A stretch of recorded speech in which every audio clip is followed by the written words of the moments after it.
Chapter 12. Dr. Bryerly reappears. No one who has not experienced it can imagine the nervous disgust and horror which such a spectacle as we had been forced in part to witness leaves upon the mind of a young person of my peculiar temperament. It affected ever after my involuntary estimate of the principal actors in it. An exhibition of such thorough inferiority, accompanied by such a shock to the feminine sense of elegance, is not forgotten by any woman. Captain Oakley had been severely beaten by a smaller man. It was pitiable, but also undignified, and Milly's anxieties about his teeth and nose, though in a certain sense horrible, had also a painful suspicion of the absurd. People say, on the other hand, that superior prowess, even in such barbarous contests, inspires in our sex an interest akin to admiration. I can positively say in my case it was quite the reverse. Dudley Ruthyn stood lower than ever in my estimation, for though I feared him more, it was by reason of these brutal and cold-blooded associations. After this I lived in constant apprehension of being summoned to my uncle's room, and being called on for an explanation of my meeting with Captain Oakley, which, notwithstanding my perfect innocence, looked suspicious, but no such inquisition resulted. Perhaps he did not suspect me, or, perhaps, he thought, not in his haste, all women are liars, and did not care to hear what I might say. I rather leaned to the latter interpretation. The exchequer just now, I suppose, by some means, was replenished, for next morning Dudley set off upon one of his fashionable excursions, as poor Milly thought them, to Wolverhampton. And the same day Dr. Bryerly arrived. Milly and I, from my room window, saw him step from his vehicle to the courtyard. A lean man, with sandy hair and whiskers, was in the chaise with him. Dr. Bryerly descended in the unchangeable black suit that always looked new and never fitted him. The doctor looked careworn, and older, I thought, by several years, than when I last saw him. He was not shown up to my uncle's room. On the contrary, Milly, who was more actively curious than I, ascertained that our tremulous butler informed him that my uncle was not sufficiently well for an interview. Whereupon Dr. Bryerly had penciled a note, the reply to which was a message from Uncle Silas, saying that he would be happy to see him in 5 minutes. As Milly and I were conjecturing what it might mean, and before the 5 minutes had expired, Mary Quince entered. "Wyatt bid me tell you, miss, your uncle wants you this minute." When I entered his room, Uncle Silas was seated at the table, with his desk before him. He looked up. Could anything be more dignified, suffering, and venerable? "I sent for you, dear," he said very gently, extending his thin, white hand, and taking mine, which he held affectionately while he spoke, "because I desire to have no secrets, and wish you thoroughly to know all that concerns your own interests while subject to my guardianship. And I am happy to think, my beloved niece, that you requite my candor. Oh, here is the gentleman. Sit down, dear." Dr. Bryerly was advancing, as it seemed, to shake hands with Uncle Silas, who, however, rose with a severe and haughty air, not the least overacted, and made him a slow, ceremonious bow. I wondered how the homely doctor could confront so tranquilly that astounding statue of hauteur. A faint and weary smile, rather sad than contemptuous, was the only sign he showed of feeling his repulse. "How do you do, miss?" he said, extending his hand, and greeting me after his ungallant fashion, as if it were an afterthought. "I think I may as well take a chair, sir," said Dr. Bryerly, sitting down serenely, near the table, and crossing his ungainly legs.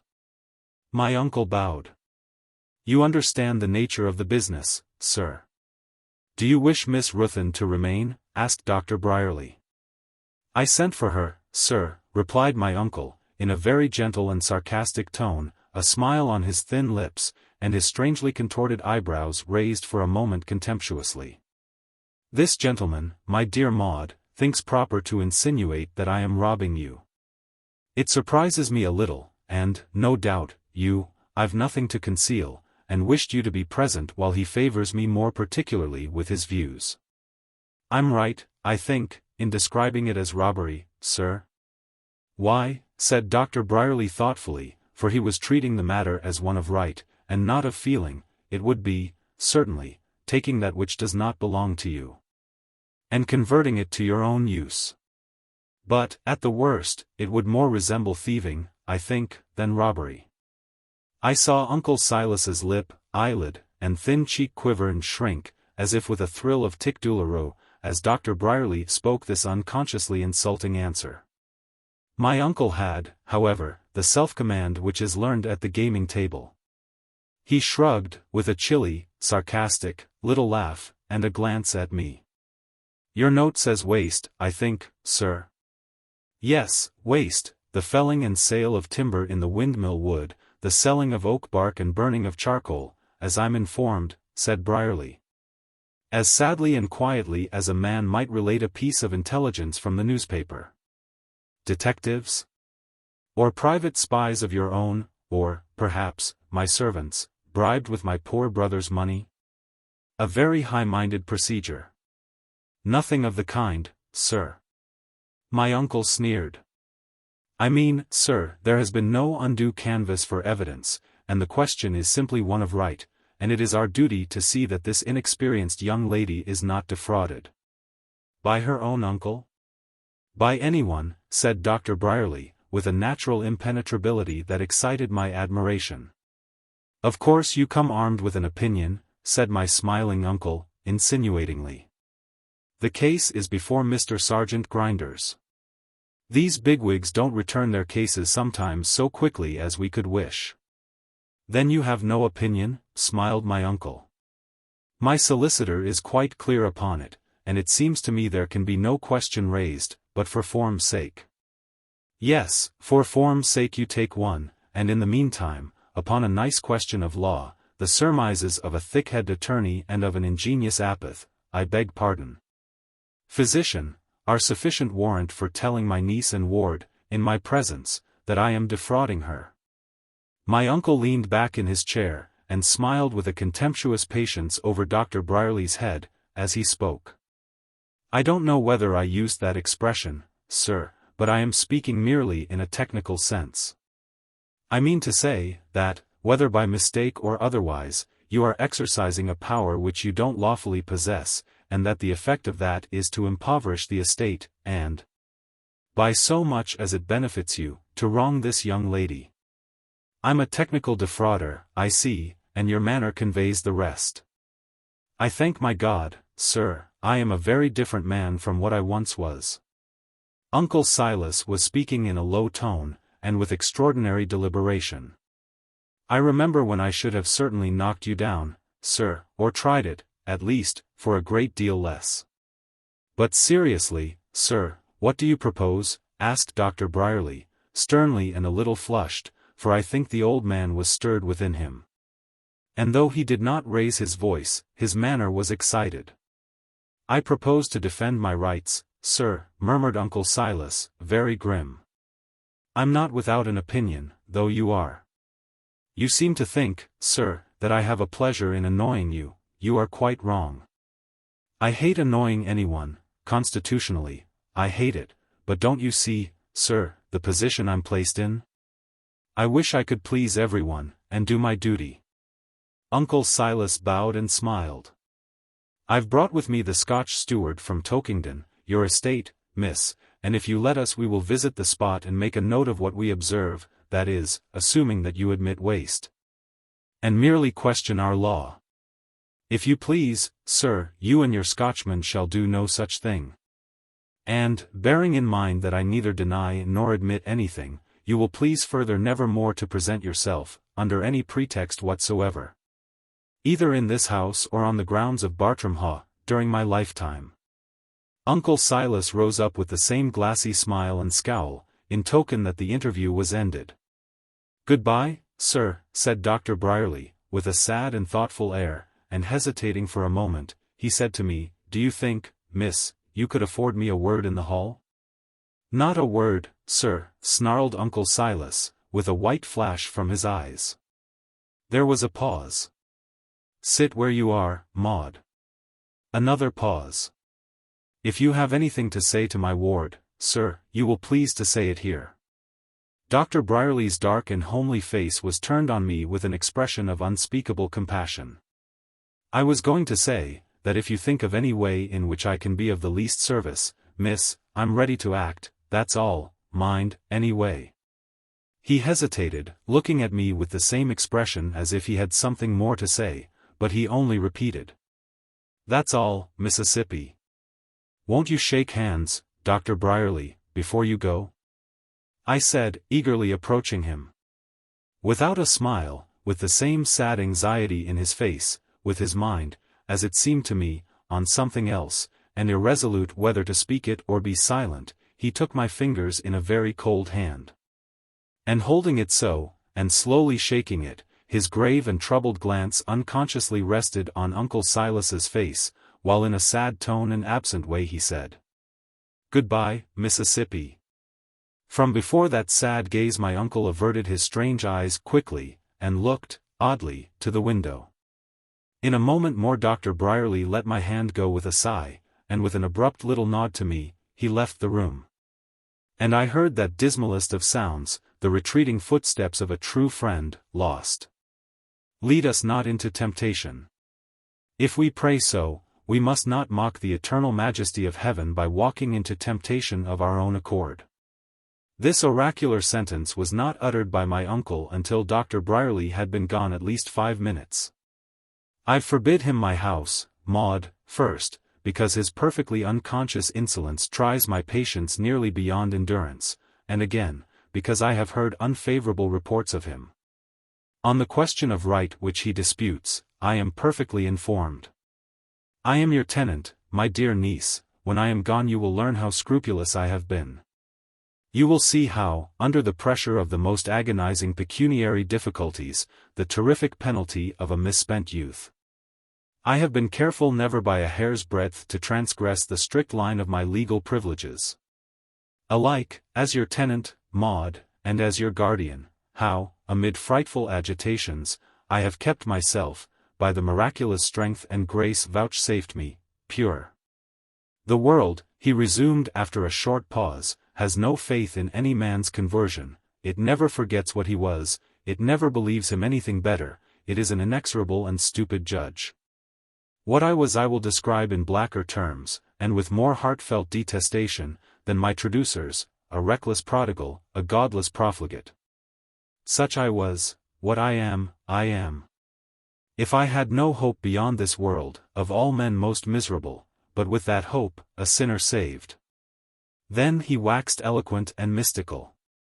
I think his Swedenborgian studies had crossed his notions of religion with strange lights.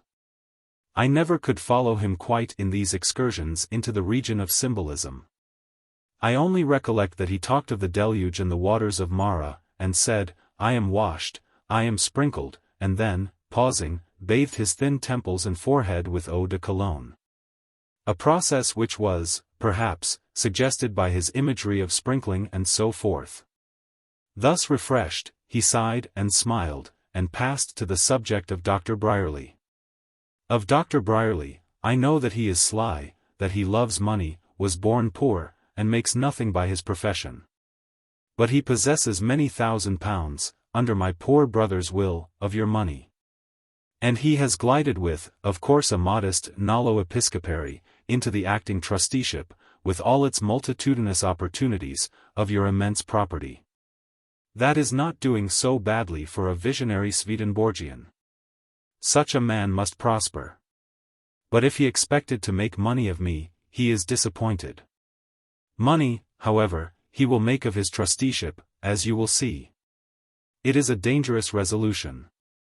But if he will seek the life of Dives, the worst I wish him is to find the death of Lazarus. But whether, like Lazarus, he be born of angels into Abraham's bosom, or, like the rich man, only dies and is buried, and the rest, neither living nor dying do I desire his company. Uncle Silas here seemed suddenly overtaken by exhaustion. He leaned back with a ghastly look, and his lean features glistened with the dew of faintness. I screamed for Wyatt. But he soon recovered sufficiently to smile his odd smile, and with it and his frown, nodded and waved me away. Chapter 13. Question and Answer. My uncle, after all, was not ill that day, after the strange fashion of his malady, be it what it might.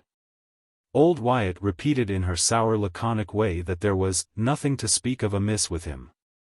But there remained with me a sense of pain and fear. Dr. Bryerly, notwithstanding my uncle's sarcastic reflections, remained, in my estimation, a true and wise friend. I had all my life been accustomed to rely upon others, and here, haunted by many unavowed and ill-defined alarms and doubts, the disappearance of an active and able friend caused my heart to sink. Still there remained my dear cousin Monica, and my pleasant and trusted friend, Lord Ilbury.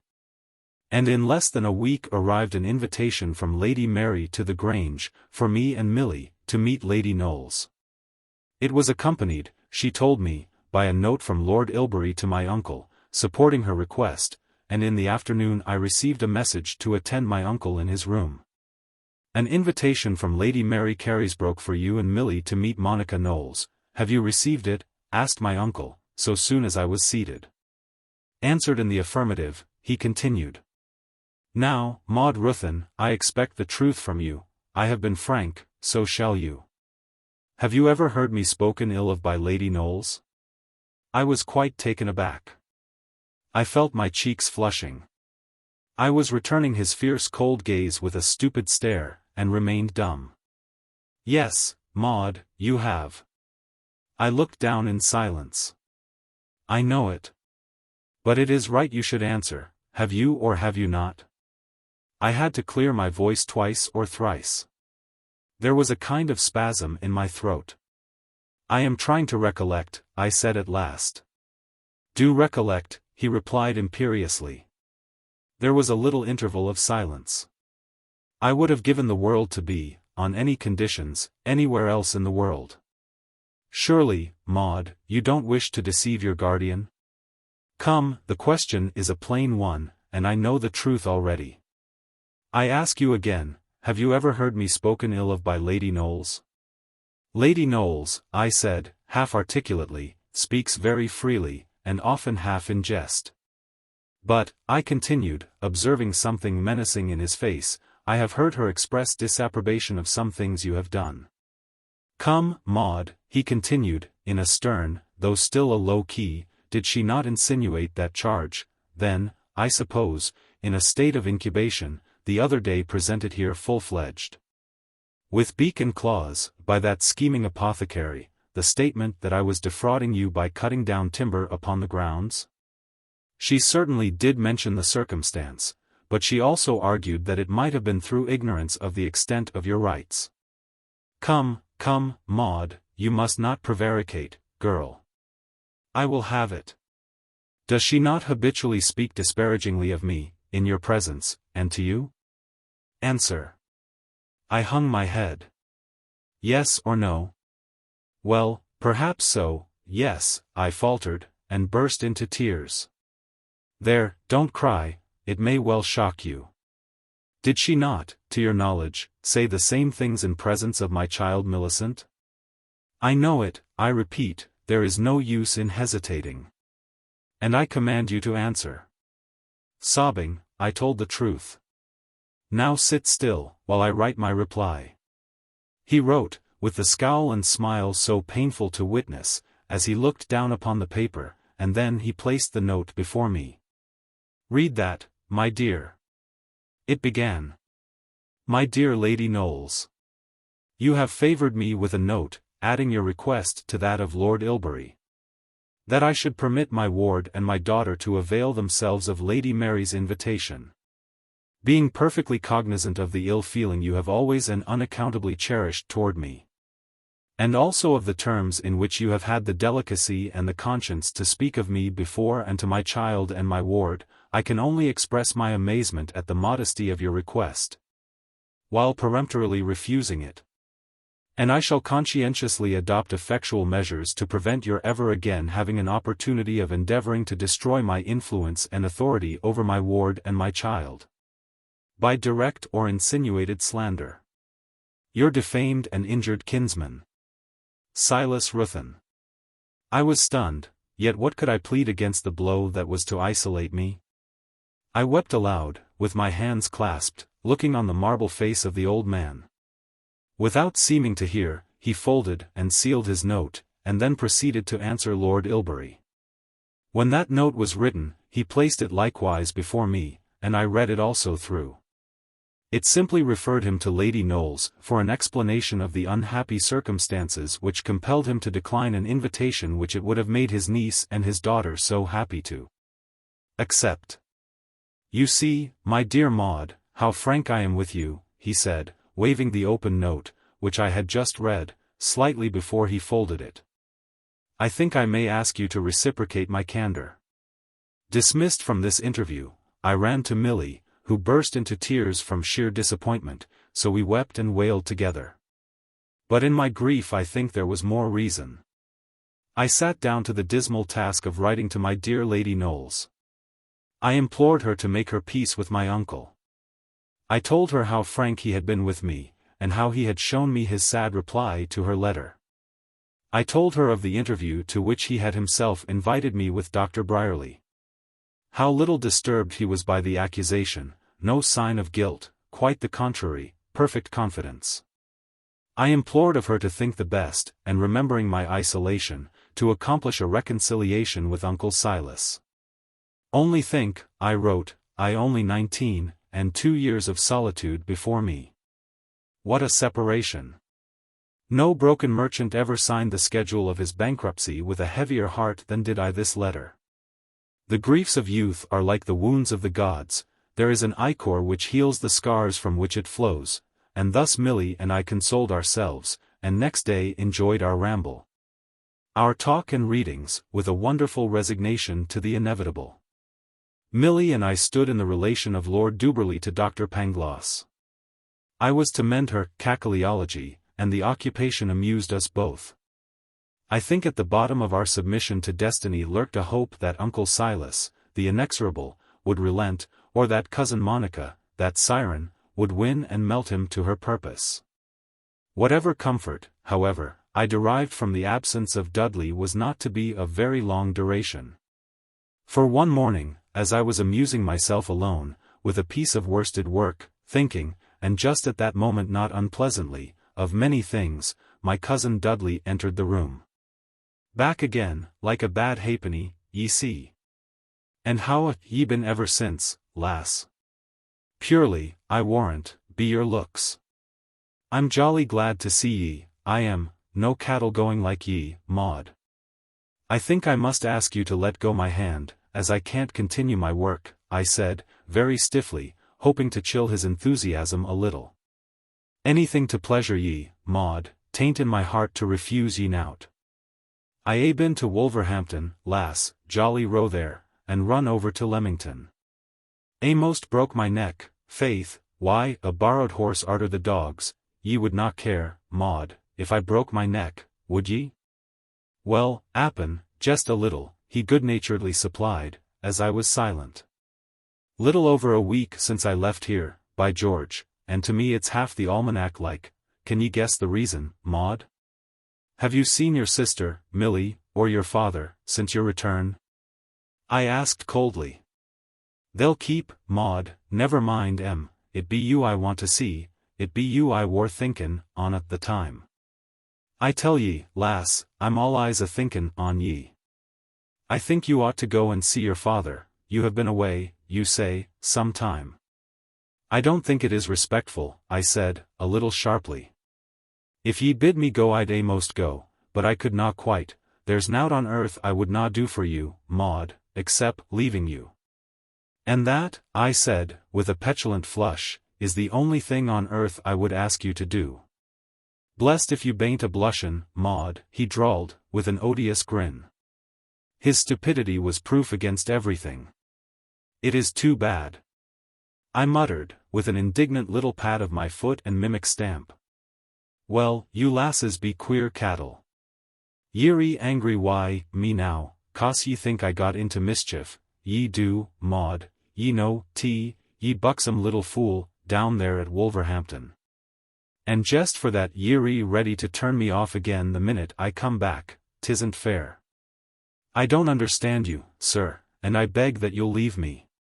Now, didn't I tell ye about leavin' ye, Maud? 'Tis the only thing I can't compass for your sake. I'm jest a child in your hands, I am, ye know. I can lick a big fella to pot as limp as a rag, by George. His oaths were not really so mild, ye see summat that t'other day. Well, don't be vexed, Maud, 'twas all along o' you. Ye know, I wore a bit jealous, 'appen, but anyhow I can do it, and look at me here, jest a child, I say, in your hands. I wish you'd go away. Have you nothing to do, and no one to see? Why can't you leave me alone, sir? 'Cause I can't, Maud, that's jest why, and I wonder, Maud, how can you be so ill-natured, when you see me like this, how can ye? I wish Milly would come, said I peevishly, looking toward the door.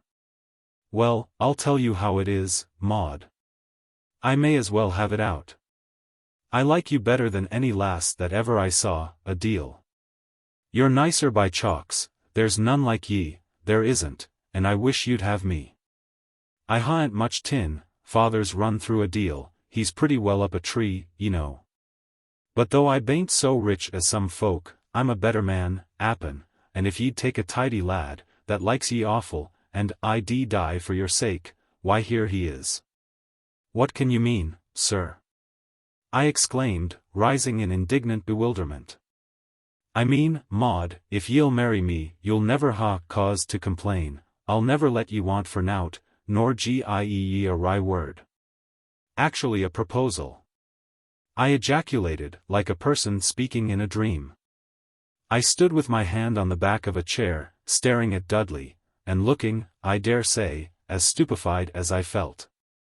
There's a good lass, ye would na deny me, said the odious creature, with one knee on the seat of the chair behind which I was standing, and attempting to place his arm lovingly round my neck. This effectually roused me, and starting back, I stamped upon the ground with actual fury. What has there ever been, sir, in my conduct, words, or looks, to warrant this unparalleled audacity?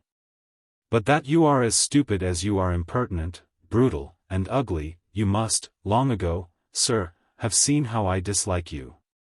How dare you, sir? Don't presume to obstruct me, I'm going to my uncle. I had never spoken so violently to mortal before. He in turn looked a little confounded, and I passed his extended but motionless arm with a quick and angry step. He followed me a pace or two, however, before I reached the door, looking horridly angry, but stopped, and only swore after me some of those wry words which I was never to have heard. I was myself, however, too much incensed, and moving at too rapid a pace, to catch their import, and I had knocked at my uncle's door before I began to collect my thoughts. Come in, replied my uncle's voice, clear, thin, and peevish. I entered and confronted him.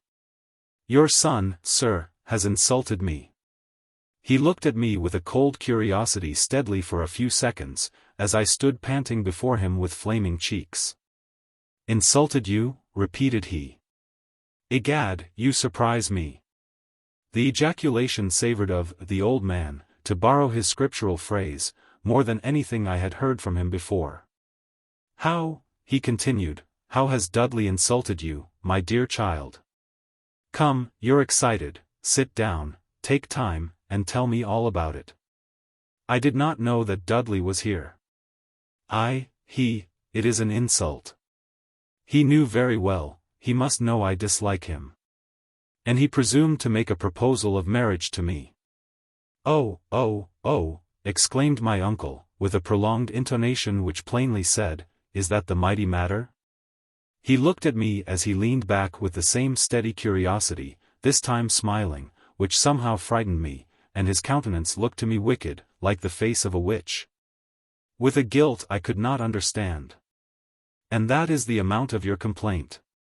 He made you a formal proposal of marriage. Yes, he proposed for me. As I cooled, I began to feel just a very little disconcerted, and a suspicion was troubling me that possibly an indifferent person might think that, having no more to complain of. My language was perhaps a little exaggerated, and my demeanor a little too tempestuous. My uncle, I dare say, saw some symptoms of this misgiving, for, smiling still, he said, "My dear Maud, however just, you appear to me a little cruel. You don't seem to remember how much you are yourself to blame. You have one faithful friend at least, whom I advise your consulting, I mean your looking-glass.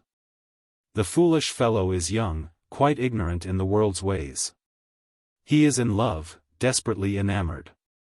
Amour c'est craindre, et craindre c'est souffrir. And suffering prompts to desperate remedies.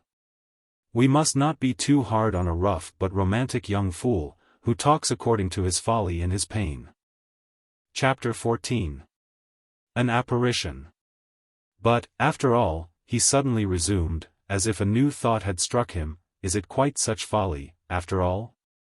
It really strikes me, dear Maud, that the subject may be worth a second thought." "No, no, you won't refuse to hear me," he said, observing me on the point of protesting. "I am, of course, assuming that you are fancy-free. I am assuming, too, that you don't care tuppence about Dudley, and even that you fancy you dislike him. You know in that pleasant play, poor Sheridan, delightful fellow, all our fine spirits are dead, he makes Mrs. Malaprop say there is nothing like beginning with a little aversion. Now, though in matrimony, of course, that is only a joke, yet in love, believe me, it is no such thing.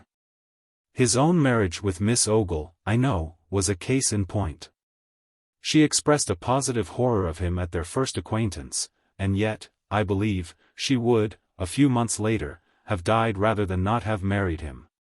I was again about to speak, but with a smile he beckoned me into silence. "There are 2 or 3 points you must bear in mind. One of the happiest privileges of your fortune is that you may, without imprudence, marry simply for love. There are few men in England who could offer you an estate comparable with that you already possess, or, in fact, appreciably increase the splendor of your fortune. If, therefore, he were in all other respects eligible, I can't see that his poverty would be an objection to weigh for one moment. He is quite a rough diamond. He has been, like many young men of the highest rank, too much given up to athletic sports, to that society which constitutes the aristocracy of the ring and the turf, and all that kind of thing. You see, I am putting all the worst points first. But I have known so many young men in my day, after a madcap career of a few years among prize-fighters, wrestlers, and jockeys, learning their slang and affecting their manners, take up and cultivate the graces and the decencies. There was poor dear Newgate, many degrees lower in that kind of frolic, who, when he grew tired of it, became one of the most elegant and accomplished men in the House of Peers. Poor Newgate, he's gone, too.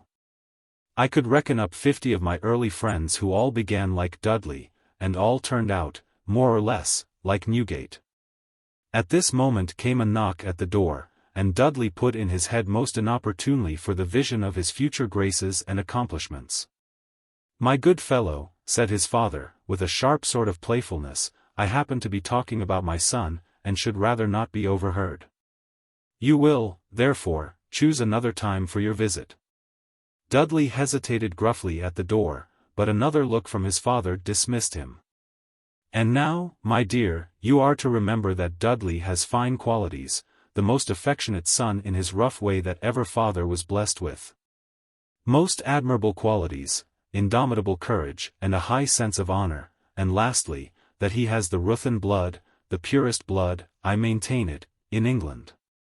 My uncle, as he said this, drew himself up a little, unconsciously, his thin hand laid lightly over his heart with a little patting motion. And his countenance looked so strangely dignified and melancholy, that in admiring contemplation of it I lost some sentences which followed next. "Therefore, dear, naturally anxious that my boy should not be dismissed from home, as he must be.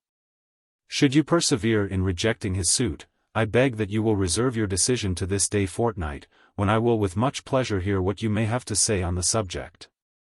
But till then, observe me, not a word."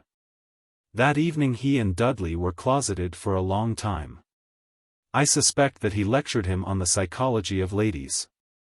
For a bouquet was laid beside my plate every morning at breakfast, which it must have been troublesome to get, for the conservatory at Bartram was a desert.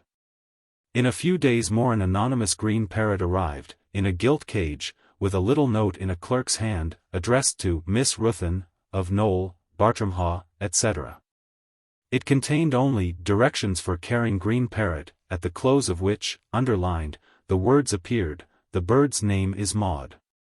The bouquets I invariably left on the tablecloth, where I found them. The bird I insisted on Milly's keeping as her property. During the intervening fortnight Dudley never appeared, as he used sometimes to do before, at luncheon, nor looked in at the window as we were at breakfast.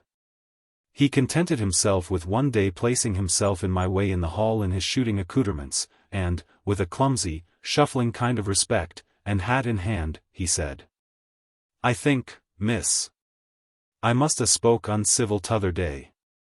I was so awful put about, and didn't know no more nor a child what I was saying, and I wanted to tell ye I'm sorry for it, and I beg your pardon, very humble, I do.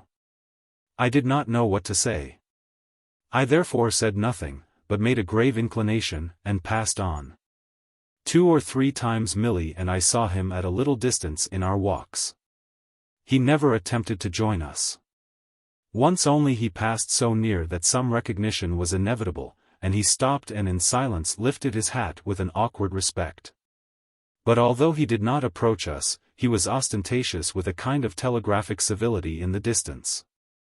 He opened gates, he whistled his dogs to heel, he drove away cattle, and then himself withdrew.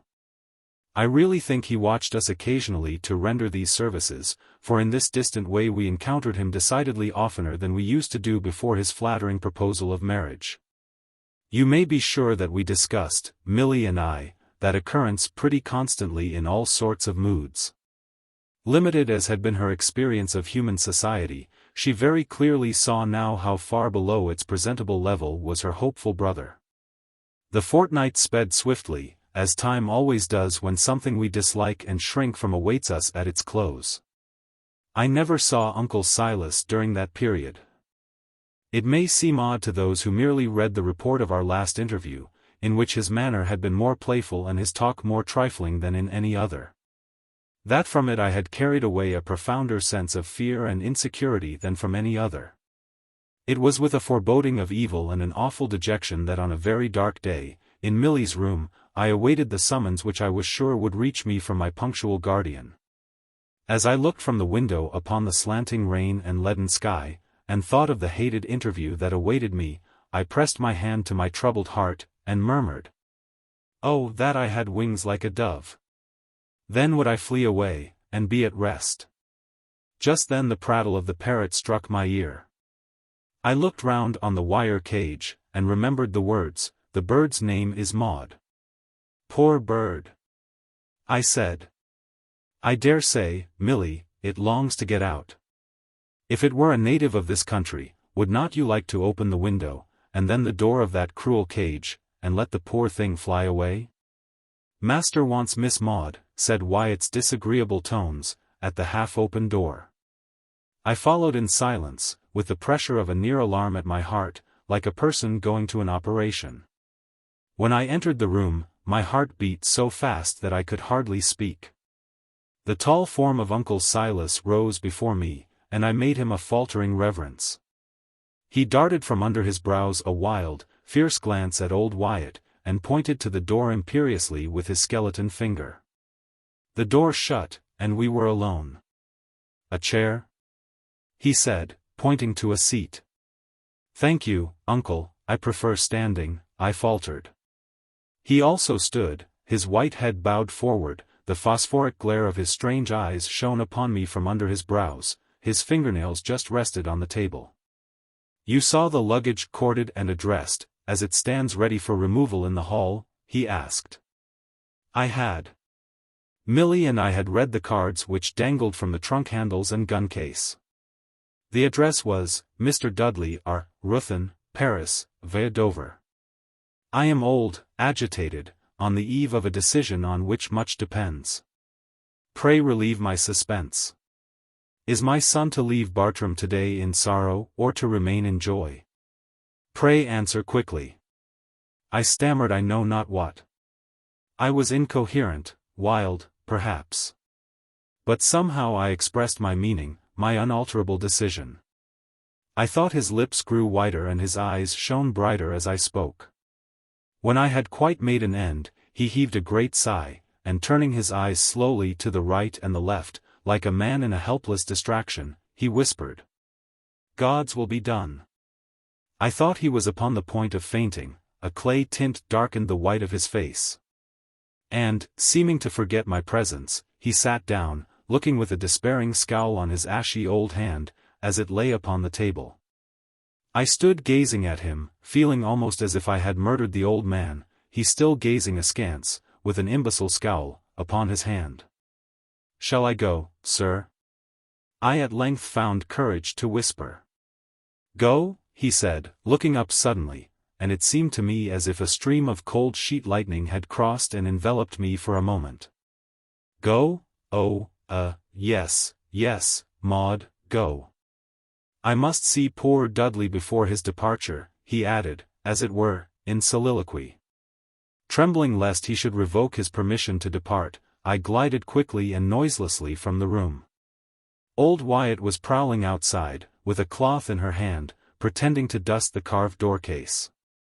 She frowned a stare of inquiry over her shrunken arm on me, as I passed. Milly, who had been on the watch, ran and met me. We heard my uncle's voice, as I shut the door, calling Dudley. He had been waiting, probably, in the adjoining room. I hurried into my chamber, with Milly at my side, and there my agitation found relief in tears, as that of girlhood naturally does. A little while after we saw from the window Dudley, looking, I thought, very pale, get into a vehicle, on the top of which his luggage lay, and drive away from Bartram. I began to take comfort. His departure was an inexpressible relief. His final departure. A distant journey. We had tea in Milly's room that night. Firelight and candles are inspiring. In that red glow I always felt and feel more safe, as well as more comfortable, than in the daylight, quite irrationally. For we know the night is the appointed day of such as love the darkness better than light, and evil walks thereby. But so it is. Perhaps the very consciousness of external danger enhances the enjoyment of the well-lighted interior, just as the storm does that roars and hurtles over the roof. While Milly and I were talking, very cosily, a knock came to the room door, and, without waiting for an invitation to enter, old Wyatt came in, and glowering at us. With her brown claw upon the door handle, she said to Milly, "Ye must leave your fun neen, Miss Milly, and take your turn in your father's room." "Is he ill?" I asked. She answered, addressing not me, but Milly. "A wrought 2 hours in a fit arter Master Dudley went. 'Twill be the death o' him, I'm thinkin', poor old fella. I wor sorry myself when I saw Master Dudley a-going off in the moist today, poor fella. There's trouble enough in the family without that, but 'tunt be a family long, I'm thinkin'. Nowt but trouble, since late changes came." Judging by the sour glance she threw on me as she said this, I concluded that I represented those late changes to which all the sorrows of the house were referred. I felt unhappy under the ill will even of this odious old woman, being one of those unhappily constructed mortals who cannot be indifferent when they reasonably ought, and always yearn after kindness, even that of the worthless. "I must go. I wish you'd come me, Maud, I'm so afraid all alone," said Milly, imploringly. "Certainly, Milly," I answered, not liking it, "you may be sure, you shan't sit there alone." So together we went, old Wyatt cautioning us for our lives to make no noise. We passed through the old man's sitting room, where that day had occurred his brief but momentous interview with me, and his parting with his only son, and entered the bedroom at the farther end. A low fire burned in the grate. The room was in a sort of twilight.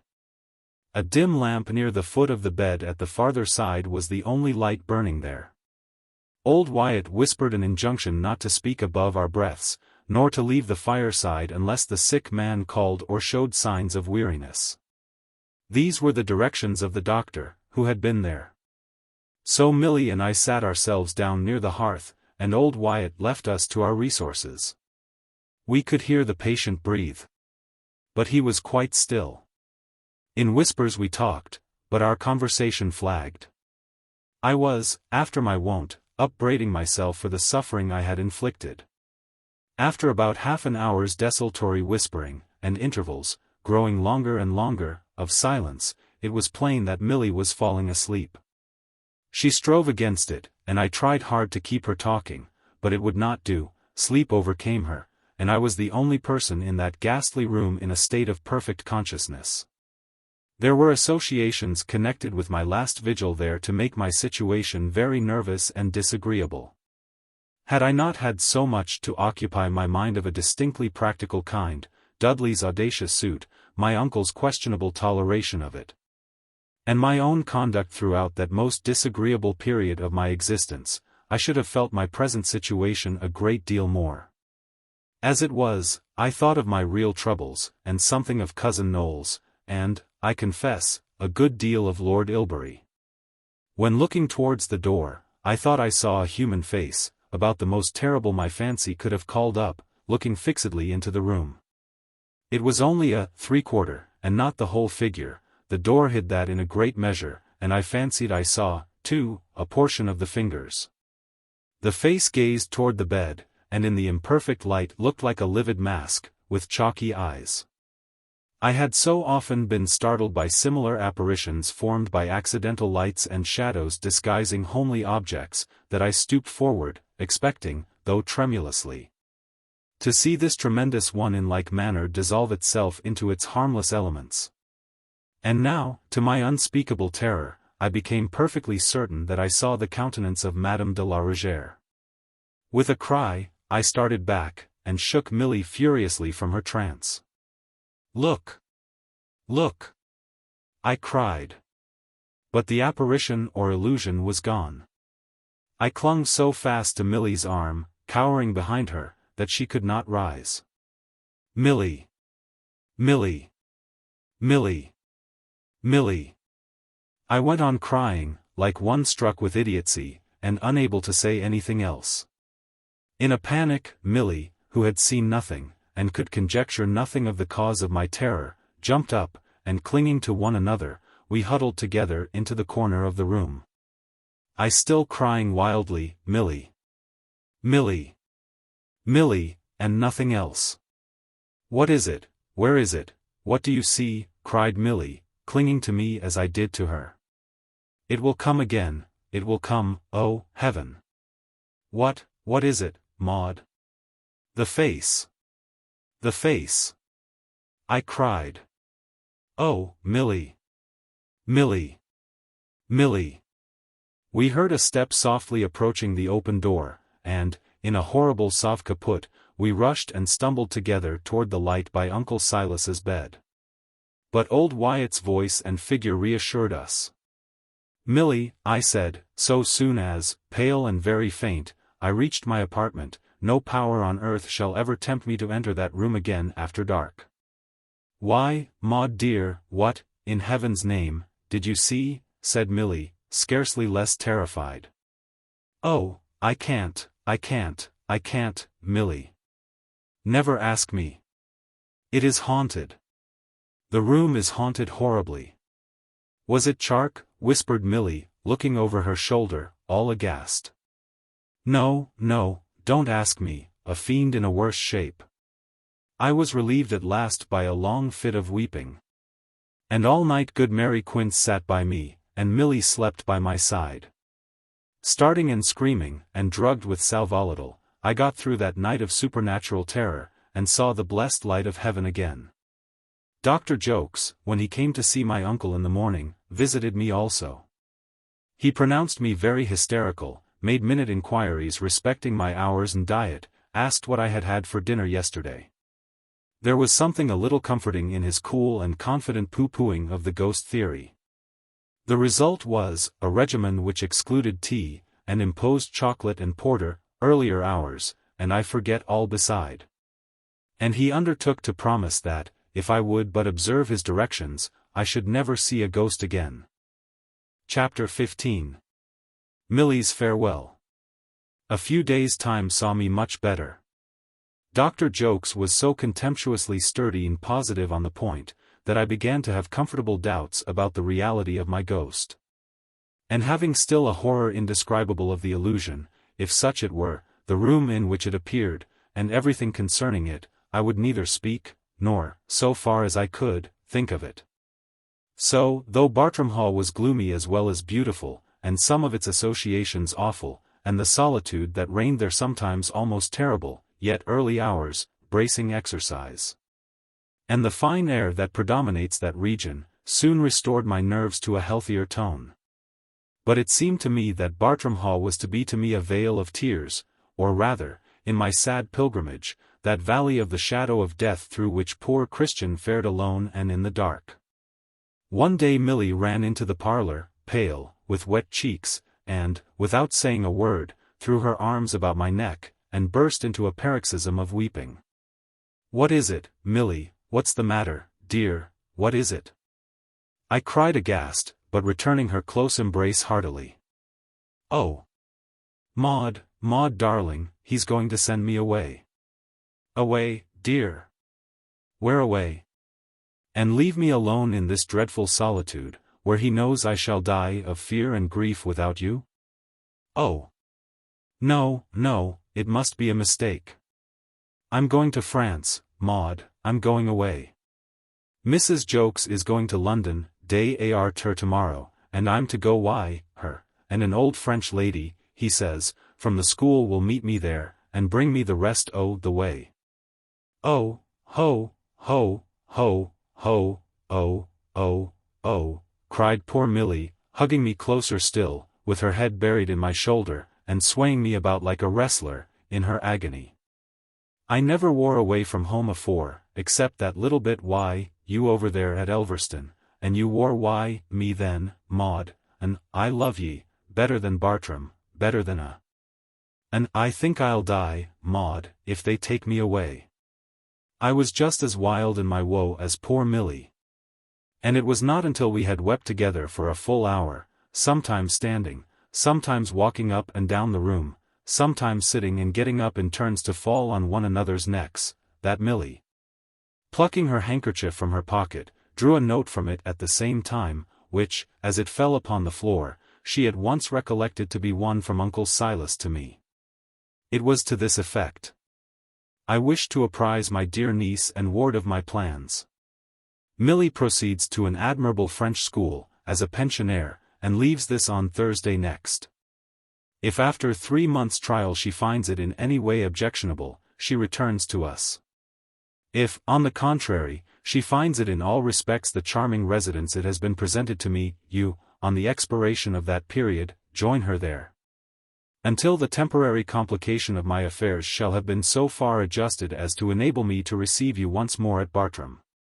Hoping for happier days, and wishing to assure you that 3 months is the extreme limit of your separation from my poor Milly, I have written this, feeling alas, unequal to seeing you at present.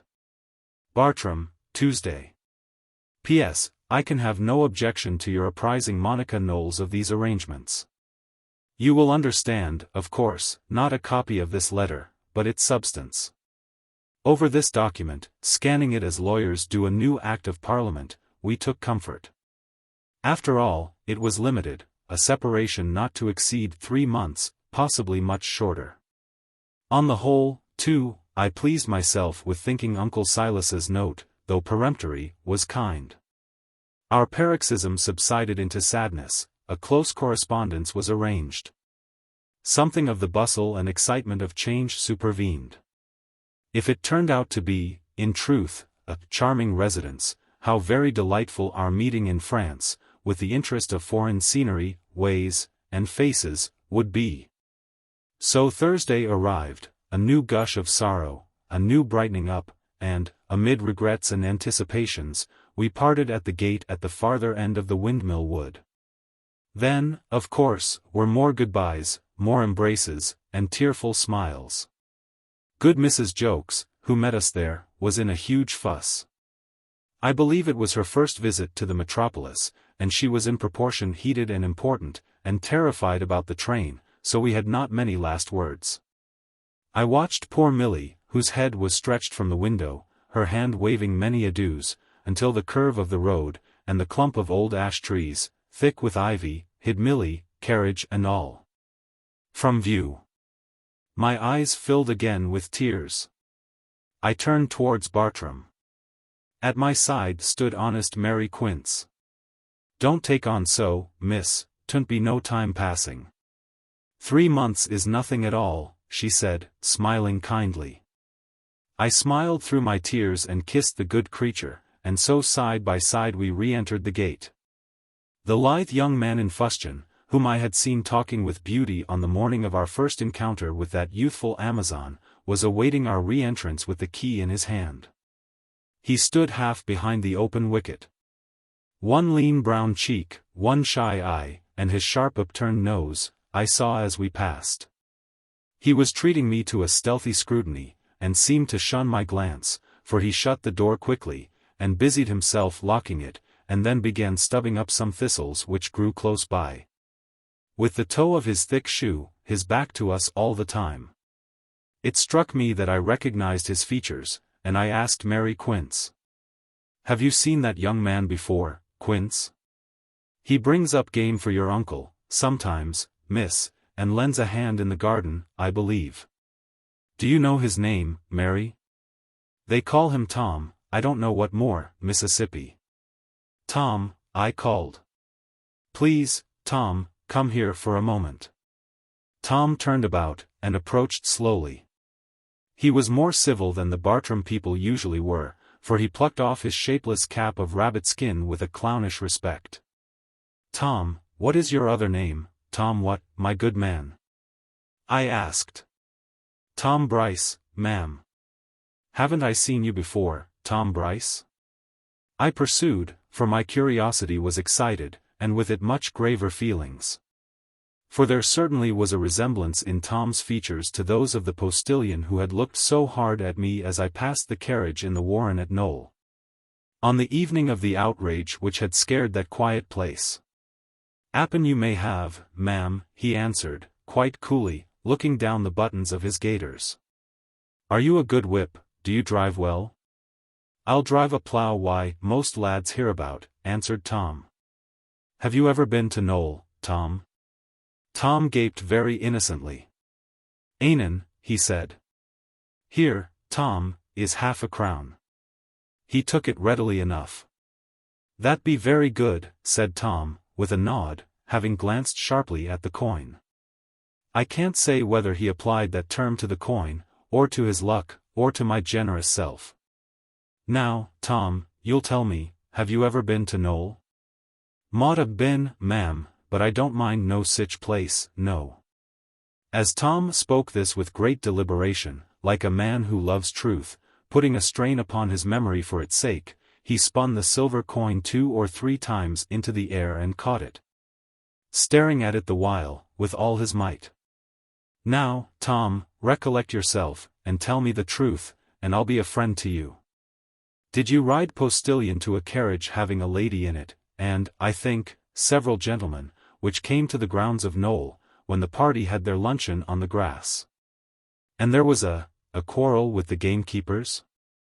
Try, Tom, to recollect, you shall, upon my honor, have no trouble about it, and I'll try to serve you." Tom was silent, while with a vacant gape he watched the spin of his half-crown twice, and then catching it with a smack in his hand, which he thrust into his pocket, he said, still looking in the same direction, "I never rid postilion in my days, ma'am. I know nowt o' sich a place, though 'appen I mought have been there, Knowl, ye XVIII. I was ne'er out o' Derbyshire but thrice to Warwick Fair why, horses be rail, and twice to York." "You're certain, Tom?" "Sartin sure, ma'am." And Tom made another loutish salute, and cut the conference short by turning off the path and beginning to hollow after some trespassing cattle. I had not felt anything like so nearly sure in this essay at identification as I had in that of Dudley. Even of Dudley's identity with the Church Scarsdale man, I had daily grown less confident. And, indeed, had it been proposed to bring it to the test of a wager, I do not think I should, in the language of sporting gentlemen, have cared to back my original opinion. There was, however, a sufficient uncertainty to make me uncomfortable, and there was another uncertainty to enhance the unpleasant sense of ambiguity. On our way back we passed the bleaching trunks and limbs of several ranks of barkless oaks lying side by side, some squared by the hatchet, perhaps sold. For there were large letters and Roman numerals traced upon them in red chalk. I sighed as I passed them by, not because it was wrongfully done, for I really rather leaned to the belief that Uncle Silas was well advised in point of law. But, alas! Here lay low the grand old family decorations of Bartram Haugh, not to be replaced for centuries to come, under whose spreading boughs the Ruthyns of 300 years ago had hawked and hunted. On the trunk of one of these I sat down to rest, Mary Quince meanwhile pattering about in unmeaning explorations. While thus listlessly seated, the girl Meg Hawkes walked by, carrying a basket. "Hish," she said quickly, as she passed, without altering a pace or raising her eyes, "don't ye speak nor look, Faither spies us, I'll tell ye next turn." Next turn, when was that?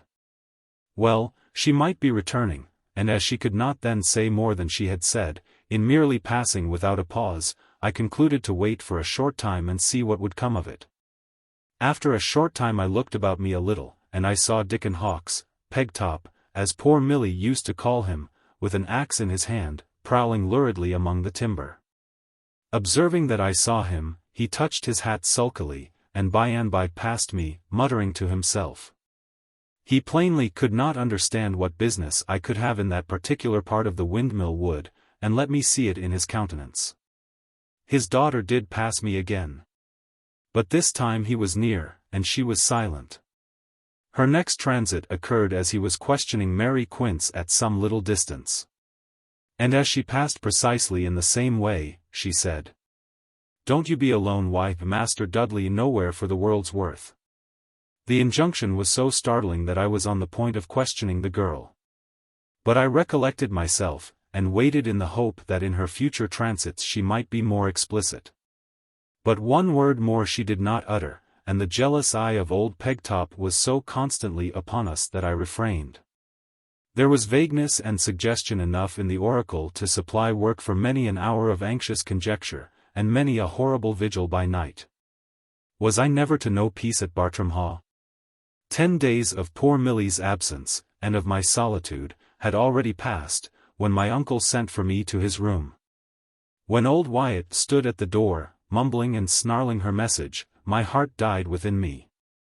It was late, just that hour when dejected people feel their anxieties most, when the cold grey of twilight has deepened to its darkest shade, and before the cheerful candles are lighted, and the safe quiet of the night sets in.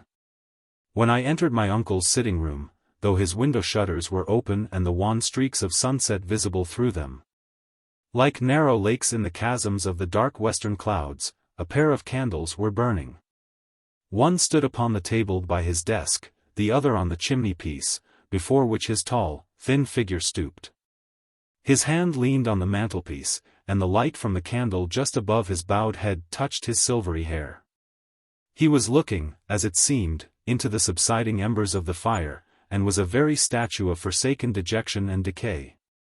"Uncle," I ventured to say, having stood for some time unperceived near his table.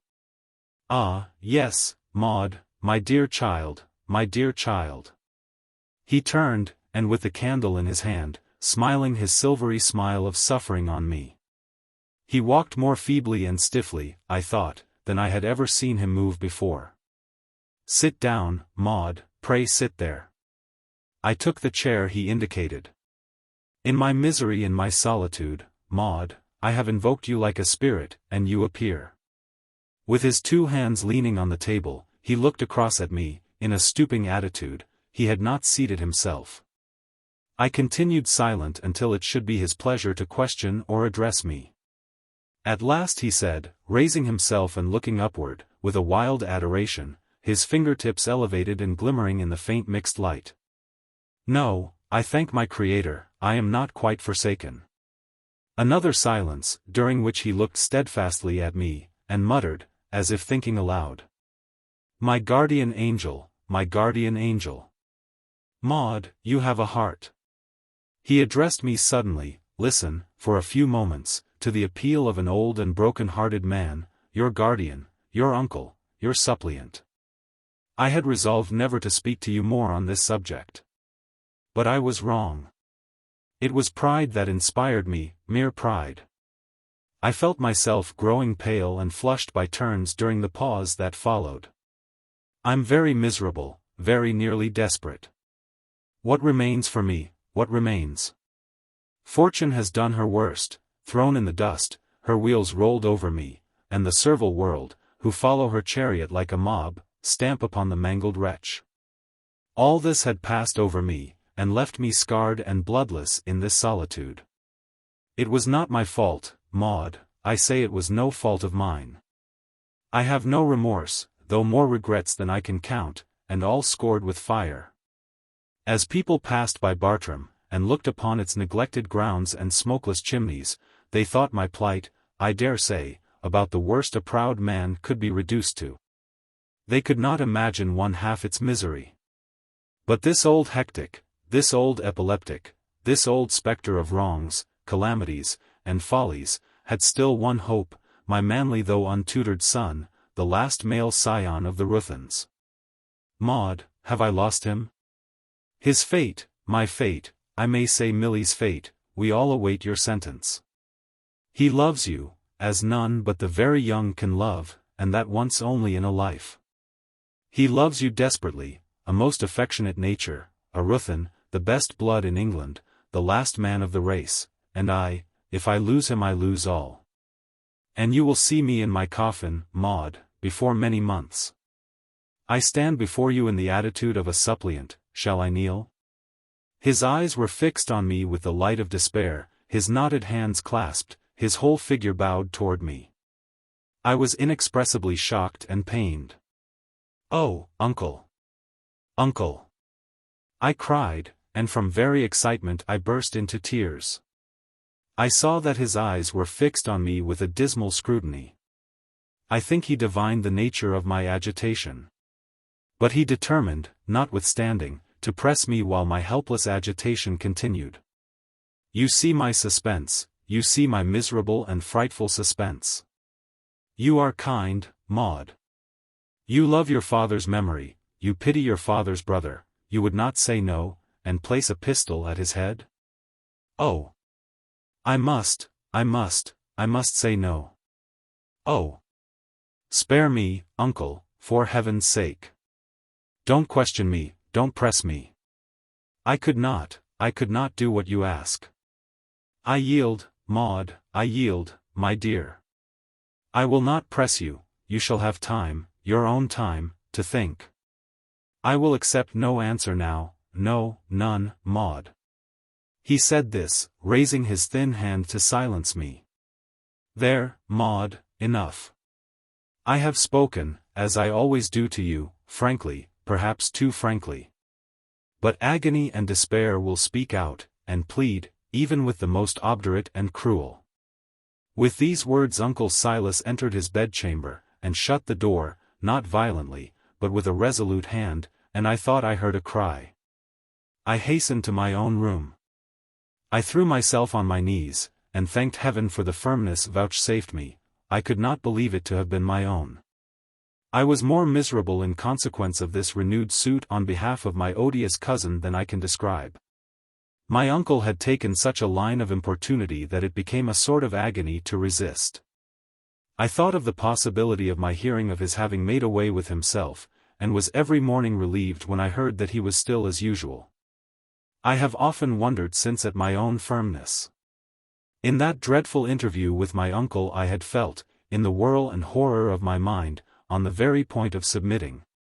Just as nervous people are said to throw themselves over precipices through sheer dread of falling. Chapter 16. Sarah Matilda comes to light.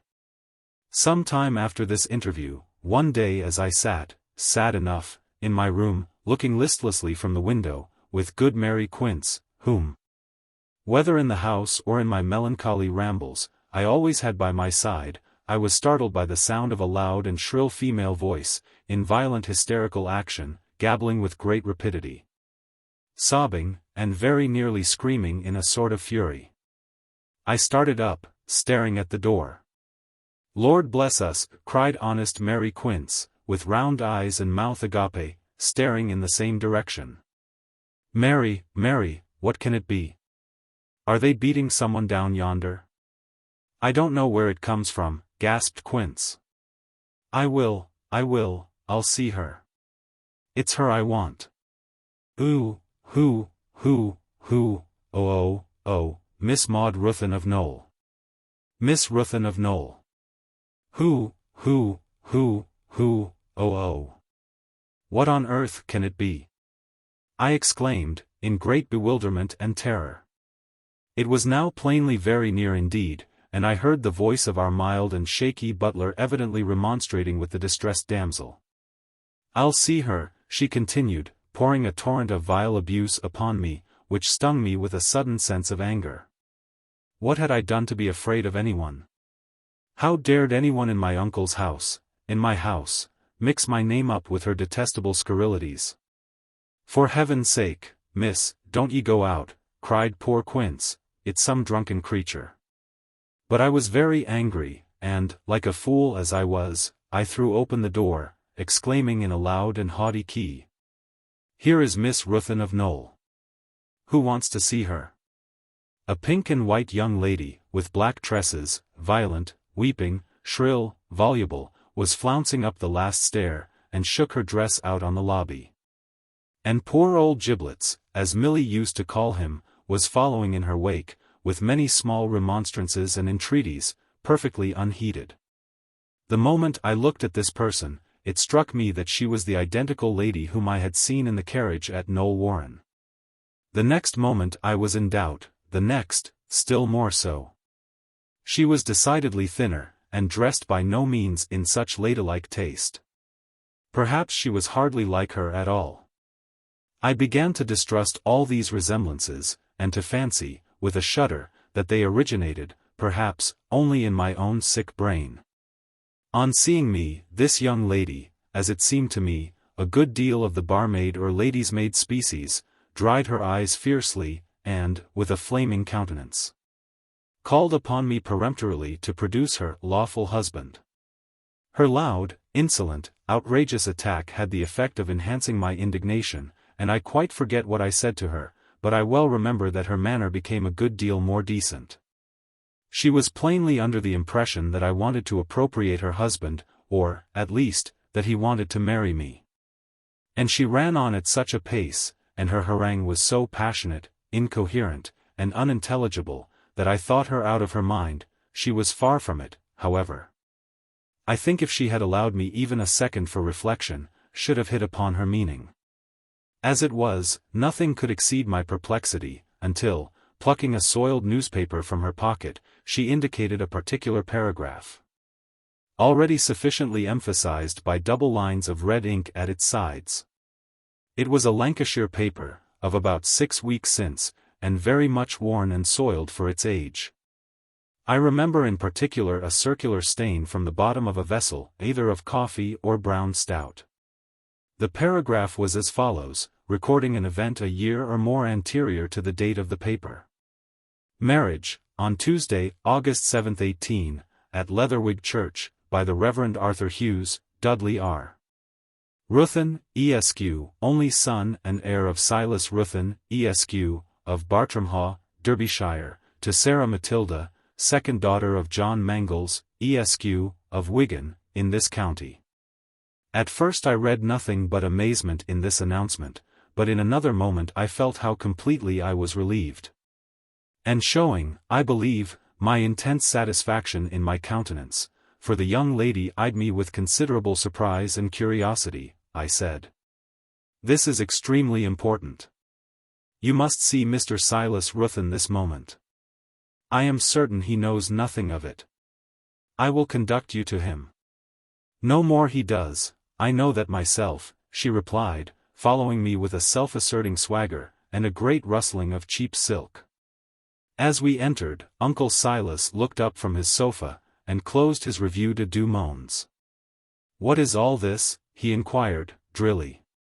"This lady has brought with her a newspaper containing an extraordinary statement which affects our family," I answered. Uncle Silas raised himself, and looked with a hard, narrow scrutiny at the unknown young lady. "A libel, I suppose, in the paper?" he said, extending his hand for it. "No, uncle, no. Only a marriage," I answered. "Not Monica," he said, as he took it. "Pah, it smells all over of tobacco and beer," he added, throwing a little eau de cologne over it. He raised it with a mixture of curiosity and disgust, saying again, "Pah," as he did so. He read the paragraph, and as he did his face changed from white, all over, to lead color. He raised his eyes, and looked steadily for some seconds at the young lady, who seemed a little awed by his strange presence. "And you are, I suppose, the young lady, Sarah Matilda née Mangles, mentioned in this little paragraph," he said, in a tone you would have called a sneer, were it not that it trembled. Sarah Matilda assented. "My son is, I dare say, within reach. It so happens that I wrote to arrest his journey, and summon him here, some days since, some days since, some days since," he repeated slowly, like a person whose mind has wandered far away from the theme on which he is speaking. He had rung his bell, and old Wyatt, always hovering about his rooms, entered. "I want my son, immediately. If not in the house, send Harry to the stables. If not there, let him be followed, instantly. Bryce is an active fellow, and will know where to find him. If he is in Feltram, or at a distance, let Bryce take a horse, and Master Dudley can ride it back. He must be here without the loss of one moment." There intervened nearly a quarter of an hour, during which whenever he recollected her, Uncle Silas treated the young lady with a hyper-refined and ceremonious politeness, which appeared to make her uneasy, and even a little shy, and certainly prevented a renewal of those lamentations and invectives which he had heard faintly from the stairhead. But for the most part Uncle Silas seemed to forget us and his book, and all that surrounded him, lying back in the corner of his sofa, his chin upon his breast, and such a fearful shade and carving on his features as made me prefer looking in any direction but his. At length we heard the tread of Dudley's thick boots on the oak boards, and faint and muffled the sound of his voice as he cross-examined old Wyatt before entering the chamber of audience. I think he suspected quite another visitor, and had no expectation of seeing the particular young lady, who rose from her chair as he entered, in an opportune flood of tears, crying, "Oh, Dudley! Dudley! Oh, Dudley, could you? Oh, Dudley, your own poor Sal! You could not, you would not, your lawful wife." This and a good deal more, with cheeks that streamed like a windowpane in a thundershower, spoke Sarah Matilda with all her oratory, working his arm, which she clung to, up and down all the time, like the handle of a pump. But Dudley was, manifestly, confounded and dumbfoundered. He stood for a long time gaping at his father, and stole just one sheepish glance at me, and, with red face and forehead, looked down at his boots, and then again at his father, who remained just in the attitude I have described, and with the same forbidding and dreary intensity in his strange face. Like a quarrelsome man worried in his sleep by a noise, Dudley suddenly woke up, as it were, with a start, in a half-suppressed exasperation, and shook her off with a jerk and a muttered curse, as she whisked involuntarily into a chair, with more violence than could have been pleasant. "Judging by your looks and demeanor, sir, I can almost anticipate your answers," said my uncle, addressing him suddenly. "Will you be good enough, pray, madam," parenthetically to our visitor, "command yourself for a few moments. Is this young person the daughter of a Mr. Mangles, and is her name Sarah Matilda?" "I dessay," answered Dudley, hurriedly. "Is she your wife?" "Is she my wife?" repeated Dudley, ill at ease. "Yes, sir, it is a plain question." All this time Sarah Matilda was perpetually breaking into talk, and with difficulty silenced by my uncle. "Well, 'appen she says I am, does she?" replied Dudley. Is she your wife, sir? Mayhap she so considers it, after a fashion, he replied, with an impudent swagger, seating himself as he did so. What do you think, sir? Persisted Uncle Silas. I don't think nowt about it, replied Dudley, surlily. Is that account true? Said my uncle, handing him the paper. They wishes us to believe so, at any rate. Answer directly, sir. We have our thoughts upon it. If it be true, it is capable of every proof. For expedition's sake I ask you. There is no use in prevaricating. Who wants to deny it? It is true, there. There. I knew he would, screamed the young woman, hysterically, with a laugh of strange joy. Shut up, will ye? Growled Dudley, savagely. Oh, Dudley, Dudley, darling. What have I done? Been and ruined me, jest, that's all. Oh. No, no, no, Dudley. Ye know I wouldn't. I could not hurt ye, Dudley. No, no, no. He grinned at her, and, with a sharp side nod, said. Wait a bit. Oh, Dudley, don't be vexed, dear. I did not mean it. I would not hurt ye for all the world. Never. Well, never mind. You and yours trick me finely, and now you've got me, that's all. My uncle laughed a very odd laugh. I knew it, of course. And upon my word, madam, you and he make a very pretty couple, sneered Uncle Silas. Dudley made no answer, looking, however, very savage. And with this poor young wife, so recently wedded, the low villain had actually solicited me to marry him. I am quite certain that my uncle was as entirely ignorant as I of Dudley's connection, and had, therefore, no participation in this appalling wickedness. And I have to congratulate you, my good fellow, on having secured the affections of a very suitable and vulgar young woman. I bain't the first the family as had done the same, retorted Dudley. At this taunt the old man's fury for a moment overpowered him. In an instant he was on his feet, quivering from head to foot. I never saw such a countenance, like one of those demon grotesques we see in the Gothic side aisles and groinings, a dreadful grimace. Monkey-like and insane, and his thin hand caught up his ebony stick, and shook it paralytically in the air.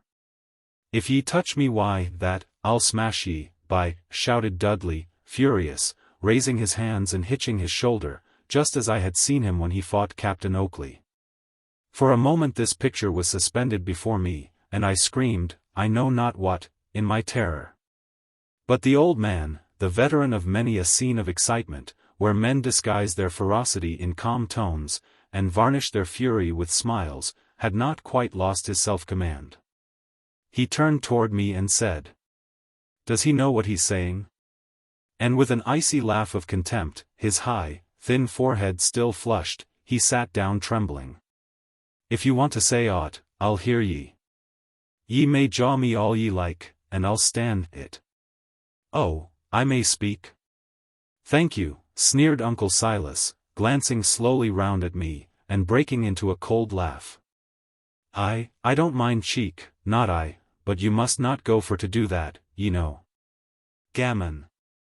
I won't stand a blow, I won't fro no one. Well, sir, availing myself of your permission to speak, I may remark, without offence to the young lady, that I don't happen to recollect the name Mangles among the old families of England. I presume you have chosen her chiefly for her virtues and her graces. Mrs. Sarah Matilda, not apprehending this compliment quite as Uncle Silas meant it, dropped a courtesy, notwithstanding her agitation, and, wiping her eyes, said, with a blubbered smile, You're very kind, sure. I hope, for both your sakes, she has got a little money. I don't see how you are to live else. You're too lazy for a gamekeeper. And I don't think you could keep a pothouse, you are so addicted to drinking and quarreling. The only thing I am quite clear upon is, that you and your wife must find some other abode than this. You shall depart this evening, and now, Mr. and Mrs. Dudley Ruthyn, you may quit this room, if you please." Uncle Silas had risen, and made them one of his old courtly bows, smiling a death-like sneer, and pointing to the door with his trembling fingers. "Come, will ye?" said Dudley, grinding his teeth. "You're pretty well done here." Not half understanding the situation, but looking woefully bewildered, she dropped a farewell courtesy at the door. "Will ye cut?"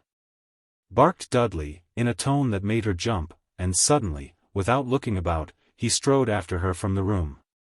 "Maud, how shall I recover this? The vulgar villain, the fool. What an abyss were we approaching! And for me the last hope gone, and for me utter, irretrievable ruin." He was passing his fingers tremulously back and forward along the top of the mantelpiece, like a man in search of something, and continued so, looking along it, feebly and vacantly. Although there was nothing there. "I wish, uncle, you do not know how much I wish, I could be of any use to you. Maybe I can?" He turned, and looked at me sharply. "Maybe you can," he echoed slowly. "Yes, maybe you can," he repeated more briskly. Let us see, let us think, that fellow, my head. You're not well, uncle?" "Oh. Yes, very well. We'll talk in the evening, I'll send for you." I found Wyatt in the next room, and told her to hasten, as I thought he was ill. I hope it was not very selfish, but such had grown to be my horror of seeing him in one of his strange seizures, that I hastened from the room precipitately, partly to escape the risk of being asked to remain. The walls of Bartram House are thick, and the recess at the doorway deep. As I closed my uncle's door, I heard Dudley's voice on the stairs. I did not wish to be seen by him or by his lady, as his poor wife called herself, who was engaged in vehement dialogue with him as I emerged, and not caring either to re-enter my uncle's room. I remained quietly ensconced within the heavy door-case, in which position I overheard Dudley say with a savage snarl, "You'll just go back the way ye came." "I'm not goin', why ye, if that's what ye be drivin' at, dang your impotence." "Oh! Dudley, dear, what have I done, ye hate me so? What have ye done? Ye vicious little beast, ye! You've got us turned out and disinherited, why, you're bosh, that's all, don't ye think it's enough?" I could only hear her sobs and shrill tones in reply, for they were descending the stairs. And Mary Quince reported to me, in a horrified sort of way, that she saw him bundle her into the fly at the door, like a truss of hay into a hayloft. And he stood with his head in at the window, scolding her, till it drove away. I knew he wore jawing her, poor thing. By the way he kept waggin' his head, and he had his fist inside, a shakin' in her face, I'm sure he looked wicked enough for anything. And she a crying like a babby, and lookin' back, and wavin' her wet handkercher to him, poor thing, and she so young. 'Tis a pity. Dear me. I often think, miss, 'tis well for me I never was married. And see how we all would like to get husbands for all that, though so few is happy together. 'Tis a queer world, and them that's single is maybe the best off after all. Chapter 17. The Picture of a Wolf. I went down that evening to the sitting room which had been assigned to Milly and me, in search of a book, my good Mary Quince always attending me. The door was a little open, and I was startled by the light of a candle proceeding from the fireside, together with a considerable aroma of tobacco and brandy. On my little work-table, which he had drawn beside the hearth, lay Dudley's pipe, his brandy flask, and an empty tumbler. And he was sitting with one foot on the fender, his elbow on his knee, and his head resting in his hand, weeping. His back being a little toward the door, he did not perceive us. And we saw him rub his knuckles in his eyes, and heard the sounds of his selfish lamentation. Mary and I stole away quietly, leaving him in possession, wondering when he was to leave the house, according to the sentence which I had heard pronounced upon him. I was delighted to see old Giblets quietly strapping his luggage in the hall, and heard from him in a whisper that he was to leave that evening by rail, he did not know whither. About half an hour afterwards, Mary Quince, going out to reconnoitre, heard from old Wyatt in the lobby that he had just started to meet the train. Blessed be heaven for that deliverance! An evil spirit had been cast out, and the house looked lighter and happier. It was not until I sat down in the quiet of my room that the scenes and images of that agitating day began to move before my memory in orderly procession, and for the first time I appreciated, with a stunning sense of horror and a perfect rapture of thanksgiving, the value of my escape and the immensity of the danger which had threatened me. It may have been miserable weakness, I think it was. But I was young, nervous, and afflicted with a troublesome sort of conscience, which occasionally went mad, and insisted, in small things as well as great, upon sacrifices which my reason now assures me were absurd. Of Dudley I had a perfect horror. And yet had that system of solicitation, that dreadful and direct appeal to my compassion, that placing of my feeble girlhood in the seat of the arbiter of my aged uncle's hope or despair, been long persisted in, my resistance might have been worn out, who can tell? And I self-sacrificed. Just as criminals in Germany are teased, and watched, and cross-examined, year after year, incessantly, into a sort of madness. And worn out with the suspense, the iteration, the self-restraint, and insupportable fatigue, they at last cut all short, accuse themselves, and go infinitely relieved to the scaffold, you may guess. Then, for me, nervous, self-diffident, and alone, how intense was the comfort of knowing that Dudley was actually married, and the harrowing importunity which had just commenced forever silenced. That night I saw my uncle. I pitied him, though I feared him. I was longing to tell him how anxious I was to help him, if only he could point out the way. It was in substance what I had already said, but now strongly urged. He brightened. He sat up perpendicularly in his chair with a countenance, not weak or fatuous now, but resolute and searching, and which contracted into dark thought or calculation as I talked. I dare say I spoke confusedly enough. I was always nervous in his presence. There was, I fancy, something mesmeric in the odd sort of influence which, without effort, he exercised over my imagination. Sometimes this grew into a dismal panic, and Uncle Silas, polished, mild, seemed unaccountably horrible to me. Then it was no longer an accidental fascination of electrobiology. It was something more. His nature was incomprehensible by me. He was without the nobleness, without the freshness, without the softness, without the frivolities of such human nature as I had experienced, either within myself or in other persons. I instinctively felt that appeals to sympathies or feelings could no more affect him than a marble monument. He seemed to accommodate his conversation to the moral structure of others, just as spirits are said to assume the shape of mortals. There were the sensualities of the gourmet for his body, and there ended his human nature, as it seemed to me. Through that semi-transparent structure I thought I could now and then discern the light or the glare of his inner life. But I understood it not. He never scoffed at what was good or noble, his hardest critic could not nail him to one such sentence. And yet, it seemed somehow to me that his unknown nature was a systematic blasphemy against it all. If fiend he was yet something higher than the garrulous, and withal feeble, demon of Goethe. He assumed the limbs and features of our mortal nature. He shrouded his own, and was a profoundly reticent Mephistopheles. Gentle he had been to me, kindly he had nearly always spoken. But it seemed like the mild talk of one of those goblins of the desert, whom Asiatic superstition tells of, who appear in friendly shapes to stragglers from the caravan, beckon to them from afar, call them by their names, and lead them where they are found no more. Was, then, all his kindness but a phosphoric radiance covering something colder and more awful than the grave?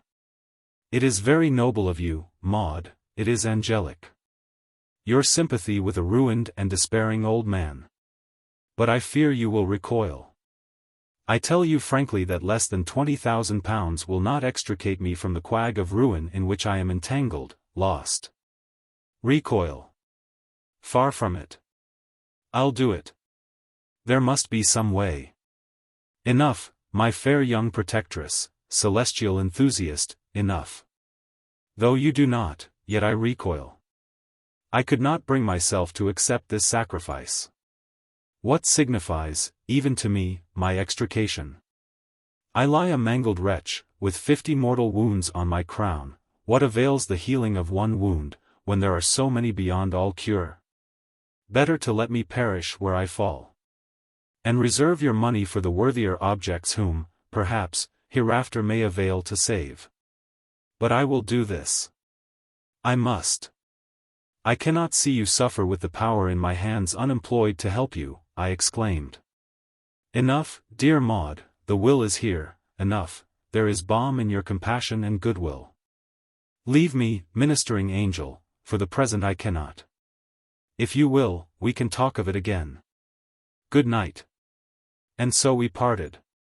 The attorney from Feltram, I afterwards heard, was with him nearly all that night, trying in vain to devise by their joint ingenuity any means by which I might tie myself up. But there were none.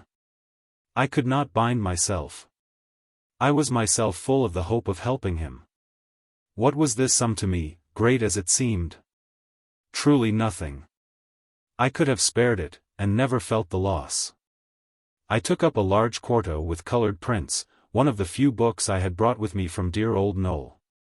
Too much excited to hope for sleep in bed, I opened it, and turned over the leaves, my mind still full of Uncle Silas and the sum I hoped to help him with. Unaccountably one of those coloured engravings arrested my attention. It represented the solemn solitude of a lofty forest. A girl, in Swiss costume, was flying in terror, and as she fled flinging a piece of meat behind her which she had taken from a little market basket hanging upon her arm.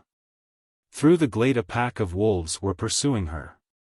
The narrative told, that on her return homeward with her marketing, she had been chased by wolves, and barely escaped by flying at her utmost speed, from time to time retarding, as she did so, the pursuit, by throwing, piece by piece, the contents of her basket, in her wake, to be devoured and fought for by the famished beasts of prey. This print had seized my imagination. I looked with a curious interest on the print, something in the disposition of the trees, their great height, and rude boughs, interlacing, and the awful shadow beneath, reminded me of a portion of the windmill wood where Milly and I had often rambled. Then I looked at the figure of the poor girl, flying for her life, and glancing terrified over her shoulder. Then I gazed on the gaping, murderous pack, and the hoary brute that led the van. And then I leaned back in my chair. And I thought, perhaps some latent association suggested what seemed a thing so unlikely, of a fine print in my portfolio from Van Dyck's noble picture of Belisarius. Idly I traced with my pencil, as I leaned back, on an envelope that lay upon the table, this little inscription. It was mere fiddling. And, absurd as it looked, there was nothing but an honest meaning in it, pound 20,000. Date Obolum Belisario. My dear father had translated the little Latin inscription for me, and I had written it down as a sort of exercise of memory. And also, perhaps, as expressive of that sort of compassion which my uncle's fall and miserable fate excited invariably in me.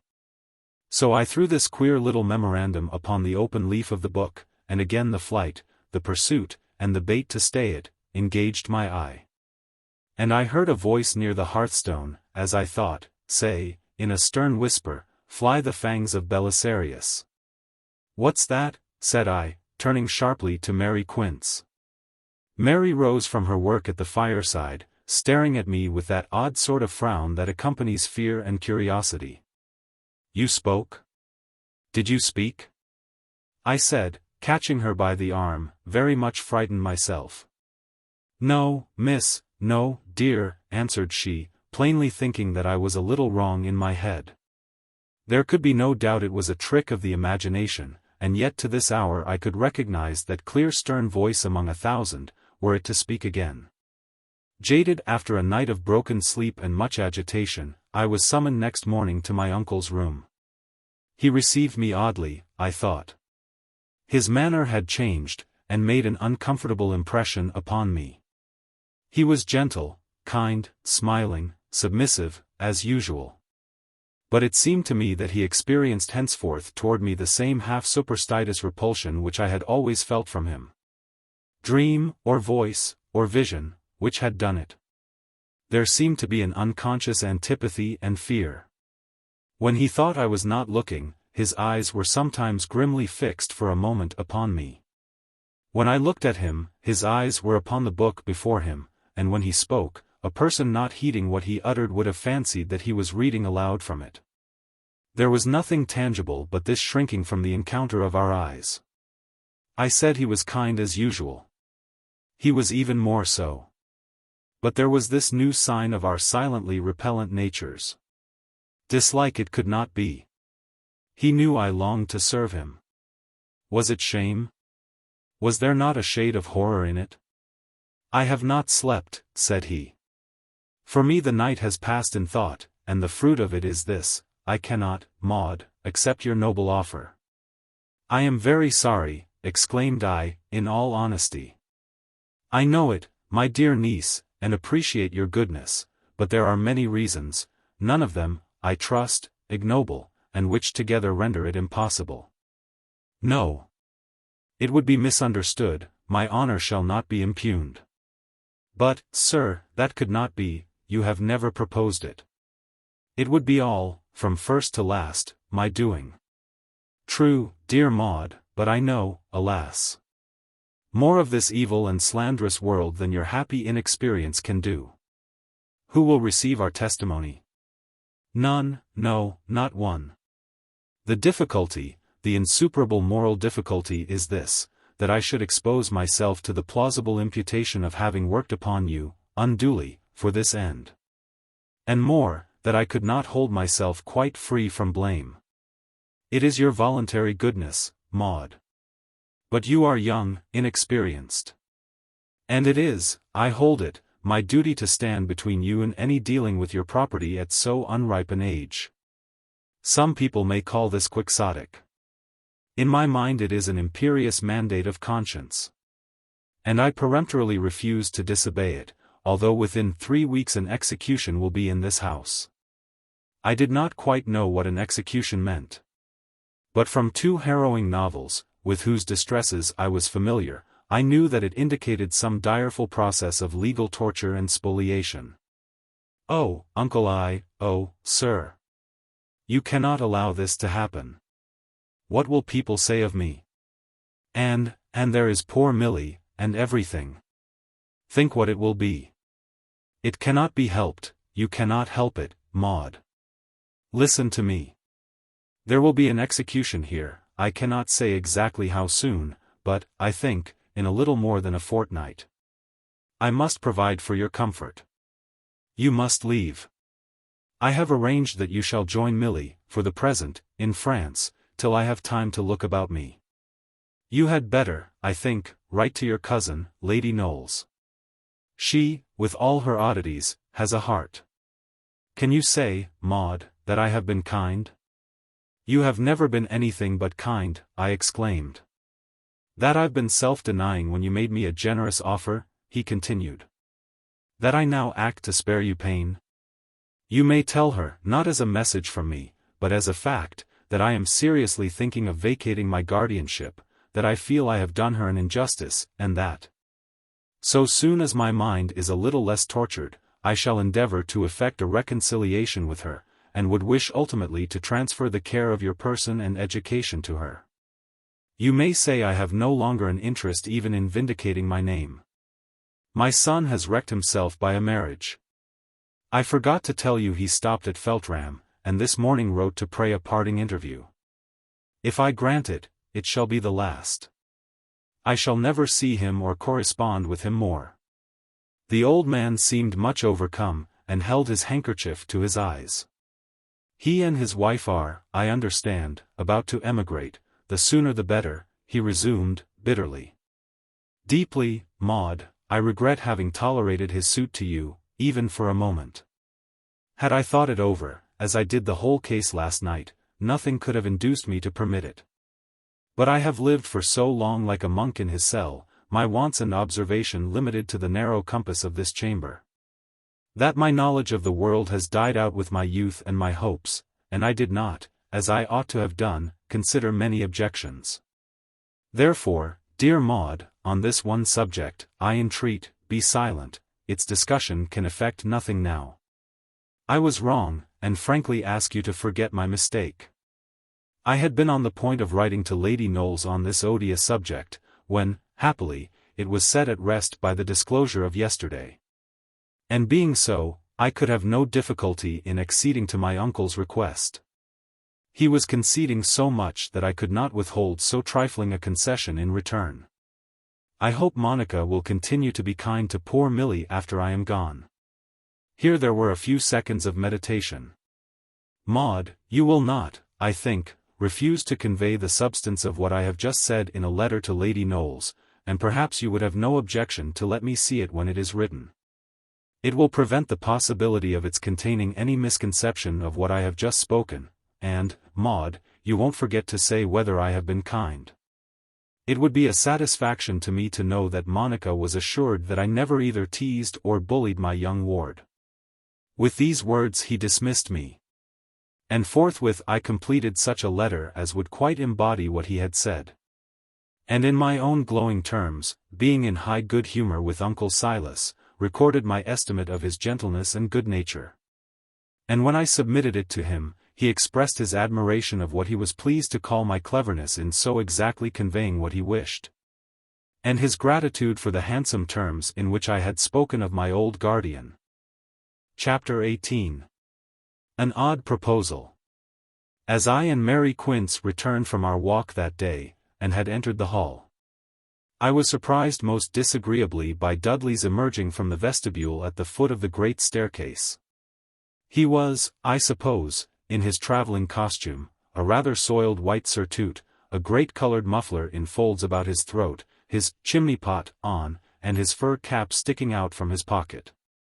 He had just descended, I suppose, from my uncle's room. On seeing me he stepped back, and stood with his shoulders to the wall, like a mummy in a museum. I pretended to have a few words to say to Mary before leaving the hall, in the hope that, as he seemed to wish to escape me, he would take the opportunity of getting quickly off the scene. But he had changed his mind, it would seem, in the interval, for when I glanced in that direction again he had moved toward us, and stood in the hall with his hat in his hand. I must do him the justice to say he looked horribly dismal, sulky, and frightened. Yield me a word, miss, only a thing I ought to say, for your good, mind, it's for your good, Mississippi. Dudley stood a little way off, viewing me, with his hat in both hands and a glooming countenance. I detested the idea of either hearing or speaking to him. But I had no resolution to refuse, and only saying, I can't imagine what you can wish to speak to me about, I approached him. Wait there at the banister, Quince. There was a fragrance of alcohol about the flushed face and gaudy muffler of this odious cousin, which heightened the effect of his horribly dismal features. He was speaking, besides, a little thickly, but his manner was dejected, and he was treating me with an elaborate and discomfited respect which reassured me. I'm a bit up a tree, miss, he said, shuffling his feet on the oak floor. I behaved a fool, but I bain't one o' they sort. I'm a fella as 'ill fight his man, and stand up to fair, don't ye see? And bain't one o' they sort, no, dang it, I bain't. Dudley delivered his puzzling harangue with a good deal of undertoned vehemence, and was strangely agitated. He, too, had got an unpleasant way of avoiding my eye, and glancing along the floor from corner to corner as he spoke, which gave him a very hangdog air.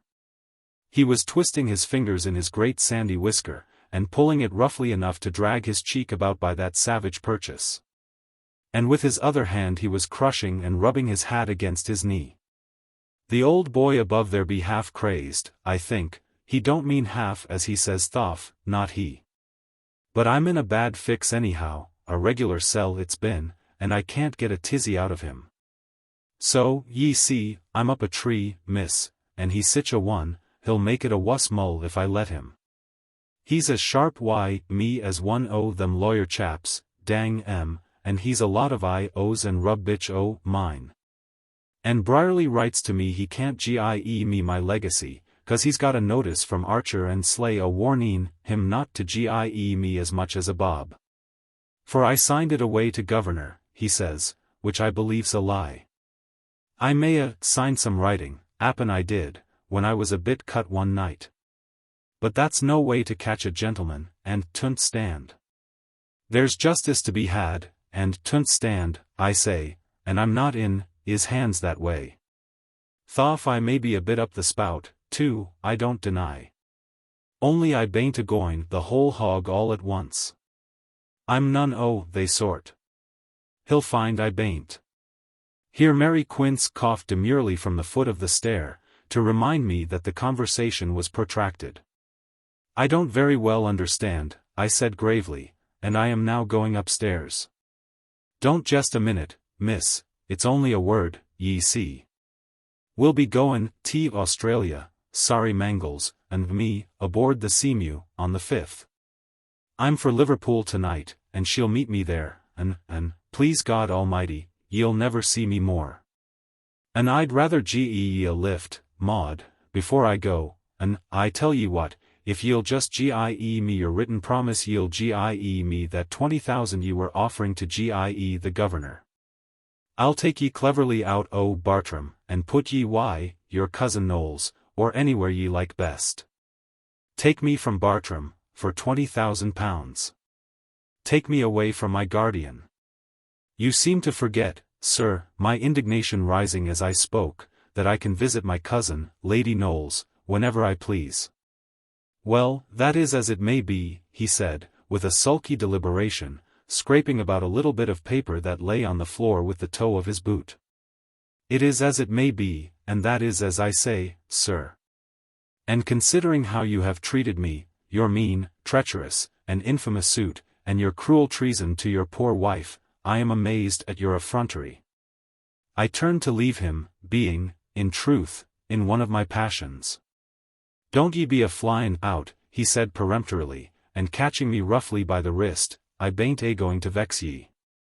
What a mouth you be, as can't see your way. Can't ye speak common sense, like a woman, dang it, for once, and not keep brawling like a brat?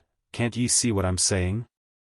I'll take ye out o' all this, and put ye your cousin, or wheresoever you list, if ye'll GIE me what I say. He was, for the first time, looking me in the face, but with contracted eyes, and a countenance very much agitated. Money, said I, with a prompt disdain. Aye, money, £20,000, there. On or off, he replied, with an unpleasant sort of effort. You ask my promise for £20,000, and you shan't have it. My cheeks were flaming, and I stamped on the ground as I spoke. If he had known how to appeal to my better feelings, I am sure I should have done, perhaps not quite that, all at once at least, but something handsome, to assist him. But this application was so shabby and insolent. What could he take me for? That I should suppose his placing me with cousin Monica constituted her my guardian? Why, he must fancy me the merest baby. There was a kind of stupid cunning in this that disgusted my good nature and outraged my self-importance. You won't GIE me that, then? He said, looking down again, with a frown, and working his mouth and cheeks about as I could fancy a man rolling a piece of tobacco in his jaw. Certainly not, sir, I replied. Take it, then, he replied, still looking down, very black and discontented. I joined Mary Quince, extremely angry. As I passed under the carved oak arch of the vestibule, I saw his figure in the deepening twilight. The picture remains in its murky halo fixed in memory. Standing where he last spoke in the center of the hall, not looking after me, but downward, and, as well as I could see, with the countenance of a man who has lost a game. And a ruinous wager too, that is black and desperate. I did not utter a syllable on the way up. When I reached my room, I began to reconsider the interview more at my leisure. I was, such were my ruminations, to have agreed at once to his preposterous offer, and to have been driven, while he smirked and grimaced behind my back at his acquaintances, through Feltram in his dog-cart to Elverston. And then, to the just indignation of my uncle, to have been delivered up to Lady Knollys' guardianship, and to have handed my driver, as I alighted, the handsome fare of £20,000. It required the impudence of Tony Lumpkin, without either his fun or his shrewdness, to have conceived such a prodigious practical joke. "Maybe you'd like a little tea, miss?" insinuated Mary Quince. "What impertinence!" I exclaimed, with one of my angry stamps on the floor. "Not you, dear old Quince," I added. "No, no tea just now." And I resumed my ruminations, which soon led me to this train of thought: stupid and insulting as Dudley's proposition was, it yet involved a great treason against my uncle. Should I be weak enough to be silent, may he not, wishing to forestall me, misrepresent all that has passed, so as to throw the blame altogether upon me? This idea seized upon me with a force which I could not withstand, and on the impulse of the moment I obtained admission to my uncle, and related exactly what had passed. When I had finished my narrative, which he listened to without once raising his eyes, my uncle cleared his throat once or twice, as if to speak. He was smiling, I thought with an effort, and with elevated brows. When I concluded, he hummed one of those sliding notes, which a less refined man might have expressed by a whistle of surprise and contempt, and again he essayed to speak, but continued silent. The fact is, he seemed to me very much disconcerted. He rose from his seat, and shuffled about the room in his slippers, I believe affecting only to be in search of something, opening and shutting 2 or 3 drawers, and turning over some books and papers. And at length, taking up some loose sheets of manuscript, he appeared to have found what he was looking for, and began to read them carelessly, with his back towards me. And with another effort to clear his voice, he said at last: "And pray, what could the fool mean by all that?" "I think he must have taken me for an idiot, sir," I answered. "Not unlikely. He has lived in a stable, among horses and ostlers. He has always seemed to me something like a centaur, that is a centaur composed not of man and horse, but of an ape and an ass." And upon this jibe he laughed, not coldly and sarcastically, as was his wont, but, I thought, flurriedly.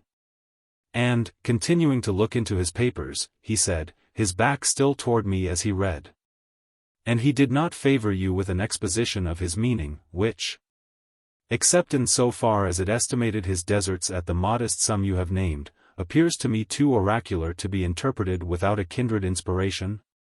And again he laughed. He was growing more like himself. "As to your visiting your cousin, Lady Knowles, the stupid rogue had only 5 minutes before heard me express my wish that you should do so before leaving this. I am quite resolved you shall, that is, unless, dear Maud, you should yourself object, but, of course, we must wait for an invitation, which, I conjecture, will not be long in coming. In fact, your letter will naturally bring it about, and, I trust, open the way to a permanent residence with her. The more I think it over, the more am I convinced, dear niece, that as things are likely to turn out, my roof would be no desirable shelter for you, and that, under all circumstances, hers would. Such were my motives, Maud, in opening, through your letter, a door of reconciliation between us. I felt that I ought to have kissed his hand, that he had indicated precisely the future that I most desired. And yet there was within me a vague feeling, akin to suspicion, akin to dismay which chilled and overcast my soul. "But, Maud," he said, "I am disquieted to think of that stupid jackanapes presuming to make you such an offer. A creditable situation truly, arriving in the dark at Elverston, under the solitary escort of that wild young man, with whom you would have fled from my guardianship. And, Maud, I tremble as I ask myself the question, would he have conducted you to Elverston at all? When you have lived as long in the world as I, you will appreciate its wickedness more justly." Here there was a little pause. "I know, my dear, that were he convinced of his legal marriage with that young woman," he resumed, perceiving how startled I looked, "such an idea, of course, would not have entered his head. But he does not believe any such thing. Contrary to fact and logic, he does honestly think that his hand is still at his disposal. And I certainly do suspect that he would have employed that excursion in endeavoring to persuade you to think as he does. Be that how it may, however, it is satisfactory to me to know that you shall never more be troubled by one word from that ill-regulated young man. I made him my adieus, such as they were, this evening, and never more shall he enter the walls of Bartram Hall while we two live. Uncle Silas replaced the papers which had ostensibly interested him so much, and returned. There was a vein which was visible near the angle of his lofty temple, and in moments of agitation stood out against the surrounding pallor in a knotted blue cord. And as he came back smiling askance, I saw this sign of inward tumult. We can, however, afford to despise the follies and knaveries of the world, Maud, as long as we act, as we have hitherto done, with perfect confidence in each other. Heaven bless you, dear Maud. Your report troubled me, I believe, more than it need, troubled me a good deal, but reflection assures me it is nothing. He is gone. In a few days' time he will be on the sea. I will issue my orders tomorrow morning, and he will never more, during his brief stay in England, gain admission to Bartram Hall. Good night, my good niece, I thank you. And so I returned to Mary Quince, on the whole happier than I had left her, but still with the confused and jarring vision I could not interpret perpetually rising before me. And as, from time to time, shapeless anxieties agitated me, relieving them by appeals to him who alone is wise and strong. Next day brought me a good-natured gossiping letter from dear Milly, written in compulsory French, which was, in some places, very difficult to interpret. She gave me a very pleasant account of the place, and her opinion of the girls who were inmates, and mentioned some of the nuns with high commendation. The language plainly cramped poor Milly's genius. But although there was by no means so much fun as an honest English letter would have brought me, there could be no mistake about her liking the place. And she expressed her honest longing to see me in the most affectionate terms. This letter came enclosed in one to my uncle, from the proper authority in the convent. And as there was neither address within, nor postmark without, I was as much in the dark as ever as to poor Milly's whereabouts. Penciled across the envelope of this letter, in my uncle's hand, were the words, "Let me have your answer when sealed, and I will transmit it, S.R." When, accordingly, some days later, I did place my letter to Milly in my uncle's hands, he told me the reason of his reserves on the subject. I thought it best, dear Maud, not to plague you with a secret, and Milly's present address is one. It will in a few weeks become the rallying point of our diverse routes, when you shall meet her, and I join you both. Nobody, until the storm shall have blown over, must know where I am to be found, except my lawyer. And I think you would prefer ignorance to the trouble of keeping a secret on which so much may depend. This being reasonable, and even considerate, I acquiesced. In that interval there reached me such a charming, gay, and affectionate letter, a very long letter, too, though the writer was scarcely 7 miles away, from dear cousin Monica. Full of pleasant gossip, and rose-colored and golden castles in the air, and the kindest interest in poor Milly, and the warmest affection for me. One other incident varied that interval, if possible more pleasantly than those. It was the announcement, in a Liverpool paper, of the departure of the Seamew, bound for Melbourne. And among the passengers were reported Dudley Ruthyn, Esquire, of Bartram H., and Mrs. D. Ruthyn.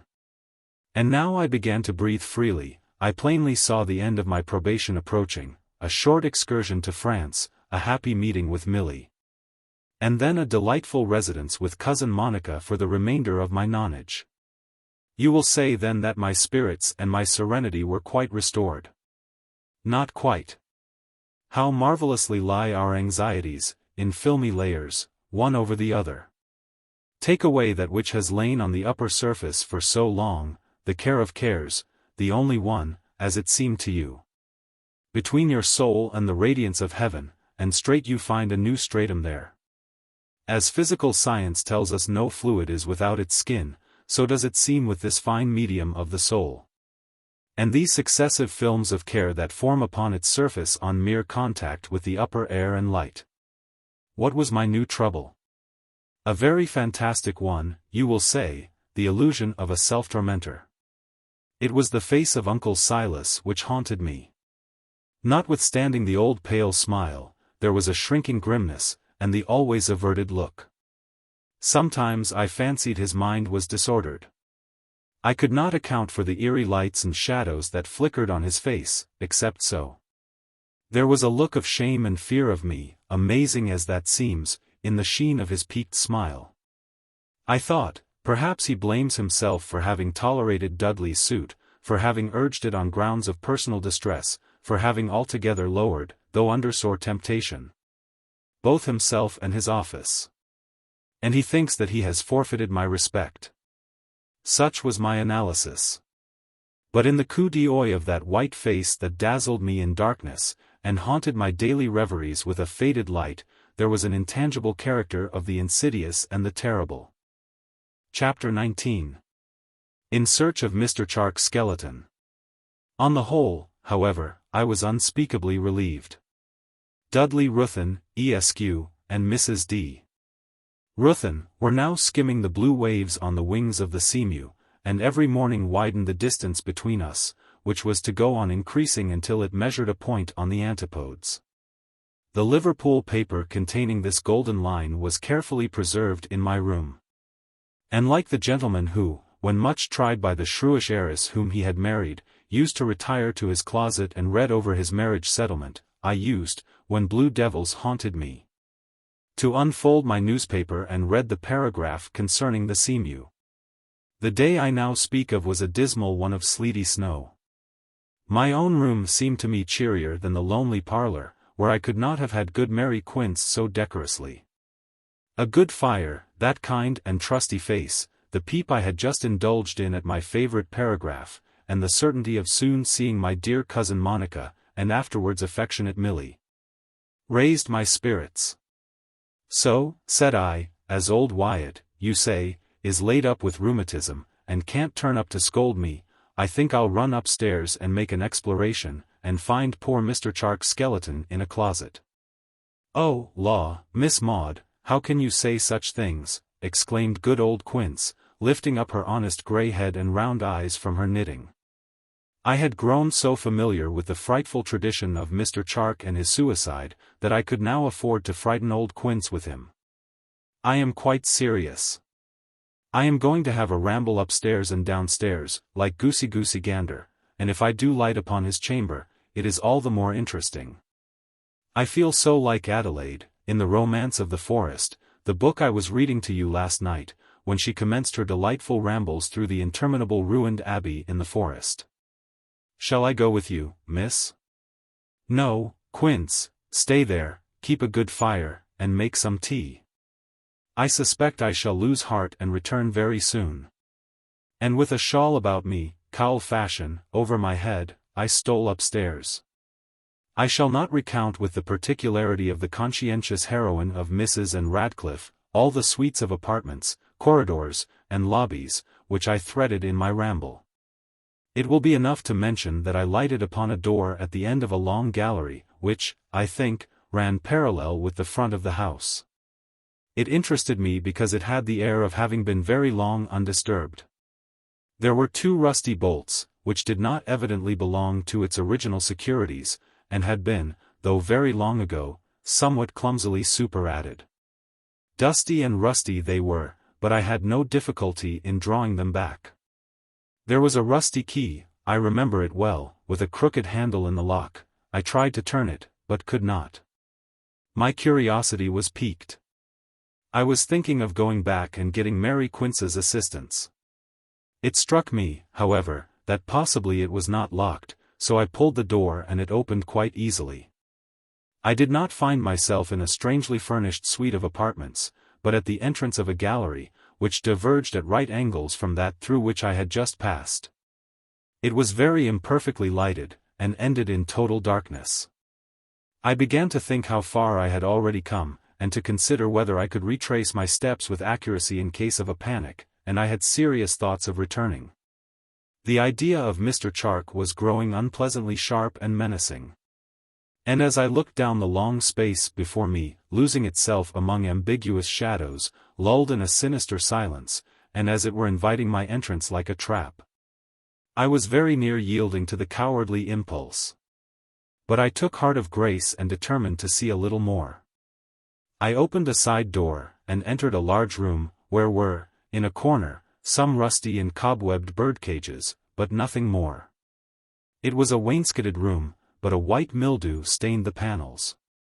I looked from the window. It commanded that dismal, weed-choked quadrangle into which I had once looked from another window. I opened a door at its farther end, and entered another chamber, not quite so large, but equally dismal, with the same prison-like lookout. Not very easily discerned through the grimy panes and the sleet that was falling thickly outside. The door through which I had entered made a little accidental creak, and, with my heart at my lips, I gazed at it, expecting to see Charke, or the skeleton of which I had talked so lightly, stalk in at the half-open aperture. But I had an odd sort of courage which was always fighting against my cowardly nerves, and I walked to the door, and looking up and down the dismal passage, was reassured. Well, one room more, just that whose deep-set door fronted me, with a melancholy frown, at the opposite end of the chamber. So to it I glided, shoved it open, advancing one step, and the great bony figure of Madame de la Rougère was before me. I could see nothing else. The drowsy traveller who opens his sheets to slip into bed, and sees a scorpion coiled between them, may have experienced a shock the same in kind, but immeasurably less in degree. She sat in a clumsy old armchair, with an ancient shawl about her, and her bare feet in a delft tub. She looked a thought more withered. Her wig shoved back disclosed her bald wrinkled forehead, and enhanced the ugly effect of her exaggerated features and the gaunt hollows of her face. With a sense of incredulity and terror I gazed, freezing, at this evil phantom, who returned my stare for a few seconds with a shrinking scowl, dismal and grim, as of an evil spirit detected.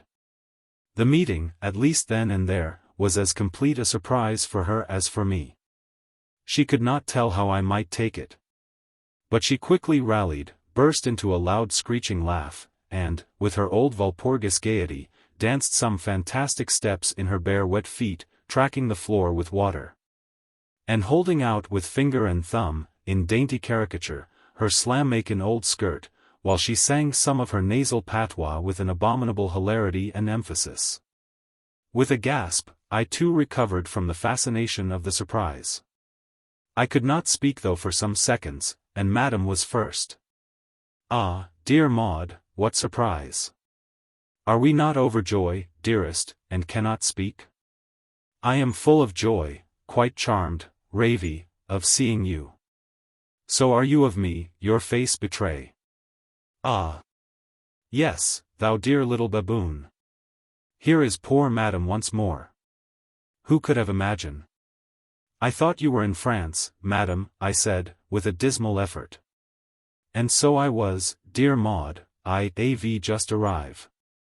Your uncle Silas he wrote to the superioress for gouvernante to accompany a young lady, that is you, Maud, on her journey, and she send me. And so, ma chère, here is poor Madame arrived to charge herself of that affair. How soon do we leave for France, Madame? I asked. I do not know, but the old woman, what is her name? Wyatt, I suggested. Oh. We, Wyatt, she says 2-3 week. And who conduct you to poor Madame's apartment, my dear Maud? She inquired insinuatingly. No one, I answered promptly, I reached it quite accidentally, and I can't imagine why you should conceal yourself. Something like indignation kindled in my mind as I began to wonder at the sly strategy which had been practiced upon me. I.av. not conceal myself, mademoiselle, retorted the governess. I.av. act precisely as I.av. been ordered. Your uncle, Mr. Silas Ruthyn, he is afraid, Wyatt says, to be interrupted by his creditors, and everything must be done very quietly.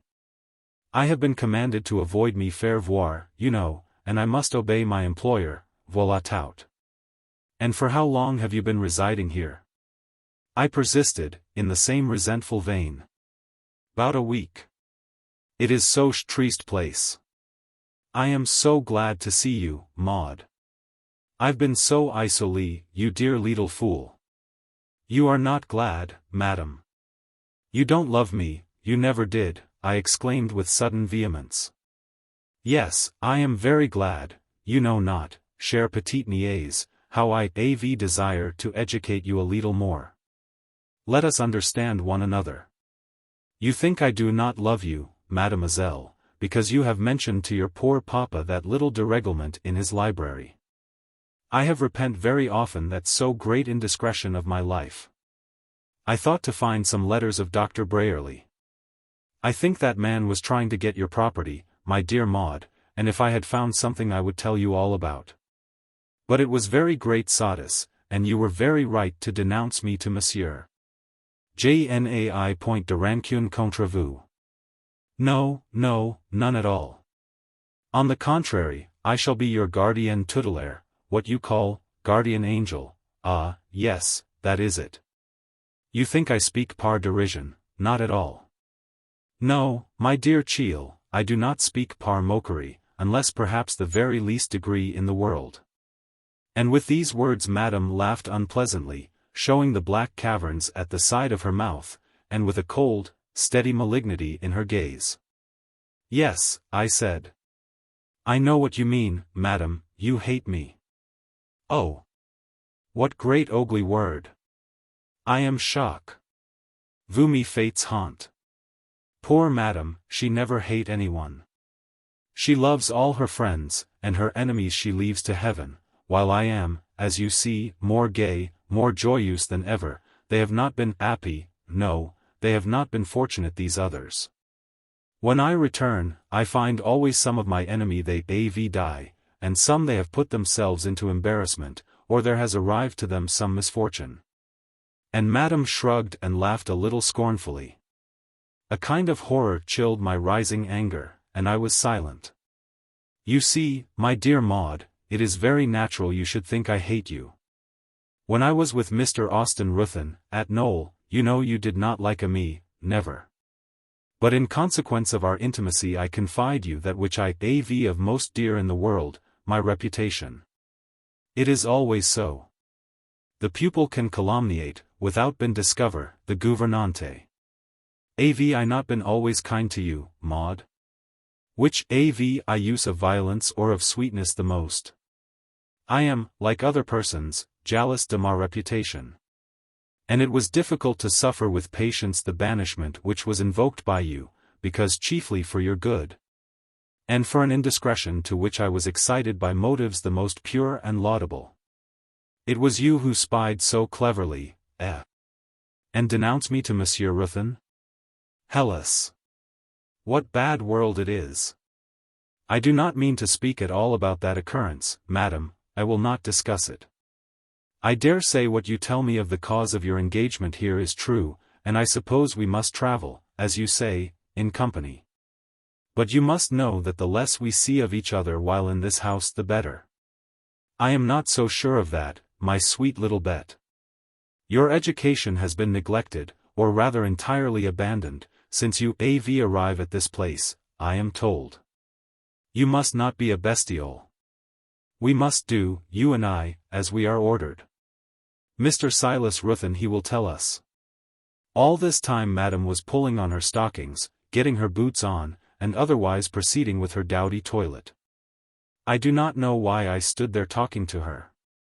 We often act very differently from what we would have done upon reflection. I had involved myself in a dialogue, as wiser generals than I have entangled themselves in a general action when they meant only an affair of outposts. I had grown a little angry, and would not betray the least symptom of fear, although I felt that sensation profoundly.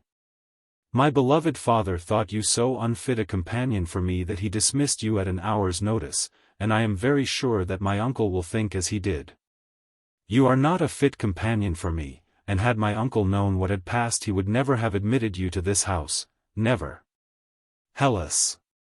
Quelle disgrace! And you really think so, my dear Maud, exclaimed Madame, adjusting her wig before her glass, in the corner of which I could see half of her sly, grinning face, as she ogled herself in it. I do, and so do you, madam, I replied, growing more frightened. It may be, we shall see, but everyone is not so cruel as you, ma chère petite calumniatrice. You shan't call me those names, I said, in an angry tremor. What name, dearest Cheel? Calumniatrice, that is an insult. Why, my most foolish little Maud, we may say, rogue, and 1,000 other little words in play which we do not say seriously. You are not playing, you never play, you are angry, and you hate me, I exclaimed, vehemently. Oh, fie, what shame! Do you not perceive, dearest Cheel, how much education you still need? You are proud, little demoiselle, you must become, on the contrary, quite humble. Je ferai baiser le babouin à vous, ha, ha, ha. I will make a you to keys the monkey. You are too proud, my dear Cheel.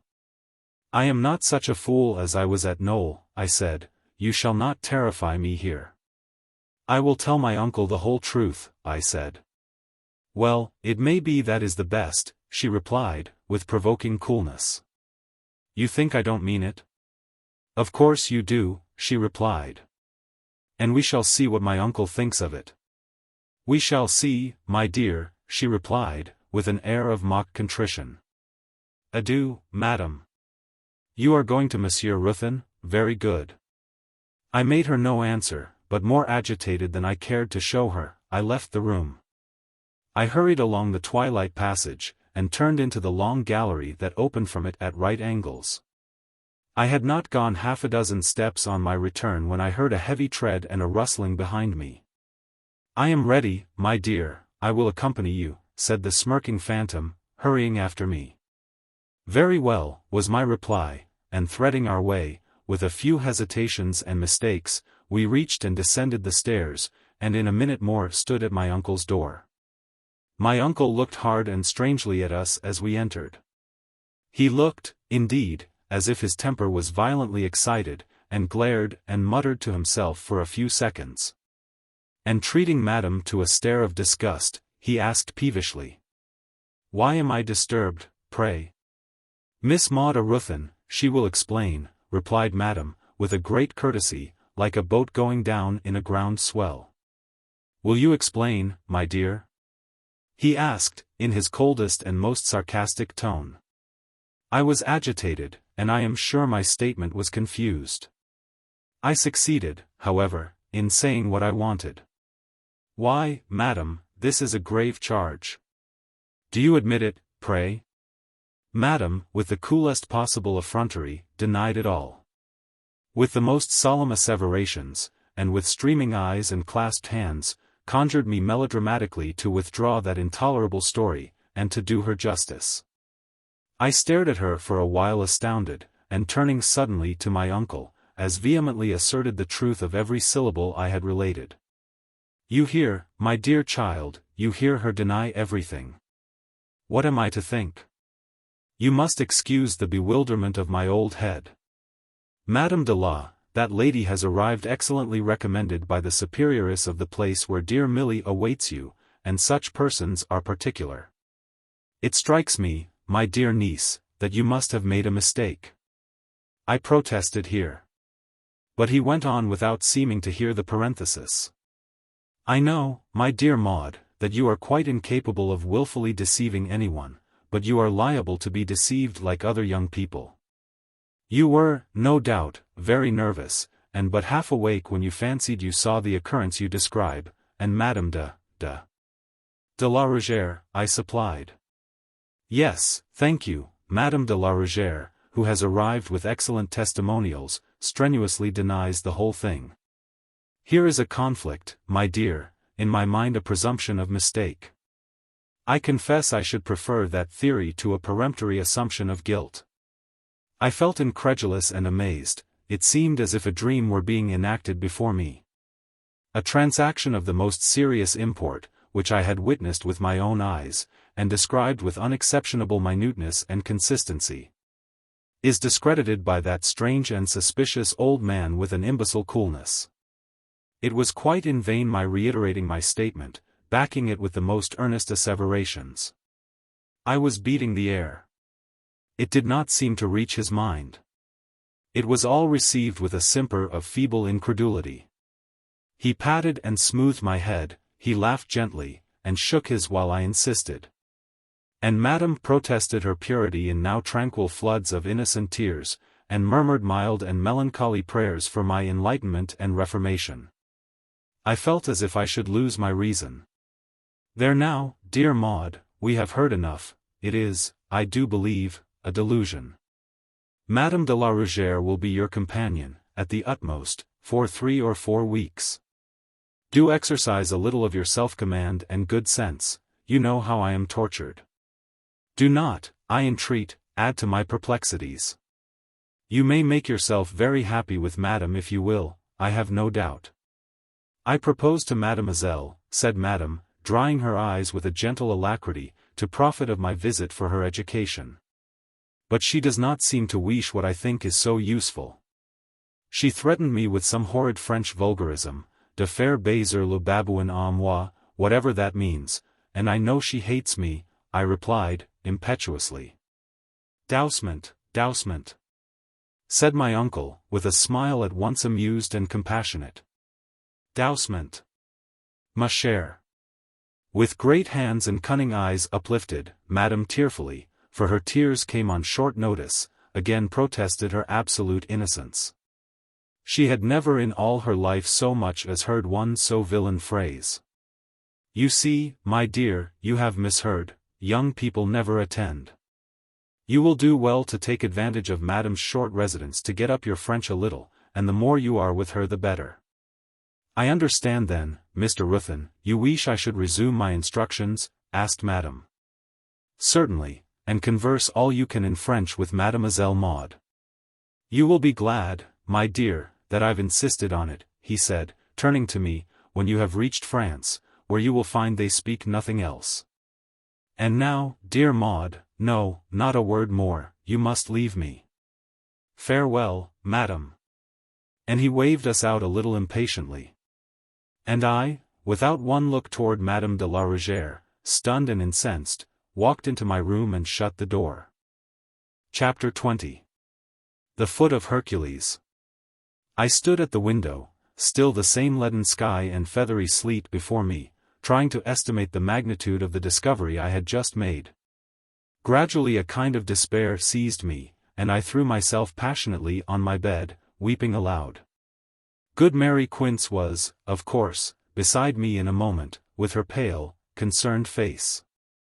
Oh, Mary, Mary, she's come, that dreadful woman, Madame de la Rougère, has come to be my governess again, and Uncle Silas won't hear or believe anything about her.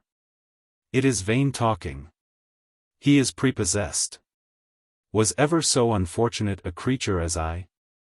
Who could have fancied or feared such a thing? Oh, Mary, Mary, what am I to do? What is to become of me?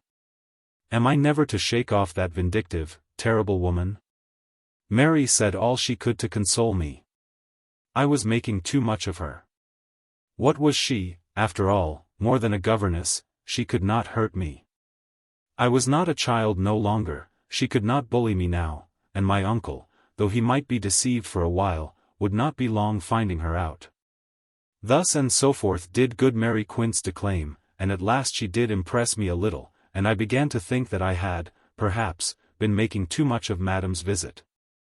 But still imagination, that instrument and mirror of prophecy, showed her formidable image always on its surface, with a terrible moving background of shadows. In a few minutes there was a knock at my door, and Madame herself entered. She was in walking costume.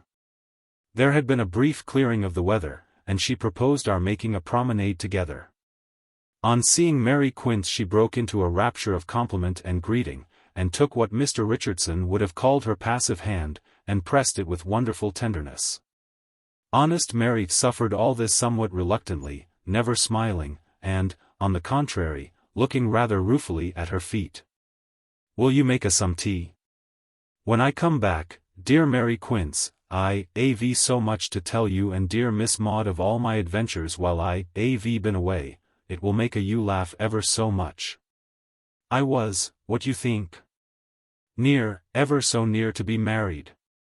And upon this she broke into a screeching laugh, and shook Mary Quince merrily by the shoulder. I sullenly declined going out, or rising. And when she had gone away, I told Mary that I should confine myself to my room while Madame stayed. But self-denying ordinances self-imposed are not always long observed by youth. Madame de la Rougère laid herself out to be agreeable. She had no end of stories, more than half, no doubt, pure fictions, to tell, but all, in that triste place, amusing. Mary Quince began to entertain a better opinion of her. She actually helped to make beds, and tried to be in every way of use, and seemed to have quite turned over a new leaf. And so gradually she moved me, first to listen, and at last to talk. On the whole, these terms were better than a perpetual skirmish. But, notwithstanding all her gossip and friendliness, I continued to have a profound distrust and even terror of her. She seemed curious about the Bartramhaugh family, and all their ways, and listened darkly when I spoke. I told her, bit by bit, the whole story of Dudley, and she used, whenever there was news of the Seamew, to read the paragraph for my benefit. And in poor Milly's battered little atlas she used to trace the ship's course with a pencil, writing in, from point to point, the date at which the vessel was spoken at sea. She seemed amused at the irrepressible satisfaction with which I received these minutes of his progress, and she used to calculate the distance. On such a day he was 260 miles, on such another 500. The last point was more than 800, good, better, best of all would be those, delicious antipode, where he would so soon promenade on his head 12,000 mile away. And at the conceit she would fall into screams of laughter. Laugh as she might, however, there was substantial comfort in thinking of the boundless stretch of blue wave that rolled between me and that villainous cousin. I was now on very odd terms with Madame. She had not relapsed into her favorite vein of oracular sarcasm and menace, she had, on the contrary, affected her good-humored and genial vein. But I was not to be deceived by this. I carried in my heart that deep-seated fear of her which her unpleasant good humor and gaiety never disturbed for a moment. I was very glad, therefore, when she went to Todcaster by rail, to make some purchases for the journey which we were daily expecting to commence. And happy in the opportunity of a walk, good old Mary Quince and I set forth for a little ramble. As I wished to make some purchases in Feltram, I set out, with Mary Quince for my companion. On reaching the great gate we found it locked. The key, however, was in it, and as it required more than the strength of my hand to turn, Mary tried it. At the same moment old Crowley came out of the sombre lodge by its side, swallowing down a mouthful of his dinner in haste. No one, I believe, liked the long suspicious face of the old man, seldom shorn or washed, and furrowed with great, grimy perpendicular wrinkles. Leering fiercely at Mary, not pretending to see me, he wiped his mouth hurriedly with the back of his hand, and growled. "Drop it. Open it, please, Mr. Crowley," said Mary, renouncing the task. Crowley wiped his mouth as before, looking inauspicious. Shuffling to the spot, and muttering to himself, he first satisfied himself that the lock was fast, and then lodged the key in his coat pocket, and still muttering, retraced his steps. "We want the gate open, please," said Mary. No answer. "Miss Maud wants to go into the town," she insisted. "We wants many a thing we can't get," he growled, stepping into his habitation. "Please open the gate," I said, advancing. He half turned on his threshold, and made a dumb show of touching his hat, although he had none on. "Can't, ma'am. Without an order from master, no one goes out here." "You won't allow me and my maid to pass the gate?" I said. "'Tisn't me, ma'am," said he. "But I can't break orders, and no one goes out without the master allows." And without awaiting further parley, he entered, shutting his hatch behind him. So Mary and I stood, looking very foolish at one another. This was the first restraint I had experienced since Milly and I had been refused a passage through the windmill paling. The rule, however, on which Crowley insisted I felt confident could not have been intended to apply to me. A word to Uncle Silas would set all right. And in the meantime I proposed to Mary that we should take a walk, my favourite ramble, into the Windmill Wood. I looked toward Dickens's farmstead as we passed, thinking that Beauty might have been there. I did see the girl, who was plainly watching us. She stood in the doorway of the cottage, withdrawn into the shade, and, I fancied, anxious to escape observation. When we had passed on a little, I was confirmed in that belief by seeing her run down the footpath which led from the rear of the farmyard in the direction contrary to that in which we were moving. So, I thought, poor Meg falls from me. Mary Quince and I rambled on through the wood, till we reached the windmill itself, and seeing its low arched door open, we entered the chiaroscuro of its circular basement. As we did so I heard a rush and the creak of a plank, and looking up, I saw just a foot, no more, disappearing through the trapdoor. In the case of one we love or fear intensely, what feats of comparative anatomy will not the mind unconsciously perform? Constructing the whole living animal from the turn of an elbow, the curl of a whisker, a segment of a hand. How instantaneous and unerring is the instinct! Oh, Mary, what have I seen? I whispered, recovering from the fascination that held my gaze fast to the topmost rounds of the ladder, that disappeared in the darkness above the open door in the loft. Come, Mary, come away. At the same instant appeared the swarthy, sullen face of Dickon Hawkes in the shadow of the aperture. Having but one serviceable leg, his descent was slow and awkward, and having got his head to the level of the loft he stopped to touch his hat to me, and to hasp and lock the trapdoor. When this was done, the man again touched his hat, and looked steadily and searchingly at me for a second or so, while he got the key into his pocket. These fellas stores their flour too long ma'am. There's a deal trouble looking arter it. I'll talk Silas, and settle that. By this time he had got upon the worn-tiled floor, and touching his hat again, he said, I'm goin' to lock the door, ma'am. So with a start, and again whispering, Come, Mary, come away. With my arm fast in hers, we made a swift departure. I feel very faint, Mary, said I, come quickly. There's nobody following us? No, miss, dear. That man with the wooden leg is putting a padlock on the door. Come very fast, I said. And when we had got a little farther, I said, look again, and see whether anyone is following. No one, miss, answered Mary, plainly surprised. He's putting the key in his pocket, and standin' there lookin' after us. Oh, Mary, did not you see it? What, miss? Asked Mary, almost stopping. Come on, Mary. Don't pause. They will observe us, I whispered, hurrying her forward. What did you see, miss? Repeated Mary. Mr. Dudley, I whispered, with a terrified emphasis, not daring to turn my head as I spoke. Lock, miss, remonstrated honest Quince, with a protracted intonation of wonder and incredulity, which plainly implied a suspicion that I was dreaming. Yes, Mary.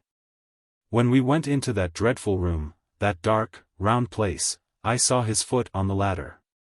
His foot, Mary the First can't be mistaken. I won't be questioned.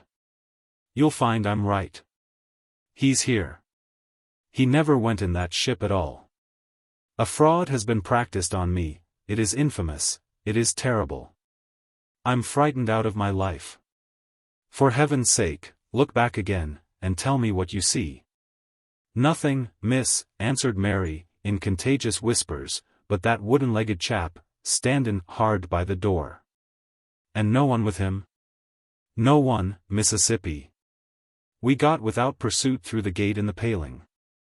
I drew breath so soon as we had reached the cover of the thicket near the chestnut hollow. And I began to reflect that whoever the owner of the foot might be, and I was still instinctively certain that it was no other than Dudley, concealment was plainly his object. I need not, then, be at all uneasy lest he should pursue us. As we walked slowly and in silence along the grassy footpath, I heard a voice calling my name from behind. Mary Quince had not heard it at all, but I was quite certain. It was repeated twice or thrice, and, looking in considerable doubt and trepidation under the hanging boughs, I saw Beauty, not 10 yards away, standing among the underwood. I remember how white the eyes and teeth of the swarthy girl looked, as with hand uplifted toward her ear, she watched us while, as it seemed, listening for more distant sounds.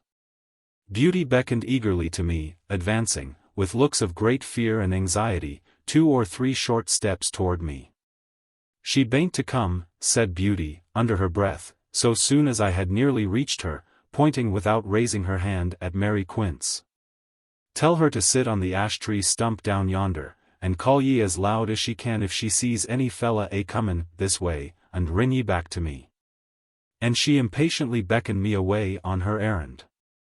When I returned, having made this dispositions, I perceived how pale the girl was.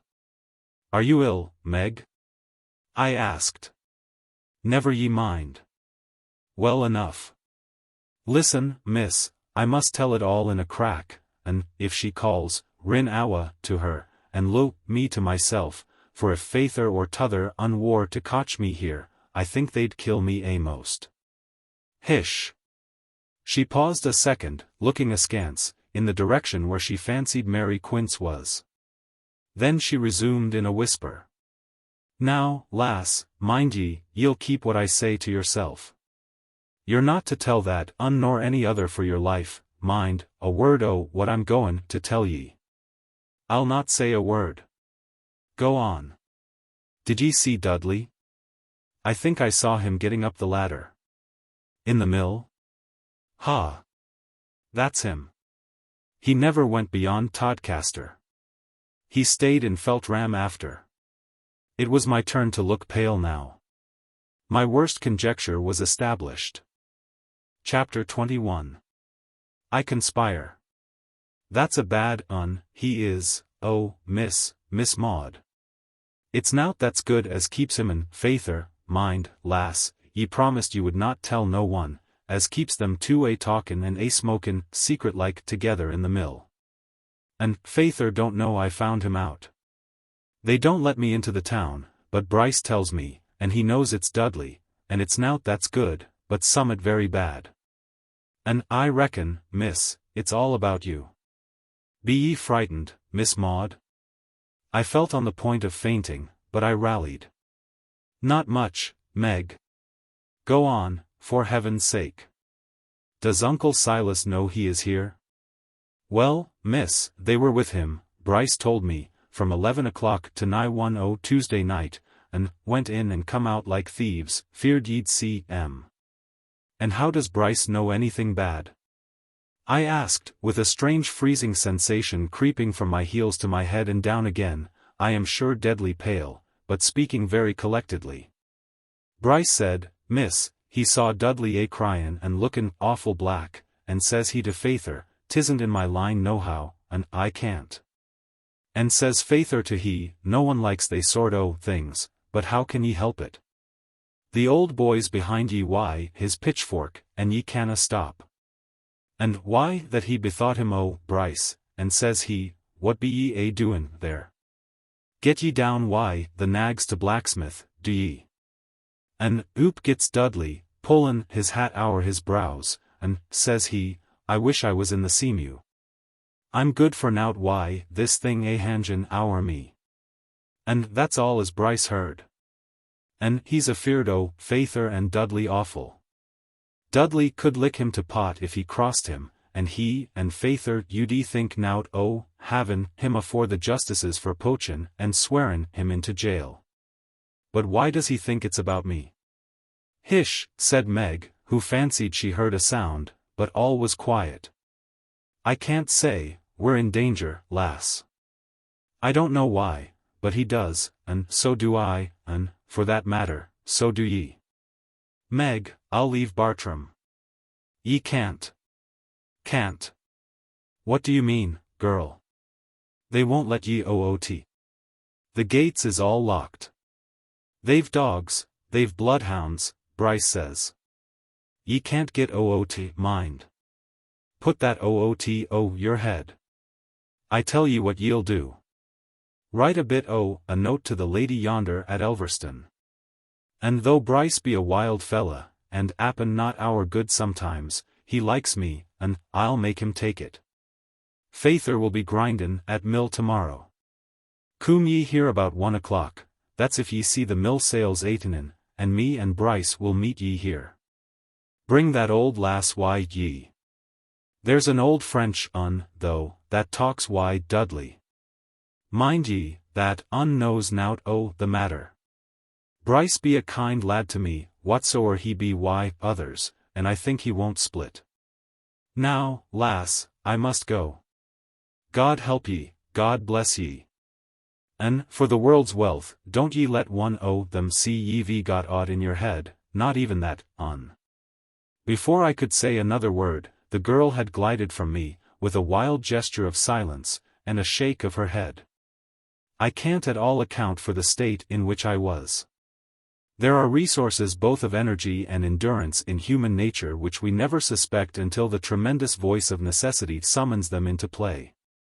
Petrified with a totally new horror, but with something of the coldness and impassiveness of the transformation, I stood, spoke, and acted, a wonder, almost a terror, to myself. I met Madame on my return as if nothing had happened. I heard her ugly gabble, and looked at the fruits of her hour's shopping, as I might hear, and see, and talk, and smile, in a dream.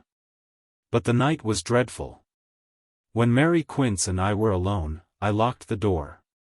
I continued walking up and down the room, with my hands clasped, looking at the inexorable floor, the walls, the ceiling, with a sort of imploring despair. I was afraid to tell my dear old Mary. The least indiscretion would be failure, and failure destruction. I answered her perplexed solicitudes by telling her that I was not very well, that I was uneasy. But I did not fail to extract from her a promise that she would not hint to mortal either my suspicions about Dudley, or our rencontre with Meg Hawkes. I remember how, when, after we had got, late at night, into bed, I sat up, shivering with horror, in mine, while honest Mary's tranquil breathing told how soundly she slept. I got up, and looked from the window, expecting to see some of those wolfish dogs which they had brought to the place prowling about the courtyard. Sometimes I prayed, and felt tranquilized, and fancied that I was perhaps to have a short interval of sleep. But the serenity was delusive, and all the time my nerves were strung hysterically. Sometimes I felt quite wild, and on the point of screaming. At length that dreadful night passed away. Morning came, and a less morbid, though hardly a less terrible state of mind. Madame paid me an early visit. A thought struck me. I knew that she loved shopping, and I said, quite carelessly, "Your yesterday's shopping tempts me, madame, and I must get a few things before we leave for France. Suppose we go into Feltram today, and make my purchases, you and I?" She looked from the corner of her cunning eye in my face without answering. I did not blench, and she said, "Very good.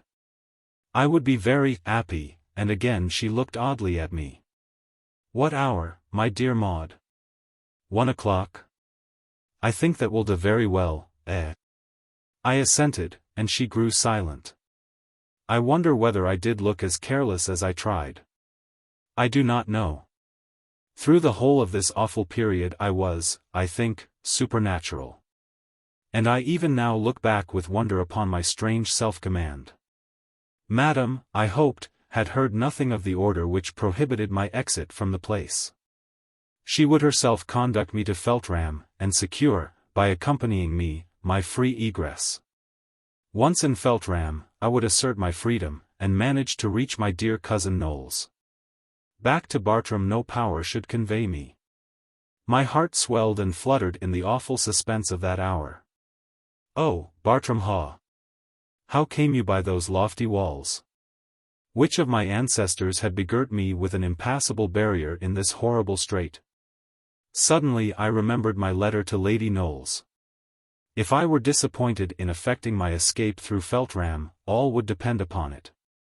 Having locked my door, I wrote as follows. "Oh, my beloved cousin, as you hope for comfort in your hour of fear, aid me now. Dudley has returned, and is secreted somewhere about the grounds. It is a fraud. They all pretend to me that he is gone away in the Seamew, and he or they had his name published as one of the passengers. Madame de la Rougère has appeared. She is here, and my uncle insists on making her my close companion. I am at my wits' ends. I cannot escape, the walls are a prison, and I believe the eyes of my jailers are always upon me.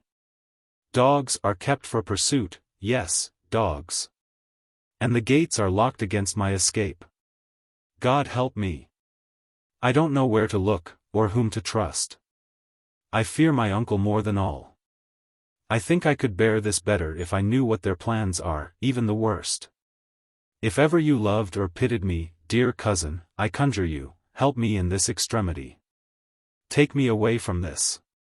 Oh, darling, for God's sake, take me away. Your distracted and terrified cousin, Bartram Haugh. Maud. I sealed this letter jealously, as if the inanimate missive would burst its cerements, and proclaim my desperate appeal through all the chambers and passages of silent Bartram. Old Quince, greatly to cousin Monica's amusement, persisted in furnishing me with those capacious pockets which belonged to a former generation. I was glad of this old-world eccentricity now, and placed my guilty letter, that, amidst all my hypocrisies, spoke out with terrible frankness, deep in this receptacle. And having hid away the pen and ink, my accomplices, I opened the door, and resumed my careless looks, awaiting Madame's return. I was to demand to Mr. Ruthyn the permission to go to Feltram, and I think he will allow. He want to speak to you.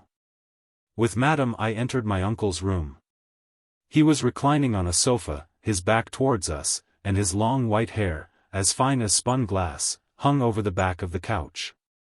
I was going to ask you, dear Maud, to execute 2 or 3 little commissions for me in Feltram. My dreadful letter felt lighter in my pocket, and my heart beat violently. But I have just recollected that this is a market day, and Feltram will be full of doubtful characters and tipsy persons, so we must wait till tomorrow. And Madame says, very kindly, that she will, as she does not so much mind, make any little purchases today which cannot conveniently wait. Madame assented with a courtesy to Uncle Silas, and a great hollow smile to me. By this time Uncle Silas had raised himself from his reclining posture, and was sitting, gaunt and white, upon the sofa. News of my prodigal today, he said, with a peevish smile, drawing the newspaper towards him. The vessel has been spoken again. How many miles away, do you suppose? He spoke in a plaintive key, looking at me, with hungry eyes, and a horribly smiling countenance. How far do you suppose Dudley is today? And he laid the palm of his hand on the paragraph as he spoke. Guess. For a moment I fancied this was a theatric preparation to give point to the disclosure of Dudley's real whereabouts. It was a very long way. Guess, he repeated. So, stammering a little and pale, I performed the required hypocrisy, after which my uncle read aloud for my benefit the line or 2 in which were recorded the event. And the latitude and longitude of the vessel at the time, of which Madame made a note in her memory, for the purpose of making her usual tracing in poor Milly's atlas. I cannot say how it really was, but I fancied that Uncle Silas was all the time reading my countenance, with a grim and practised scrutiny, but nothing came of it, and we were dismissed. Madame loved shopping, even for its own sake, but shopping with opportunities of peculation still more. She had had her luncheon, and was dressed for the excursion. She did precisely what I now most desired, she proposed to take charge of my commissions and my money. And thus entrusted, left me at liberty to keep tryst at the Chestnut Hollow. So soon as I had seen Madame fairly off, I hurried Mary Quince, and got my things on quickly. We left the house by the side entrance, which I knew my uncle's windows did not command. Glad was I to feel a slight breeze, enough to make the mill sails revolve. And as we got further into the grounds, and obtained a distant view of the picturesque old windmill, I felt inexpressibly relieved on seeing that it was actually working. We were now in the Chestnut Hollow, and I sent Mary Quince to her old point of observation, which commanded a view of the path in the direction of the windmill wood. With her former order to call, "I've found it," as loudly as she could, in case she should see anyone approaching. I stopped at the point of our yesterday's meeting. I peered under the branches, and my heart beat fast as I saw Meg Hawkes awaiting me. Chapter 22. The Letter. "Come away, lass," whispered Beauty, very pale, "he's here, Tom Bryce." And she led the way, shoving aside the leafless underwood, and we reached Tom. The slender youth, groom or poacher, he might answer for either, with his short coat and gaitered legs, was sitting on a low horizontal bough, with his shoulder against the trunk. "Don't ye mind." "Sit ye still, lad," said Meg, observing that he was preparing to rise, and had entangled his hat in the boughs. "Sit ye still, and hark to the lady. He'll take it, Miss Maud, if he can." "Why na ye, lad?" "I'll take it," he replied, holding out his hand. "Tom Bryce, you won't deceive me?" "Noa, sure," said Tom and Meg nearly in the same breath. "You are an honest English lad, Tom, you would not betray me?" I was speaking imploringly. "Noa, sure," repeated Tom. There was something a little unsatisfactory in the countenance of this light-haired youth, with the sharpish upturned nose. Throughout our interview he said next to nothing, and smiled lazily to himself, like a man listening to a child's solemn nonsense, and leading it on, with an amused irony, from one wise sally to another.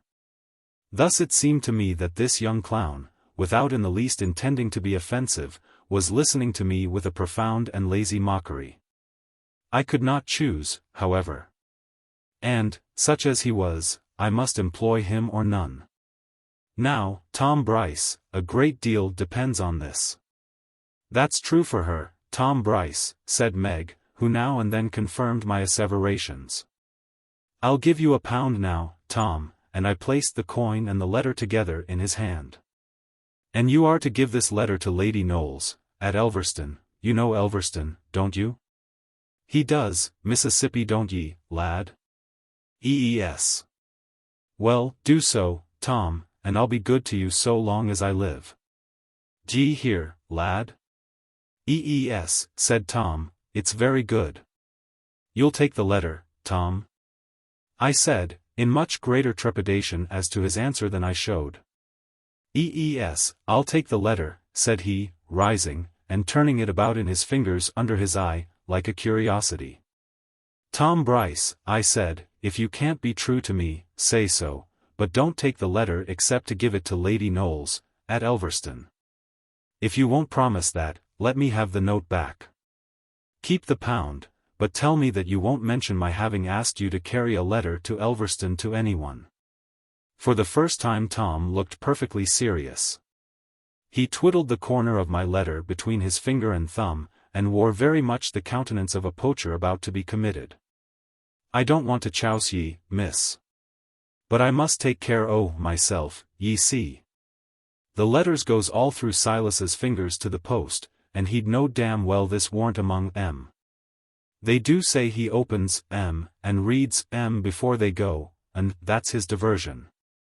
I don't know, but I do believe that's how it be. And, if this one turned up, they'd all know it went behand, and I'd be spotted for't. But you know who I am, Tom, and I'd save you," said I, eagerly. "Ye'd want savon yourself, I'm thinkin', if that feel oot," said Tom, cynically. "I don't say, though, I'll not take it, only this, I won't run my head again a wall for no one." "Tom," I said, with a sudden inspiration, "give me back the letter, and take me out of Bartram, take me to Elverston. It will be the best thing, for you, Tom, I mean, it will indeed, that ever befell you." With this clown I was pleading, as for my life, my hand was on his sleeve. I was gazing imploringly in his face. But it would not do. Tom Bryce looked amused again, swung his head a little on one side, grinning sheepishly over his shoulder on the roots of the trees beside him, as if he were striving to keep himself from an uncivil fit of laughter. "I'll do what a wise lad may, miss, but ye don't know they lads, they bain't that easy come over, and I won't get knocked on the head, nor sent to jail, 'appen, for no good to thee nor me." There's Meg there, she knows well enough I could not manage that, so I won't try it, miss, by no chance, no offence, miss, but I'd rather not, and I'll just try what I can make o' this. That's all I can do for ye. Tom Bryce, with these words, stood up, and looked uneasily in the direction of the windmill wood. Mind ye, miss, come what will, ye'll not tell o' me? Whar 'ill ye go now, Tom? Inquired Meg, uneasily. Never ye mind, lass, answered he, breaking his way through the thicket, and soon disappearing. That ill be it, he'll get into the sheepwalk behind the mound. They're all down yonder, get ye back, miss, to the who's, be the side door, mind ye, don't go round the corner. And I'll just sit a while among the bushes, and wait a good time for a start. And goodbye, miss, and don't ye show like as if there was aught out o' common on your mind. Hish! There was a distant hallooing. That be Faither, she whispered, with a very blank countenance, and listened with her sunburnt hand to her ear. 'Tisn't me, only Davy he'll be callin', she said, with a great sigh, and a joyless smile. Now get ye away, God's name. So running lightly along the path, under cover of this thick wood, I recalled Mary Quince, and together we hastened back again to the house, and entered, as directed, by the side door, which did not expose us to be seen from the windmill wood, and, like two criminals, we stole up by the back stairs, and so through the side gallery to my room. And there sat down to collect my wits, and try to estimate the exact effect of what had just occurred. Madam had not returned. That was well. She always visited my room first, and everything was precisely as I had left it, a certain sign that her prying eyes and busy fingers had not been at work during my absence. When she did appear, strange to say, it was to bring me unexpected comfort. She had in her hand a letter from my dear Lady Knowles, a gleam of sunlight from the free and happy outer world entered with it. The moment Madam left me to myself, I opened it and read as follows. I am so happy, my dearest Maud, in the immediate prospect of seeing you.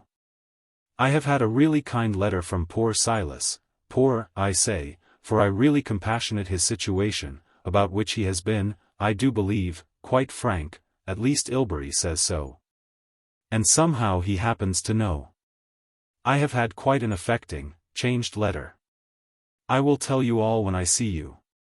He wants me ultimately to undertake that which would afford me the most unmixed happiness, I mean the care of you, my dear girl. I only fear lest my too eager acceptance of the trust should excite that vein of opposition which is in most human beings, and induce him to think over his offer less favorably again. He says I must come to Bartram, and stay a night, and promises to lodge me comfortably. About which last I honestly do not care a pin, when the chance of a comfortable evening's gossip with you is in view. Silas explains his sad situation, and must hold himself in readiness for early flight, if he would avoid the risk of losing his personal liberty. It is a sad thing that he should have so irretrievably ruined himself, that poor Austen's liberality seems to have positively precipitated his extremity. His great anxiety is that I should see you before you leave for your short stay in France. He thinks you must leave before a fortnight. I am thinking of asking you to come over here. I know you would be just as well at Elverston as in France, but perhaps, as he seems disposed to do what we all wish, it may be safer to let him set about it in his own way. The truth is, I have so set my heart upon it that I fear to risk it by crossing him even in a trifle. He says I must fix an early day next week, and talks as if he meant to urge me to make a longer visit than he defined. I shall be only too happy. I begin, my dear Maud, to think that there is no use in trying to control events, and that things often turn out best, and most exactly to our wishes, by being left quite to themselves. I think it was Talleyrand who praised the talent of waiting so much. In high spirits, and with my head brimful of plans, I remain, dearest Maud, ever your affectionate cousin, Monica. Here was an inexplicable puzzle. A faint radiance of hope, however, began to overspread a landscape only a few minutes before darkened by total eclipse. But construct what theory I might, all were inconsistent with many well-established and awful incongruities, and their wrecks lay strewn over the troubled waters of the gulf into which I gazed. Why was Madam here? Why was Dudley concealed about the place? Why was I a prisoner within the walls? What were those dangers which Meg Hawkes seemed to think so great and so imminent as to induce her to risk her lover's safety for my deliverance? All these menacing facts stood grouped together against the dark certainty that never were men more deeply interested in making away with one human being than were Uncle Silas and Dudley in removing me. Sometimes to these dreadful evidences I abandoned my soul. Sometimes, reading Cousin Monica's sunny letter, the sky would clear, and my terrors melt away like nightmares in the morning. I never repented, however, that I had sent my letter by Tom Bryce. Escape from Bartram Haugh was my hourly longing. That evening Madam invited herself to tea with me. I did not object. It was better just then to be on friendly relations with everybody, if possible, even on their own terms. She was in one of her boisterous and hilarious moods, and there was a perfume of brandy. She narrated some compliments paid her that morning in Feltram by that good creature, Mrs. Lytheways, the silk mercer. And what handsome fellow was her new foreman. She intended plainly that I should quiz her, and how he follow her with his eyes wherever she went. I thought, perhaps, he fancied she might pocket some of his lace or gloves. And all the time her great wicked eyes were rolling and glancing according to her ideas of fascination, and her bony face grinning and flaming with the strong drink in which she delighted. She sang twaddling chansons, and being, as was her wont under such exhilarating influences, in a vaporing mood, she vowed that I should have my carriage and horses immediately. I will try what I can do with your Uncle Silas. We are very good old friends, Mr. Ruthyn and I, she said with a leer which I did not understand, and which yet frightened me. I never could quite understand why these Jezebels like to insinuate the dreadful truth against themselves, but they do. Is it the spirit of feminine triumph overcoming feminine shame, and making them vaunt their fall as an evidence of bygone fascination and existing power? Need we wonder? Have not women preferred hatred to indifference, and the reputation of witchcraft, with all its penalties, to absolute insignificance? Thus, as they enjoyed the fear inspired among simple neighbors by their imagined traffic with the father of ill, did Madam, I think, relish with a cynical vainglory the suspicion of her satanic superiority. Next morning Uncle Silas sent for me. He was seated at his table, and spoke his little French greeting, smiling as usual, pointing to a chair opposite. How far, I forget, he said, carelessly laying his newspaper on the table, did you yesterday guess Dudley to be? 1100 miles I thought it was. Oh yes, so it was. And then there was an abstracted pause. I have been writing to Lord Ilbury, your trustee, he resumed. I ventured to say, my dear Maud, for having thoughts of a different arrangement for you, more suitable under my distressing circumstances. I do not wish to vacate without some expression of your estimate of my treatment of you while under my roof. I ventured to say that you thought me kind, considerate, indulgent, may I say so? I assented. What could I say? I said you had enjoyed our poor way of living here, our rough ways and liberty. Was I right? Again I assented. And, in fact, that you had nothing to object against your poor old uncle, except indeed his poverty, which you forgave. I think I said truth. Did I, dear Maud? Again I acquiesced. All this time he was fumbling among the papers in his coat pocket. That is satisfactory. So I expected you to say, he murmured. I expected no less. On a sudden a frightful change spread across his face.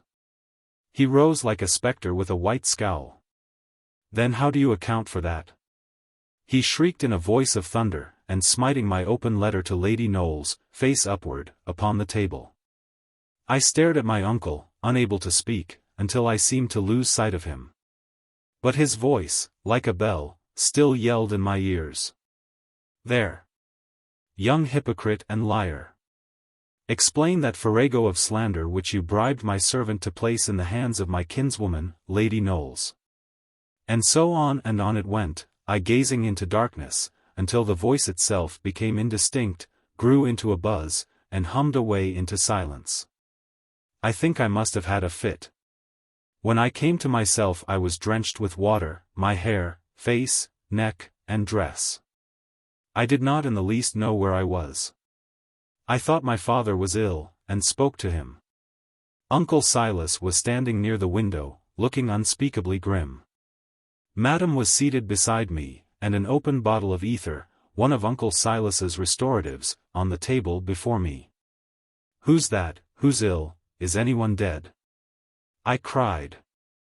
At last I was relieved by long paroxysms of weeping. When I was sufficiently recovered, I was conveyed into my own room. Chapter 23.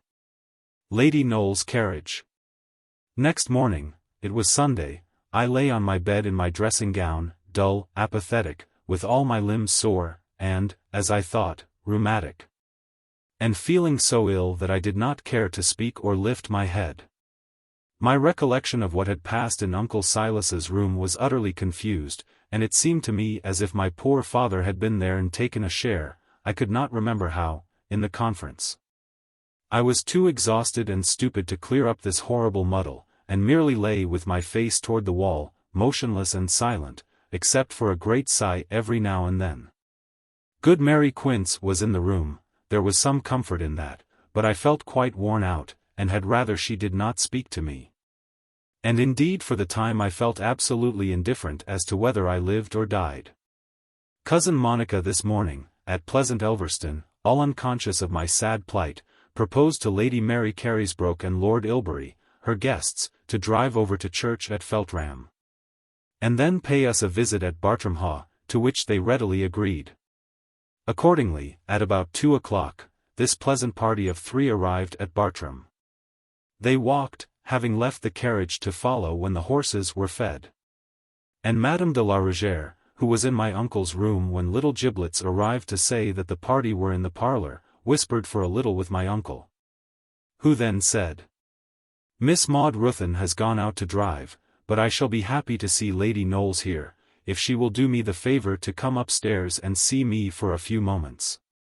And you can mention that I am very far from well." Madame followed him out upon the lobby, and added, holding him by the collar, and whispering earnestly in his ear, "Bring her ladyship up by the back stairs, mind, the back stairs." And the next moment Madame entered my room, with long tiptoe steps, and looking, Mary Quince said, as if she were going to be hanged. On entering she looked sharply round, and being satisfied of Mary Quince's presence, she turned the key in the door, and made some affectionate inquiries about me in a whisper. And then she stole to the window and peeped out, standing back some way. After which she came to my bedside, murmured some tender sentences, drew the curtain a little, and making some little fidgety adjustments about the room. Among the rest she took the key from the lock, quietly, and put it into her pocket.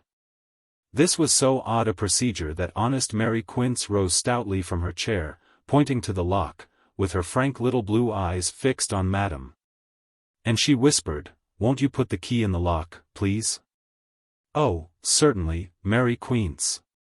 But it is better it shall be locked, for I think her uncle he is coming to see her, and I am sure she would be very much frightened, for he is very much displeased, don't you see?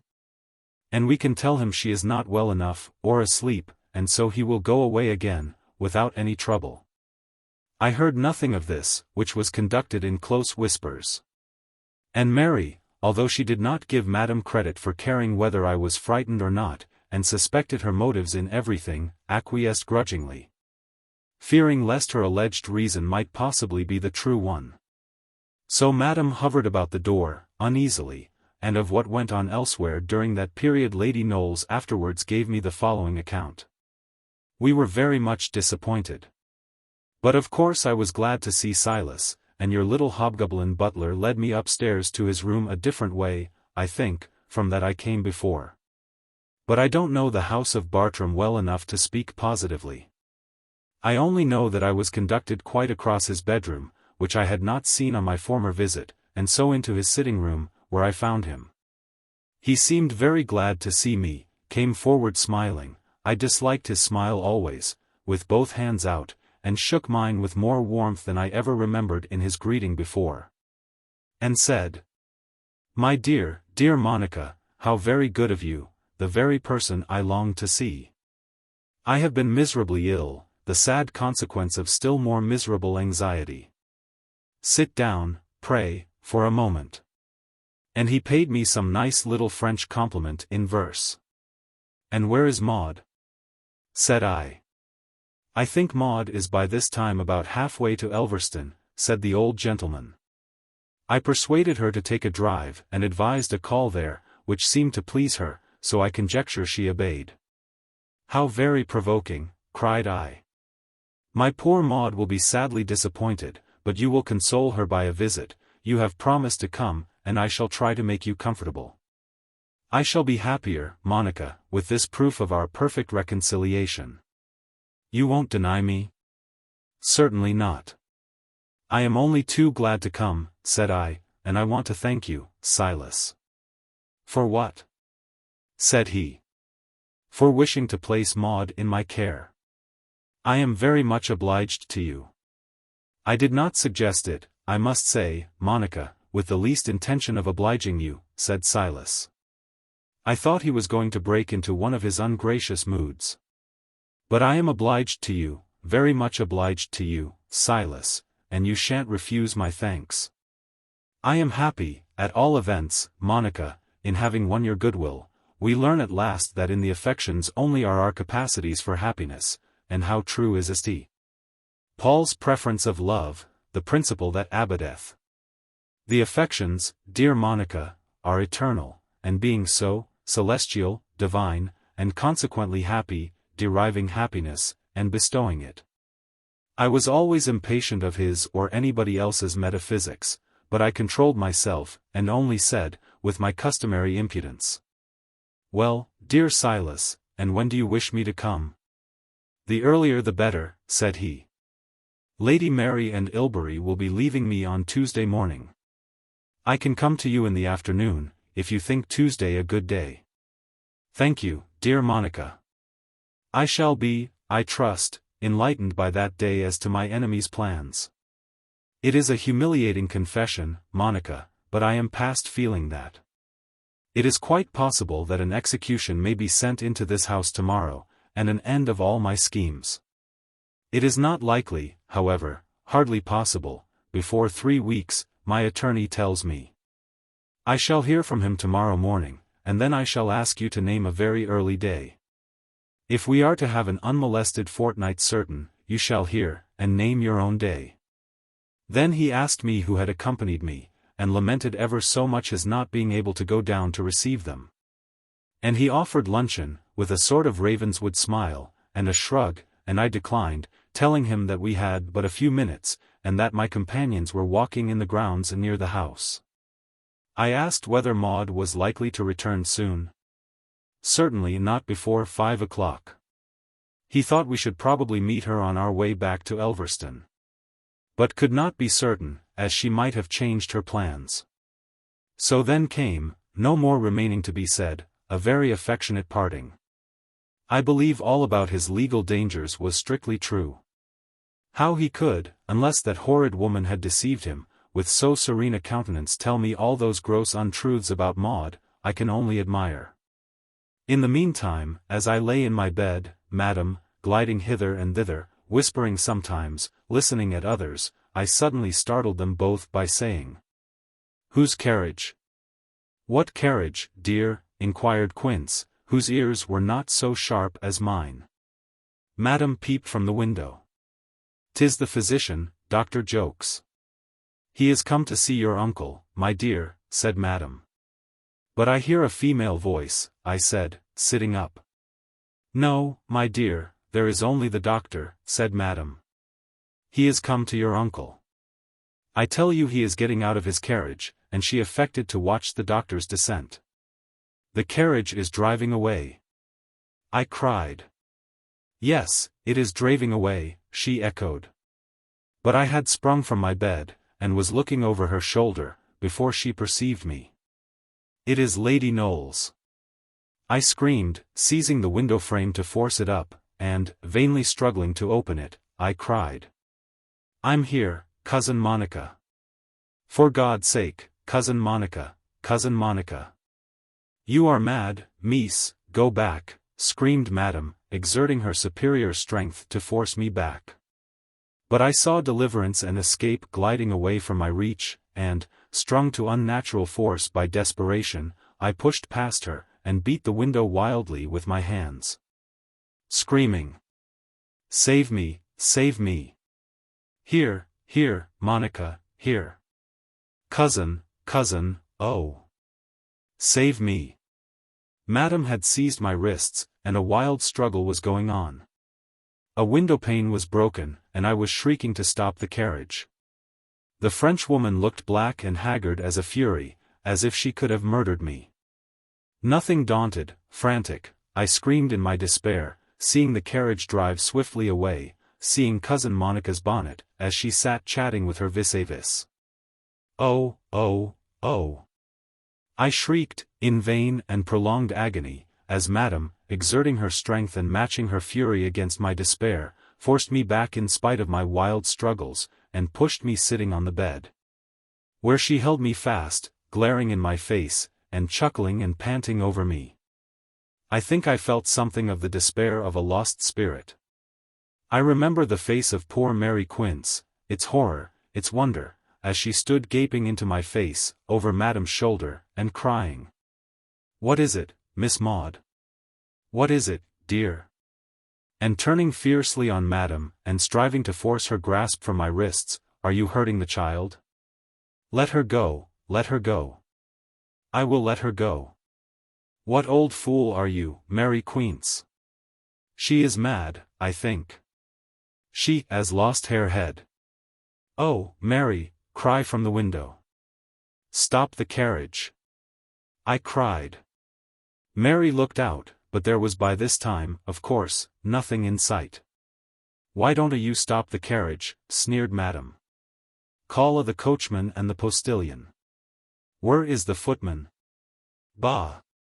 Elle a le cerveau mal timbre. Oh, Mary, Mary, is it gone, is it gone? Is there nothing there?" cried I, rushing to the window, and turning to Madame, after a vain straining of my eyes, my face against the glass. "Oh, cruel, cruel, wicked woman! Why have you done this? What was it to you? Why do you persecute me? What good can you gain by my ruin? Ruine! Parbleu! Ma chère, you talk too fast. Did not you see it, Mary Quince?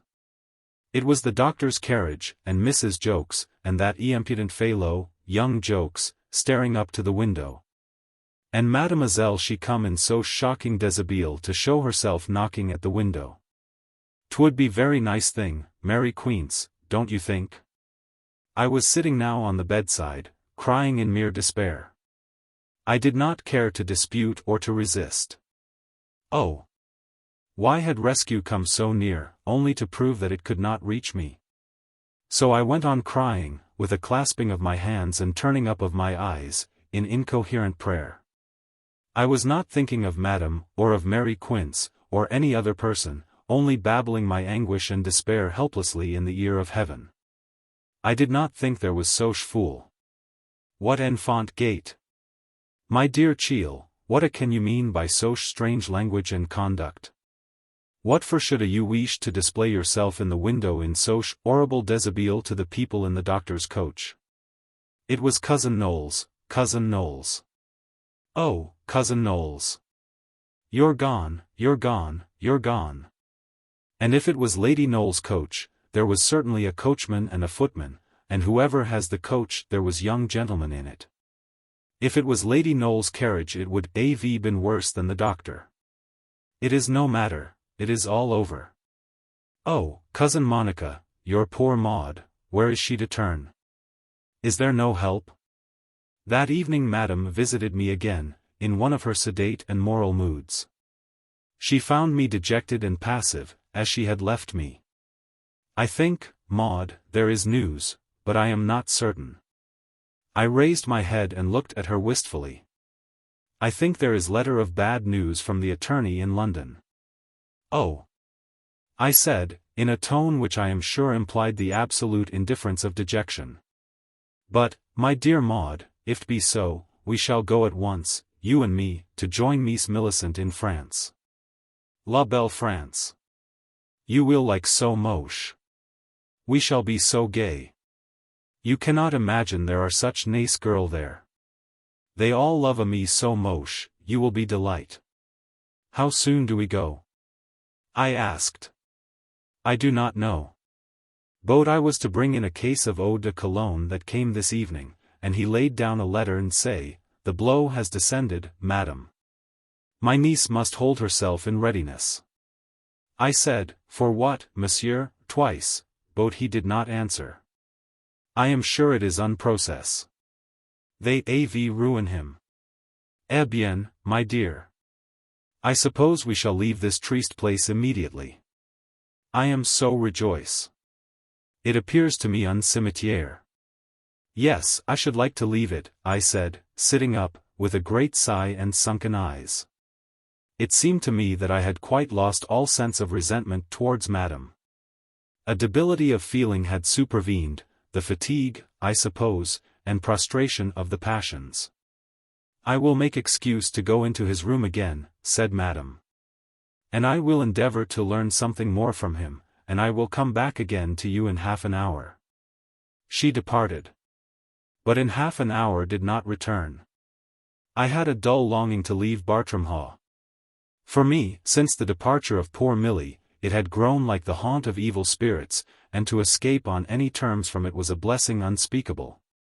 Another half-hour passed, and another, and I grew insufferably feverish. I sent Mary Quince to the lobby to try and see madam, who, I feared, was probably to ing and froing in and out of Uncle Silas's room. Mary returned to tell me that she had seen old Wyatt, who told her that she thought madam had gone to her bed half an hour before. Chapter 24. A sudden departure. Mary, said I am miserably anxious to hear what madam may have to tell. She knows the state I am in, and she would not like so much trouble as to look in at my door to say a word. Did you hear what she told me? No, Miss Maud, she answered, rising and drawing near. She thinks we are going to France immediately, and to leave this place perhaps forever. Heaven be praised for that, if it be so, miss. Said Mary, with more energy than was common with her, for there is no luck about it, and I don't expect to see you ever well or happy in it. You must take your candle, Mary, and make out her room, upstairs. I found it accidentally myself one evening. But Wyatt won't let us upstairs. Don't mind her, Mary, I tell you to go. You must try. I can't sleep till we hear. What direction is her room in, miss? Asked Mary. Somewhere in that direction, Mary, I answered, pointing. I cannot describe the turns. But I think you will find it if you go along the great passage to your left, on getting to the top of the stairs, till you come to the cross galleries, and then turn to your left. And when you have passed 4 or perhaps 5 doors, you must be very near it, and I am sure she will hear if you call. But will she tell me, she is such a rum-un, miss? Suggested Mary. Tell her exactly what I have said to you, and when she learns that you already know as much as I do, she may, unless, indeed, she wishes to torture me. If she won't, perhaps at least you can persuade her to come to me for a moment. Try, dear Mary, we can but fail. Will you be very lonely, miss, while I am away? Asked Mary, uneasily, as she lighted her candle. I can't help it, Mary. Go. I think if I heard we were going, I could almost get up and dance and sing. I can't bear this dreadful uncertainty any longer. If old Wyatt is outside, I'll come back and wait here a bit, till she's out the way, said Mary, and, anyhow, I'll make all the haste I can. The drops and the sal volatile is here, miss, by your hand. And with an anxious look at me, she made her exit, softly, and did not immediately return, by which I concluded that she had found the way clear, and had gained the upper story without interruption.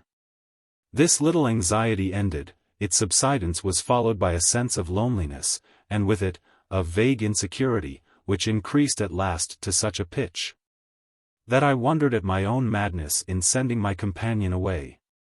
And at last my terrors so grew, that I drew back into the farthest corner of the bed, with my shoulders to the wall, and my bedclothes huddled about me, with only a point open to peep at. At last the door opened gently.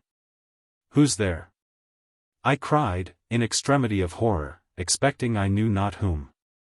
"Me, miss," whispered Mary Quince, to my unutterable relief. And with her candle flared, and a wild and pallid face, Mary Quince glided into the room, locking the door as she entered. I do not know how it was, but I found myself holding Mary fast with both my hands as we stood side by side on the floor. "Mary, you are terrified, for God's sake, what is the matter?" I cried.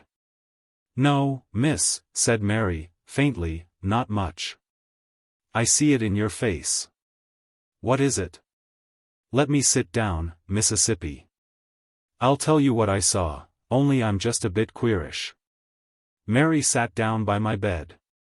"Get in, miss, you'll take cold. Get into bed, and I'll tell you. It is not much."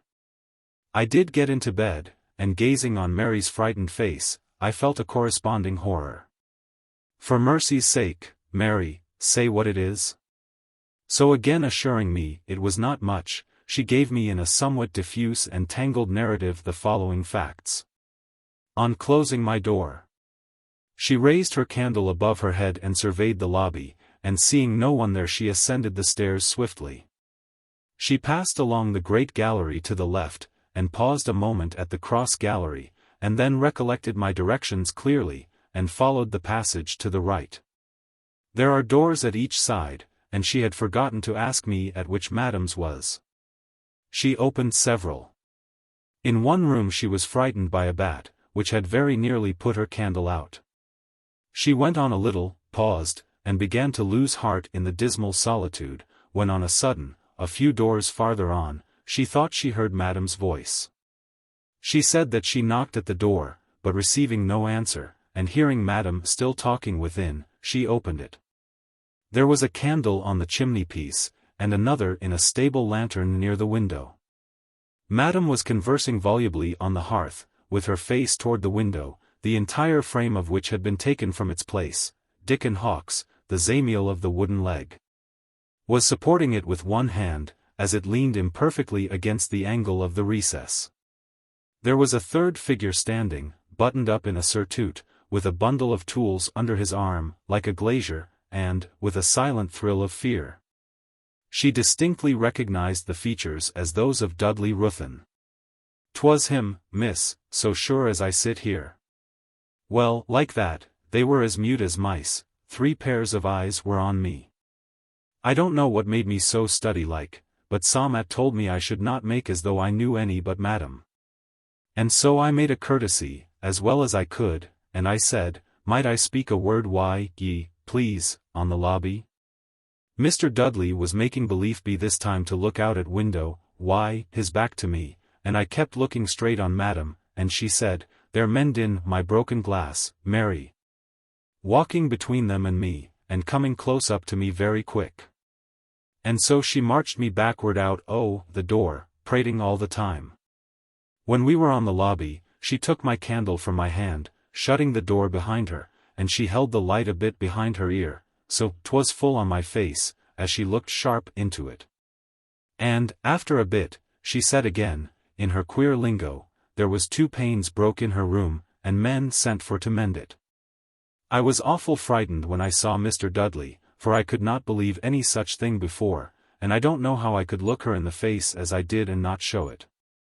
I was as smooth and cool as yonder chimney-piece, and she has an awful evil eye to stand against.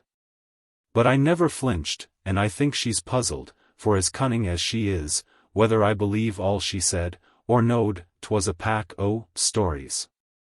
So I told her your message, and she said she had not heard another word since.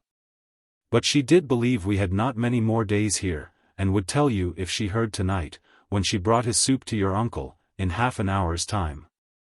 I asked her, as soon as I could speak, whether she was perfectly certain as to the fact that the man in the surtout was Dudley, and she made answer. I'd swear to him on that Bible, Mississippi. So far from any longer wishing Madame's return that night, I trembled at the idea of it. Who could tell who might enter the room with her when the door opened to admit her? Dudley, so soon as he recovered the surprise, had turned about, evidently anxious to prevent recognition. Dick and Hawkes stood glowering at her. Both might have hope of escaping recognition in the imperfect light, for the candle on the chimney-piece was flaring in the air, and the light from the lantern fell in spots, and was confusing. What could that ruffian, Hawkes, be doing in the house? Why was Dudley there? Could a more ominous combination be imagined? I puzzled my distracted head over all Mary Quince's details, but could make nothing of their occupation. I know of nothing so terrifying as this kind of perpetual puzzling over ominous problems. You may imagine how the long hours of that night passed, and how my heart beat at every fancied sound outside my door. But morning came, and with its light some reassurance. Early, Madame de la Rougère made her appearance. She searched my eyes darkly and shrewdly, but made no allusion to Mary Quince's visit. Perhaps she expected some question from me, and, hearing none, thought it as well to leave the subject at rest. She had merely come in to say that she had heard nothing since, but was now going to make my uncle's chocolate. And that so soon as her interview was ended she would see me again, and let me hear anything she should have gleaned. In a little while a knock came to my door, and Mary Quince was ordered by old Wyatt into my uncle's room. She returned flushed, in a huge fuss, to say that I was to be up and dressed for a journey in half an hour, and to go straight, when dressed, to my uncle's room. It was good news. At the same time it was a shock. I was glad. I was stunned. I jumped out of bed, and set about my toilet with an energy quite new to me. Good Mary Quince was busily packing my boxes, and consulting as to what I should take with me, and what not. Was Mary Quince to accompany me? He had not said a word on that point. And I feared from his silence she was to remain. There was comfort, however, in this, that the separation would not be for long. I felt confident of that. And I was about to join Milly, whom I loved better than I could have believed before our separation.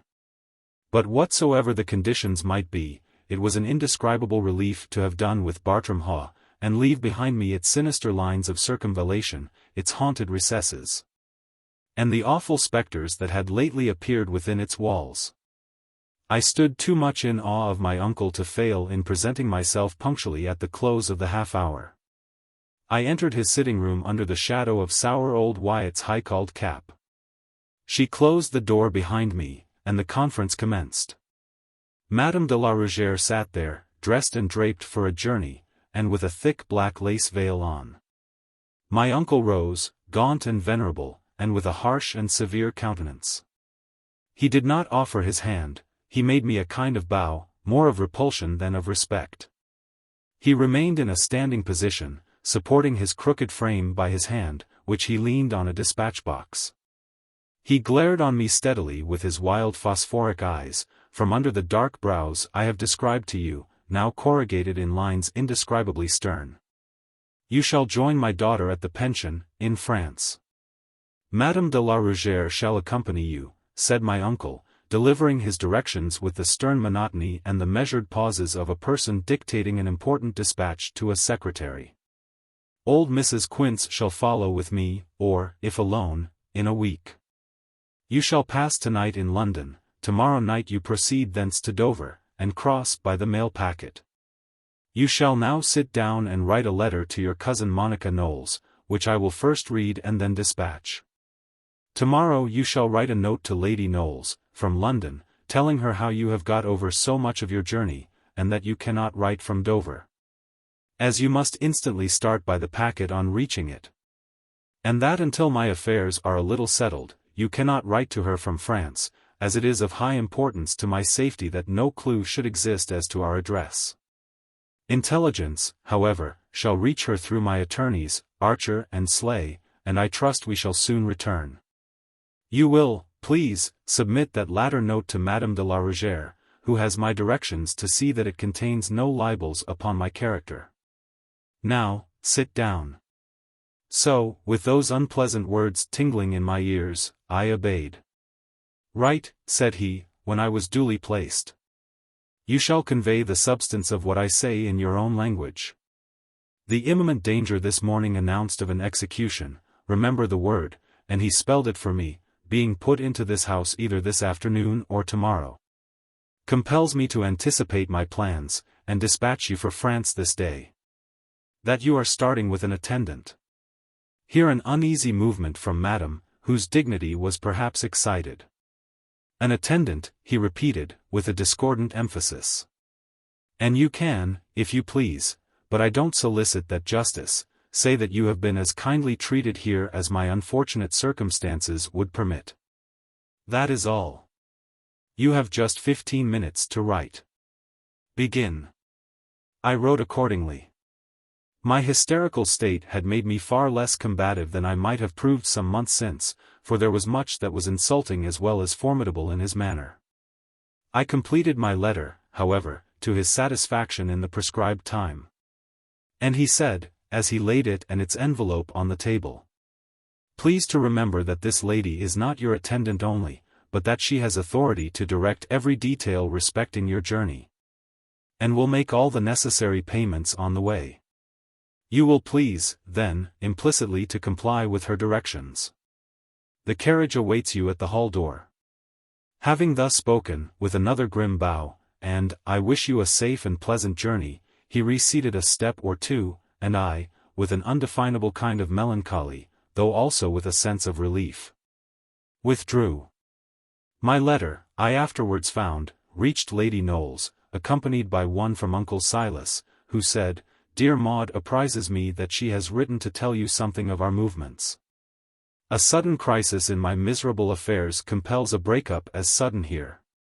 Maud joins my daughter at the pension, in France. I purposely omit the address, because I mean to reside in its vicinity until this storm shall have blown over. And as the consequences of some of my unhappy entanglements might pursue me even there, I must only for the present spare you the pain and trouble of keeping a secret. I am sure that for some little time you will excuse the girls' silence, in the meantime you shall hear of them, and perhaps circuitously, from me. Our dear Maud started this morning en route for her destination, very sorry, as am I, that she could not enjoy first a flying visit to Elverston, but in high spirits, notwithstanding. At the new life and sights before her. At the door my beloved old friend, Mary Quince, awaited me. "Am I going with you, Miss Maud?" I burst into tears and clasped her in my arms. "I'm not," said Mary, very sorrowfully. "And I never was from you yet, miss, since you wasn't the length of my arm." And kind old Mary began to cry with me. "Boat you are coming in a few days, Mary Quince," expostulated Madame. "I wonder you are so fool. What is 2-3 days? Bah! Nonsense, girl." Another farewell to poor Mary Quince, quite bewildered at the suddenness of her bereavement. A serious and tremulous bow from our little old butler on the steps. Madame bawling through the open window to the driver to make good speed, and remember that we had but 19 minutes to reach the station. Away we went. Old Crowley's iron grille rolled back before us. I looked on the receding landscape, the giant trees, the palatial, time-stained mansion. A strange conflict of feelings, sweet and bitter, rose and mingled in the reverie. Had I been too hard and suspicious with the inhabitants of that old house of my family? Was my uncle justly indignant? Was I ever again to know such pleasant rambles as some of those I had enjoyed with dear Millicent through the wild and beautiful woodlands I was leaving behind me? And there, with my latest glimpse of the front of Bartram Haugh, I beheld dear old Mary Quince gazing after us. Again my tears flowed. I waved my handkerchief from the window. And now the park wall hid all from view, and at a great pace, throughout the steep wooded glen, with the rocky and precipitous character of a ravine, we glided. And when the road next emerged, Bartram Hall was a misty mass of forest and chimneys, slope and hollow, and we within a few minutes of the station. Chapter 25. The Journey. Waiting for the train, as we stood upon the platform, I looked back again toward the wooded uplands of Bartram. And far behind, the fine range of mountains, azure and soft in the distance, beyond which lay beloved old Knowl, and my lost father and mother, and the scenes of my childhood. Never embittered except by the Sibyl who sat beside me. Under happier circumstances I should have been, at my then early age, quite wild with pleasurable excitement on entering London for the first time. But Black Care sat by me, with her pale hand in mine, a voice of fear and warning, whose words I could not catch, was always in my ear. We drove through London, amid the glare of lamps, toward the West End, and for a little while the sense of novelty and curiosity overcame my despondency, and I peeped eagerly from the window. While Madam, who was in high good humour, spite of the fatigues of our long railway flight, screeched scraps of topographic information in my ear. For London was a picture book in which she was well read. That is Euston Square, my dear, Russell Square. Here is Oxford Street, Haymarket. See, there is the Opera House, Her Majesty's Theatre. See all the carriages waiting. And so on, till we reached at length a little narrow street, which she told me was off Piccadilly, where we drew up before a private house. As it seemed to me, a family hotel, and I was glad to be at rest for the night. Fatigued with the peculiar fatigue of railway travelling, dusty, a little chilly, with eyes aching and wearied, I ascended the stairs silently, our garrulous and bustling landlady leading the way. And telling her oft-told story of the house, its noble owner in old time, and how those fine drawing-rooms were taken every year during the session by the Bishop of Rochett-on-Copley. And at last into our double-bedded room. I would fain have been alone, but I was too tired and dejected to care very much for anything. At tea, Madam expanded in spirit, like a giant refreshed, and chattered and sang. And at last, seeing that I was nodding, advised my going to bed, while she ran across the street to see her dear old friend, Mademoiselle St. Aloy, who was sure to be up, and would be offended if she failed to make her ever so short a call. I cared little what she said, and was glad to be rid of her even for a short time, and was soon fast asleep. I saw her, I know not how much later, poking about the room, like a figure in a dream, and taking off her things. She had her breakfast in bed next morning, and I was, to my comfort, left to take mine in solitary possession of our sitting-room. Where I began to wonder how little annoyance I had as yet suffered from her company, and began to speculate upon the chances of my making the journey with tolerable comfort. Our hostess gave me 5 minutes of her valuable time. Her talk ran chiefly upon nuns and convents, and her old acquaintance with Madam. And it seemed to me that she had at one time driven a kind of trade, no doubt profitable enough, in escorting young ladies to establishments on the continent. And although I did not then quite understand the tone in which she spoke to me, I often thought afterwards that Madam had represented me as a young person destined for the holy vocation of the veil. When she was gone, I sat listlessly looking out of the window, and saw some chance equipages drive by, and now and then a fashionable pedestrian. And wondered if this quiet thoroughfare could really be one of the arteries so near the heart of the tumultuous capital. I think my nervous vitality must have burnt very low just then, for I felt perfectly indifferent about all the novelty and world of wonders beyond. And should have hated to leave the dull tranquillity of my window for an excursion through the splendors of the unseen streets and palaces that surrounded me. It was 1 o'clock before Madam joined me, and finding me in this dull mood, she did not press me to accompany her in her drive, no doubt well pleased to be rid of me. After tea that evening, as we sat alone in our room, she entertained me with some very odd conversation, at the time unintelligible, but which acquired a tolerably distinct meaning from the events that followed. 2 or 3 times that day Madam appeared to me on the point of saying something of grave import, as she scanned me with her bleak wicked stare. It was a peculiarity of hers, that whenever she was pressed upon by an anxiety that really troubled her, her countenance did not look sad or solicitous, as other people's would, but simply wicked. Her great gaunt mouth was compressed and drawn down firmly at the corners, and her eyes glared with a dismal scowl. At last she said suddenly, "Are you ever grateful, Maud?" "I hope so, madam," I answered. "And how do you show your gratitude? For instance, would you do great deal for a person who would run risque for your sake?" It struck me all at once that she was sounding me about poor Meg Hawkes, whose fidelity, notwithstanding the treason or cowardice of her lover, Tom Bryce, I never doubted. And I grew at once wary and reserved. "I know of no opportunity, thank heaven, for any such service, madam. How can anyone serve me at present, by themselves incurring danger?" "What do you mean? Do you like, for example, to go to that French pension? Would you not like better some other arrangement?" "Of course there are other arrangements I should like better. But I see no use in talking of them, they are not to be," I answered. "What other arrangements do you mean, my dear Cheel?" inquired madam. "You mean, I suppose, you would like better to go to Lady Knowles? My uncle does not choose it at present, and except with his consent nothing can be done. He will never consent, dear Cheel. But he has consented, not immediately indeed, but in a short time, when his affairs are settled." "Lanterns! They will never be settled," said madam. "At all events, for the present I am to go to France. Milly seems very happy, and I dare say I shall like it too.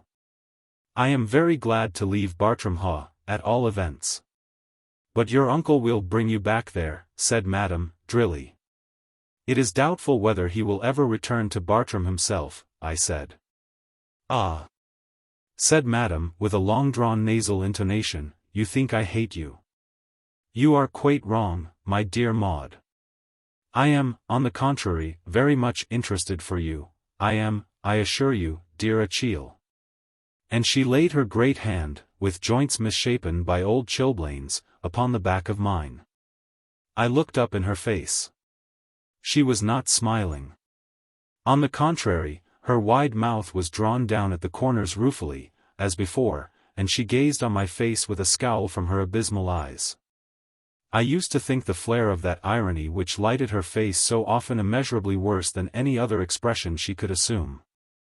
But this lackluster stare and dismal collapse of feature was more wicked still. "Suppose I should bring you to Lady Knowles, and place you in her charge, what would you do then for poor madam?" said this dark spectre. I was inwardly startled at these words. I looked into her unsearchable face, but could draw thence nothing but fear. Had she made the same overture only 2 days since, I think I would have offered her half my fortune. But circumstances were altered. I was no longer in the panic of despair. The lesson I had received from Tom Bryce was fresh in my mind, and my profound distrust of her was uppermost.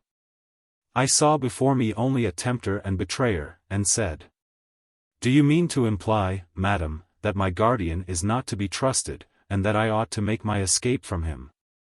And that you are really willing to aid me in doing so?" This, you see, was turning the tables upon her.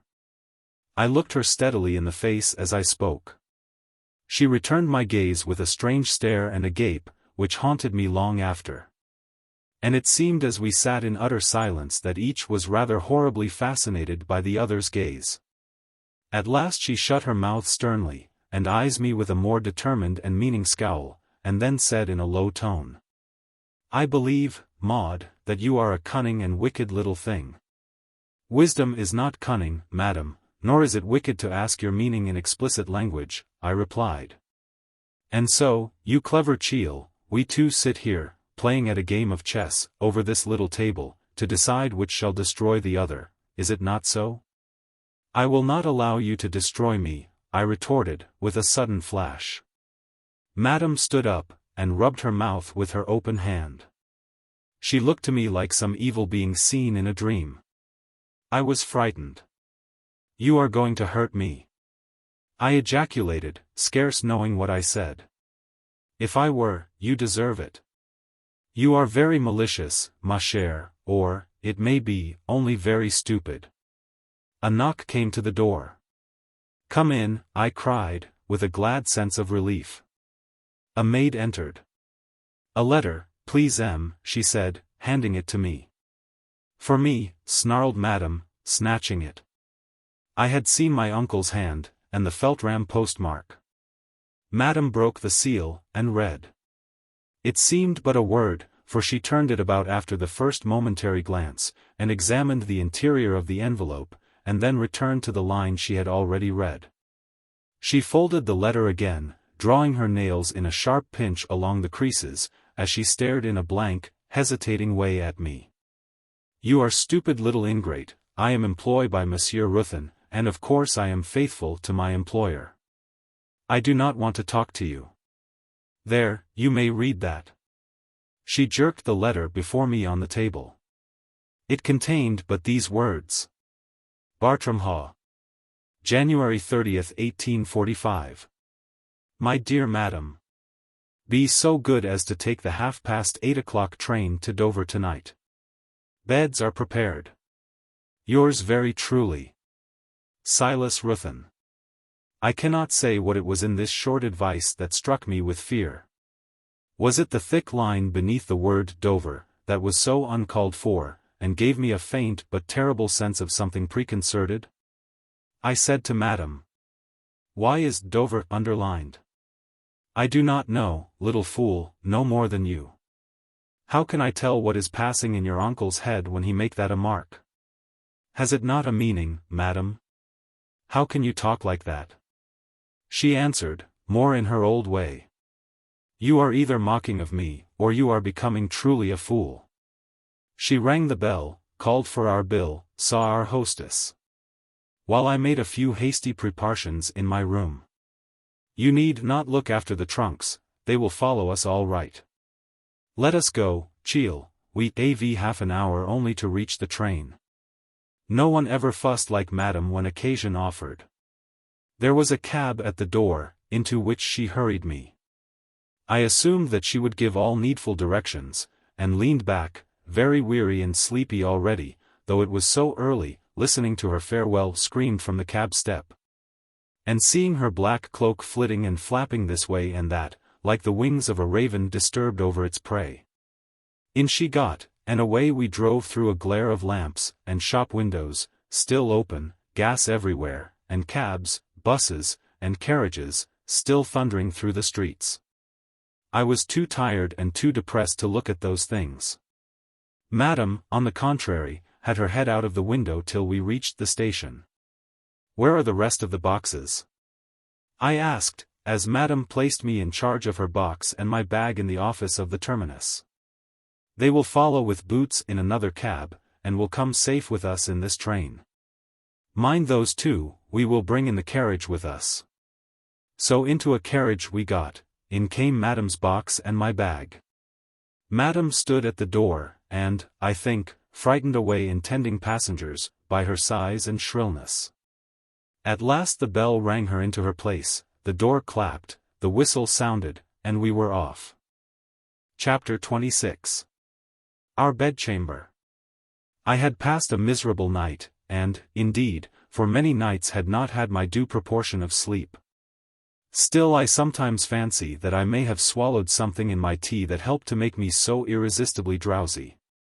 It was a very dark night, no moon, and the stars soon hid by the gathering clouds. Madam sat silent, and ruminating in her place, with her rugs about her. I, in my corner similarly enveloped, tried to keep awake. Madam plainly thought I was asleep already, for she stole a leather flask from her pocket, and applied it to her lips, causing an aroma of brandy. But it was vain struggling against the influence that was stealing over me, and I was soon in a profound and dreamless slumber. Madam awoke me at last, in a huge fuss. She had got out all our things and hurried them away to a close carriage which was awaiting us.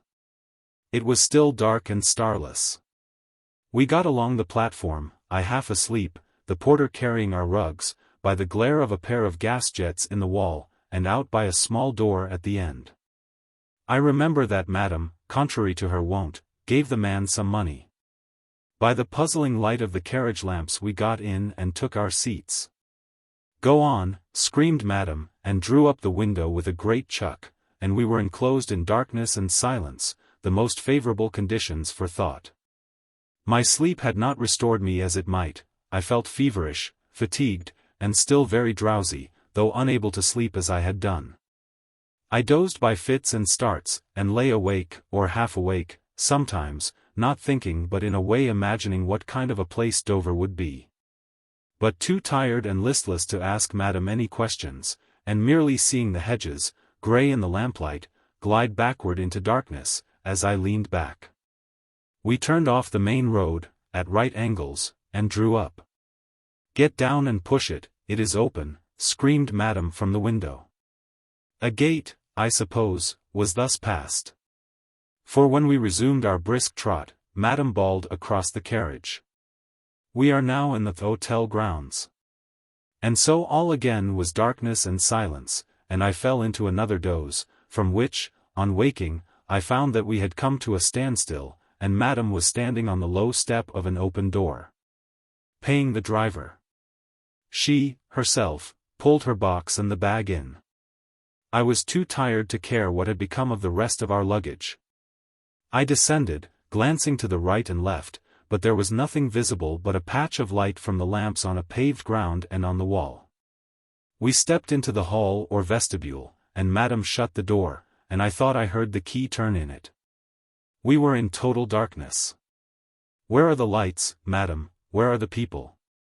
I asked, more awake than I had been.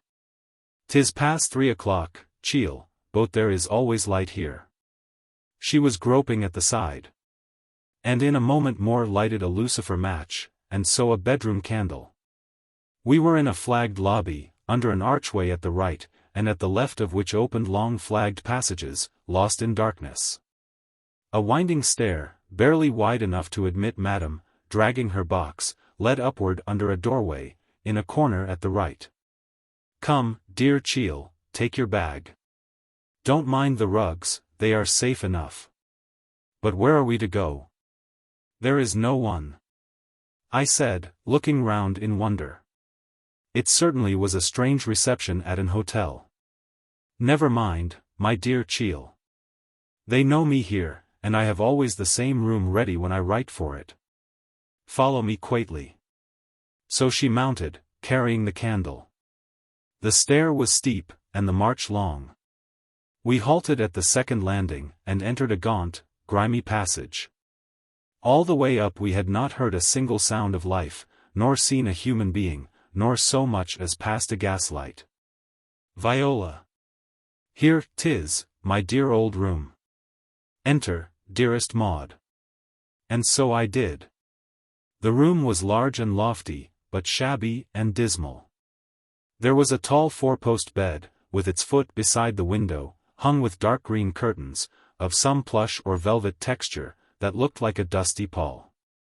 The remaining furniture was scant and old, and a ravelled square of threadbare carpet covered a patch of floor at the bedside. The room was grim and large, and had a cold, vault-like atmosphere, as if long uninhabited, but there were cinders in the grate and under it. The imperfect light of our mutton-fat candle made all this look still more comfortless. Madame placed the candle on the chimney-piece, locked the door, and put the key in her pocket. "I always do so in hotel," said she, with a wink at me. And then with a long expressive of fatigue and relief, she threw herself into a chair. "So, we are at last," said she, "I'm glad. There's your bed, Maud. Mine is in the dressing-room." She took the candle, and I went in with her. A shabby press bed, a chair, and table were all its furniture. It was rather a closet than a dressing-room, and had no door except that through which we had entered. So we returned, and very tired, wondering, I sat down on the side of my bed and yawned. "I hope they will call us in time for the packet," I said. "Oh yes, they never fail," she answered, looking steadfastly on her box, which she was diligently uncording. Uninviting as was my bed, I was longing to lie down in it. And having made those ablutions which our journey rendered necessary, I at length lay down, having first religiously stuck my talismanic pin, with the head of sealing wax, into the bolster. Nothing escaped the restless eye of Madame. "What is that, dear Cheel?" she inquired, drawing near and scrutinizing the head of the gypsy charm, which showed like a little ladybird newly lighted on the sheet. "Nothing, a charm, folly. Pray, madam, allow me to go to sleep." So, with another look and a little twiddle between her finger and thumb, she seemed satisfied, but, unhappily for me, she did not seem at all sleepy. She busied herself in unpacking and displaying over the back of the chair a whole series of London purchases, silk dresses, a shawl, a sort of lace demi-coiffure then in vogue, and a variety of other articles. The vainest and most slam-makin of women, the merest slut at home, a milliner's lay figure out of doors, she had 1 square foot of looking-glass upon the chimney-piece, and therein tried effects, and conjured up grotesque simpers upon her sinister and weary face. I knew that the sure way to prolong this worry was to express my uneasiness under it, so I bore it as quietly as I could, and at last fell fast asleep with the gaunt image of Madame, with a festoon of grey silk with a cerise stripe, pinched up in her finger and thumb, and smiling over her shoulder across it into the little shaving-glass that stood on the chimney. I awoke suddenly in the morning, and sat up in my bed, having for a moment forgotten all about our travelling. A moment more, however, brought all back again. "Are we in time, madam?" "For the packet?" she inquired, with one of her charming smiles, and cutting a caper on the floor. "To be sure, you don't suppose they would forget. We have 2 hours yet to wait. Can we see the sea from the window?" "No, dearest Cheel, you will see time enough." "I'd like to get up," I said. "Time enough, my dear Maud, you are fatigued. Are you sure you feel quite well?" "Well enough to get up, I should be better, I think, out of bed." "There is no hurry, you know, you need not even go by the next packet. Your uncle, he tell me, I may use my discretion. Is there any water?" "They will bring some." "Please, madam, ring the bell." She pulled it with alacrity. I afterwards learnt that it did not ring. "What has become of my gypsy pin?" I demanded, with an unaccountable sinking of the heart. "Oh! The little pin with the red top? Maybe it has fall on the ground, we will find when you get up." I suspected that she had taken it merely to spite me. It would have been quite the thing she would have liked. I cannot describe to you how the loss of this little charm depressed and excited me. I searched the bed, I turned over all the bedclothes, I searched in and outside, at last I gave up. "How odious!" I cried, "somebody has stolen it merely to vex me." And, like a fool as I was, I threw myself on my face on the bed and wept, partly in anger, partly in dismay. After a time, however, this blew over. I had a hope of recovering it. If Madame had stolen it, it would turn up yet. But in the meantime its disappearance troubled me like an omen. "I am afraid, my dear Cheel, you are not very well. It is really very odd you should make such fuss about a pin. Nobody would believe. Do you not think it would be a good plan to take your breakfast in your bed?" She continued to urge this point for some time. At last, however, having by this time quite recovered my self-command, and resolved to preserve ostensibly fair terms with Madame, who could contribute so essentially to make me wretched during the rest of my journey, and possibly to prejudice me very seriously on my arrival, I said quietly, "Well, Madame, I know it is very silly. But I had kept that foolish little pin so long and so carefully, that I had grown quite fond of it, but I suppose it is lost, and I must content myself, though I cannot laugh as you do. So I will get up now, and dress." "I think you will do well to get all the repose you can," answered Madame, "but as you please," she added, observing that I was getting up. So soon as I had got some of my things on, I said, "Is there a pretty view from the window?" "No," said Madame.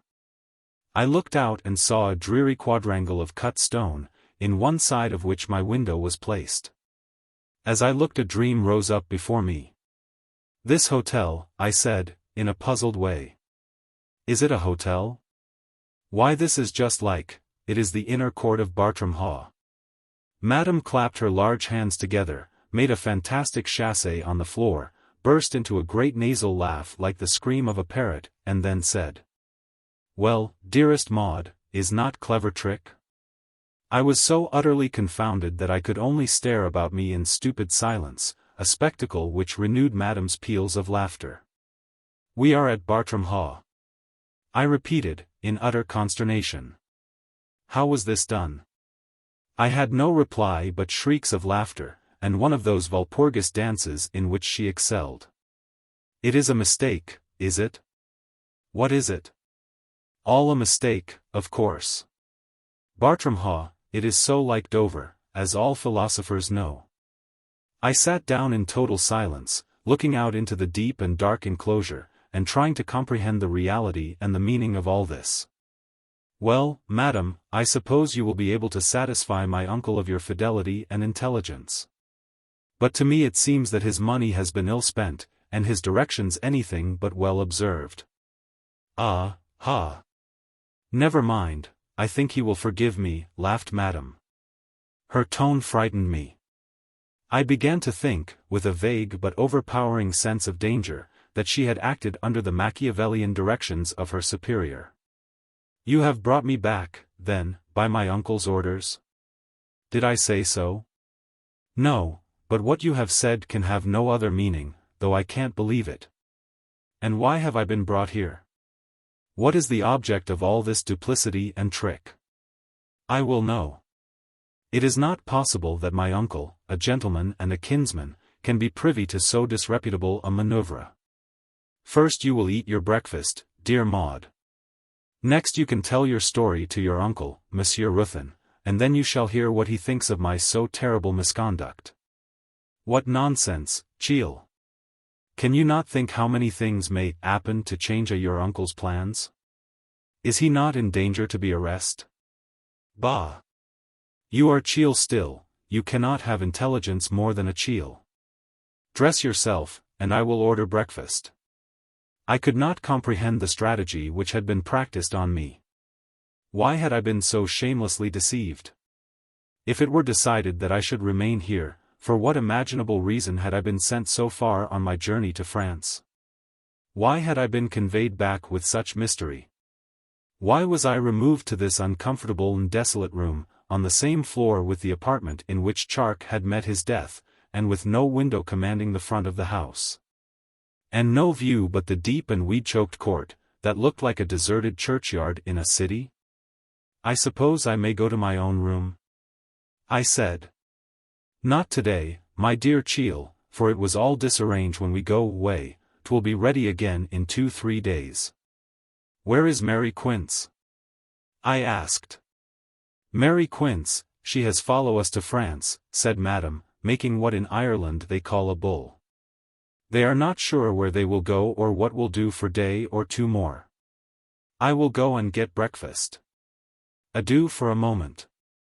Madame was out of the door as she said this, and I thought I heard the key turn in the lock. Chapter 27. A well-known face looks in. You who have never experienced it can have no idea how angry and frightened you become under the sinister insult of being locked into a room.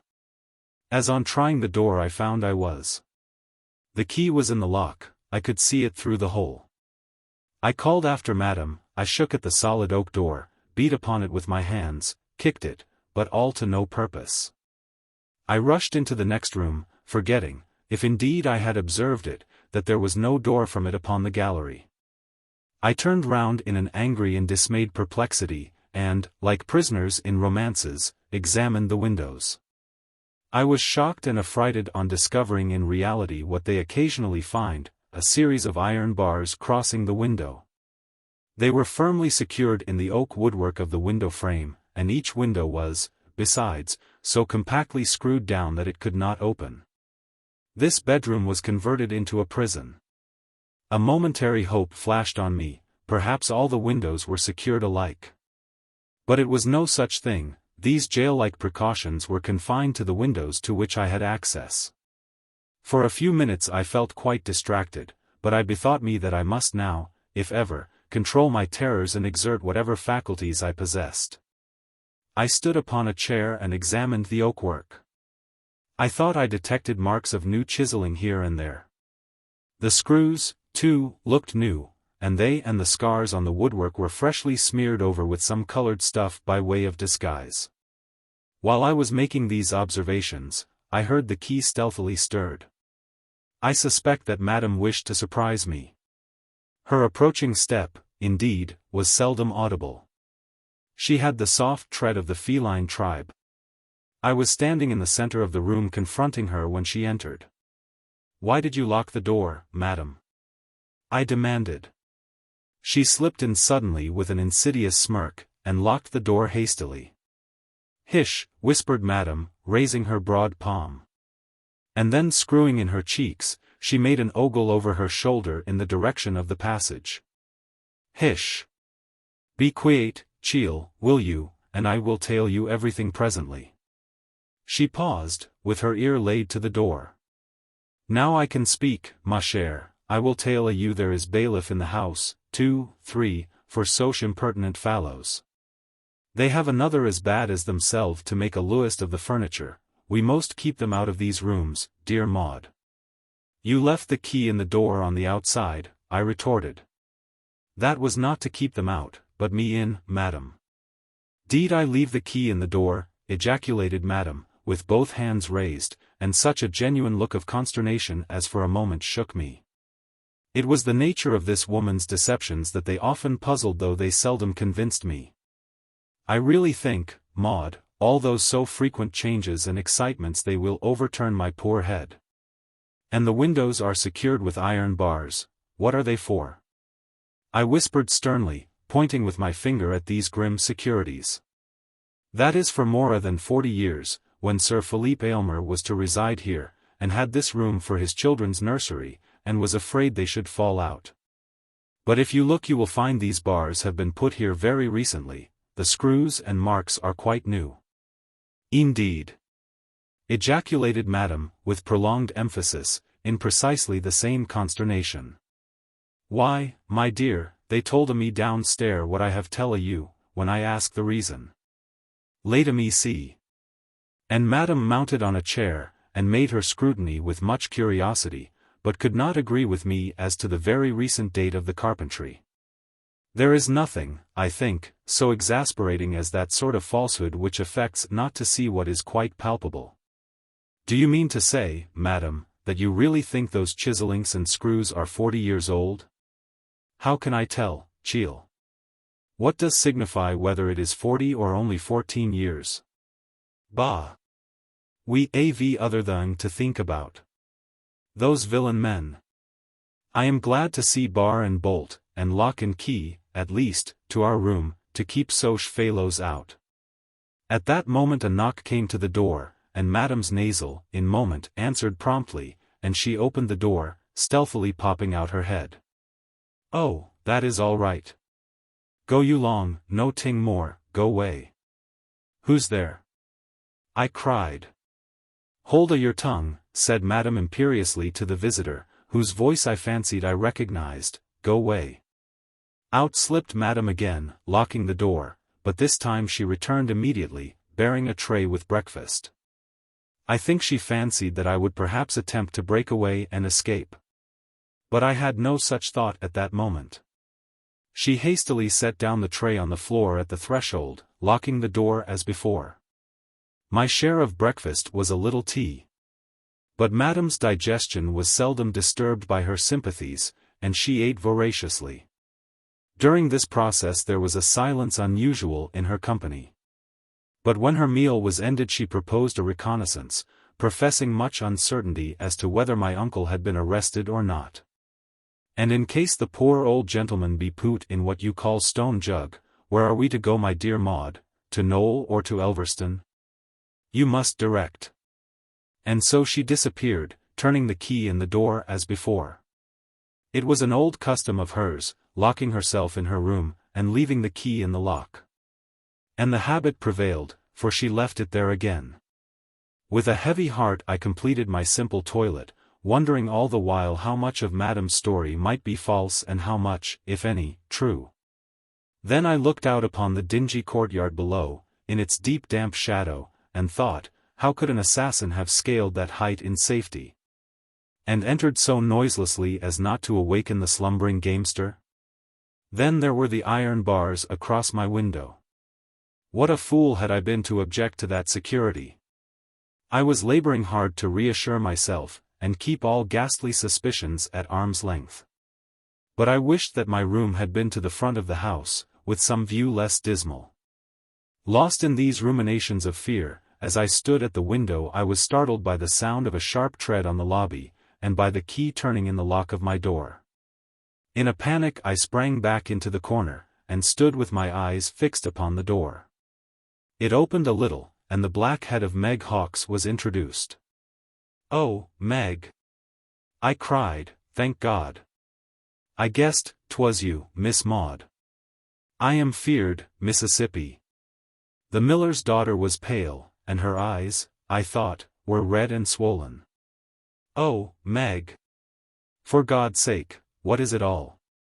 I daren't come in.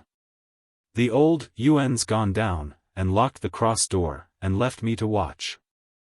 They think I care nowt about ye, no more nor themselves. I donna know all, but summat more nor her. They tell her nowt, she's so gien to drink, they say she's not safe, and awful quarrelsome. I hear a deal when Father and Master Dudley be a talkin' in the mill. They think, comin' in and out, I don't mind, but I put one thinkin' t'other together. And don't ye eat nor drink nowt here, miss, hide away this, it's black enough, but wholesome anyhow." And she slipped a piece of a coarse loaf from under her apron. "Hide it mind. Drink nowt but the water in the jug there, it's clean spring." "Oh, Meg! Oh, Meg! I know what you mean," said I, faintly. "Aye, miss, I'm feared they'll try it, they'll try to make away wi' ye somehow. I'm goin' to your friends arter dark, I daren't try it no sooner. I'll get awa to Ellerston, to your lady cousin, and I'll bring back wi' me in a rin, so keep a good heart, lass. Meg Hawkes will stand to ye. Ye were better to me than Father and mother, and she clasped me round the waist, and buried her head in my dress. "And I'll gie my life for ye, darling, and if they hurt ye I'll kill myself." She recovered her sterner mood quickly. "Not a word, lass," she said, in her old tone. "Don't ye try to get away, they'll kill ye, ye can't do't. Leave it to me. It won't be, whatever it is, till 2 or 3 o'clock in the morning. I'll hae them here long afore. So keep a brave heart, there's a darling." I suppose she heard, or fancied she heard, a step approaching, for she said, "Hish." Her pale wild face vanished, the door shut quickly and softly, and the key turned again in the lock. Meg, in her rude way, had spoken softly, almost under her breath. But no prophecy shrieked by the Pythoness ever thundered so madly in the ears of the hearer.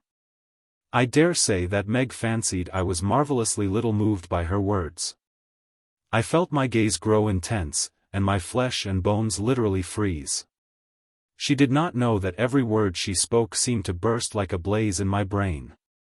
She had delivered her frightful warning, and told her story coarsely and bluntly, which, in effect, means distinctly and concisely.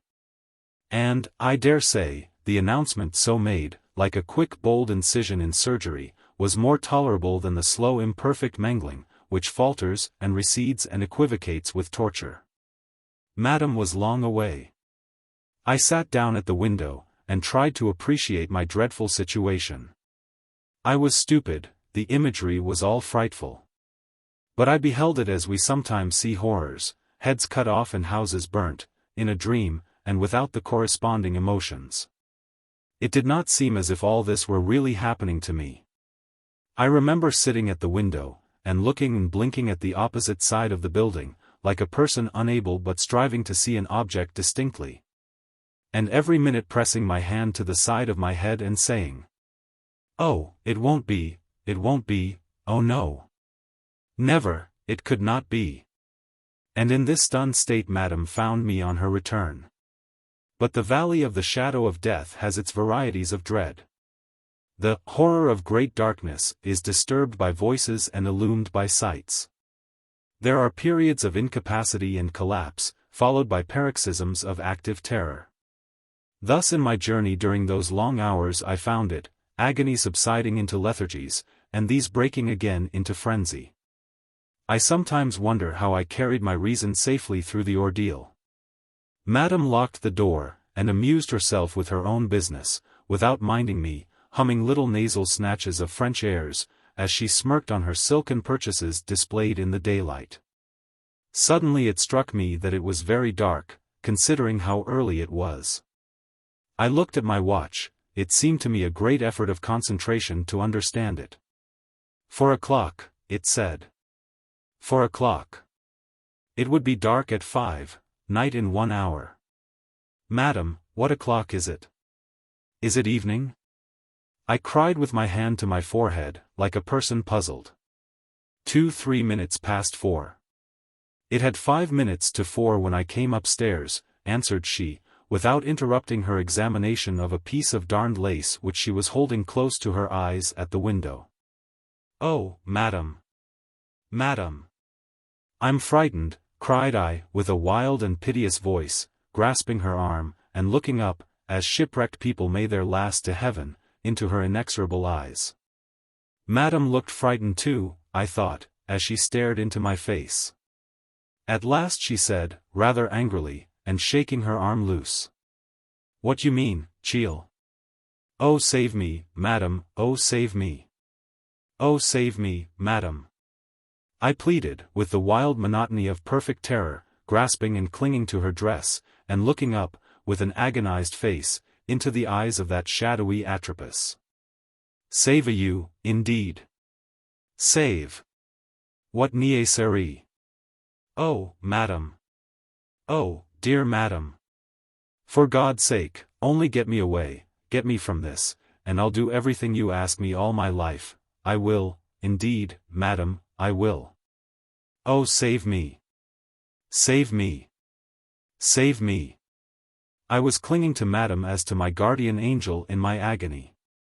"And who told you, Chiel, you are in any danger?" demanded Madame, looking down on me with a black and witch-like stare.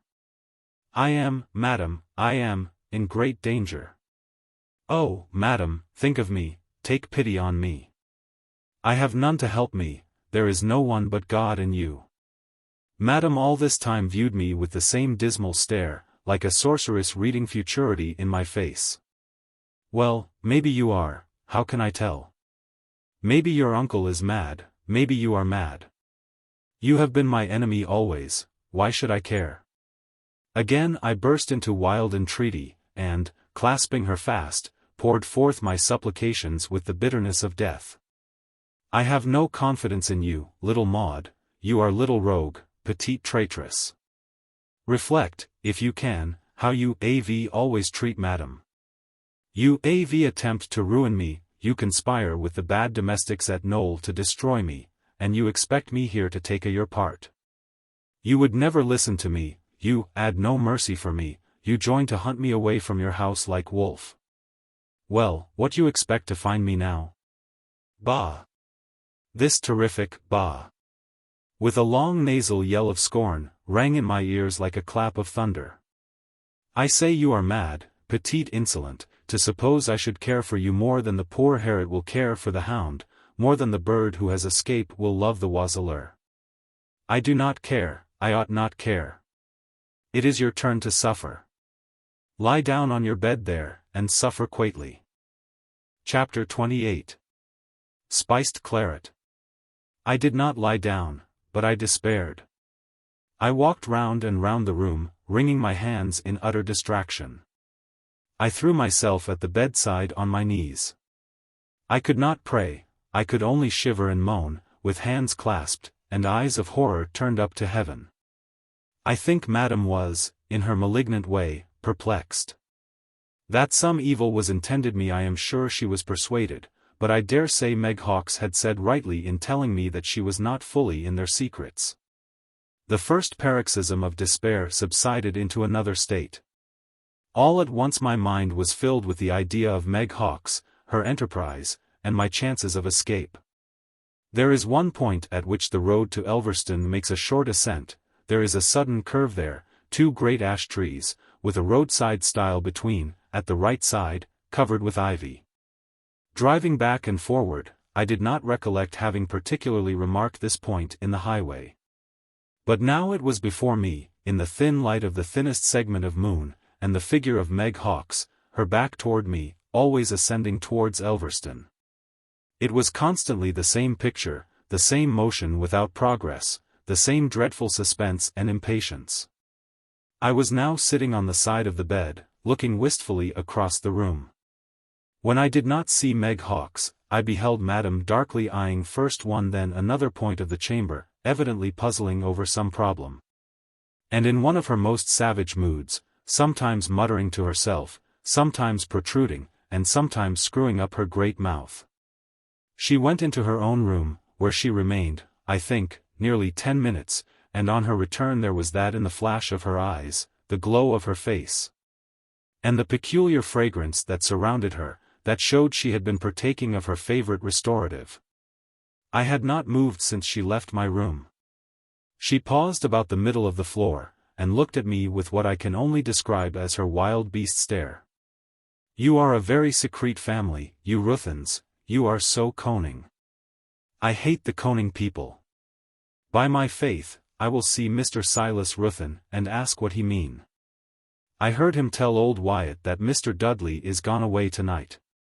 He shall tell me everything, or else I will make XXIII mat aussi vrai que je viscount." Madame's words had hardly ceased, when I was again watching Meg Hawkes on the steep road, mounting, but never reaching, the top of the acclivity, on the way to Elverston, and mentally praying that she might be brought safely there. Vain prayer of an agonized heart. Meg's journey was already frustrated, she was not to reach Elverston in time.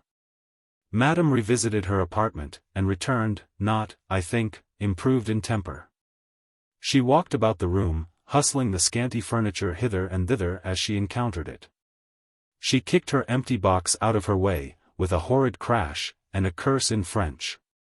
She strode and swaggered round the room, muttering all the way, and turning the corners of her course with a furious whisk. At last, out of the door she went. I think she fancied she had not been sufficiently taken into confidence as to what was intended for me. It was now growing late, and yet no succor. I was seized, I remember, with a dreadful icy shivering.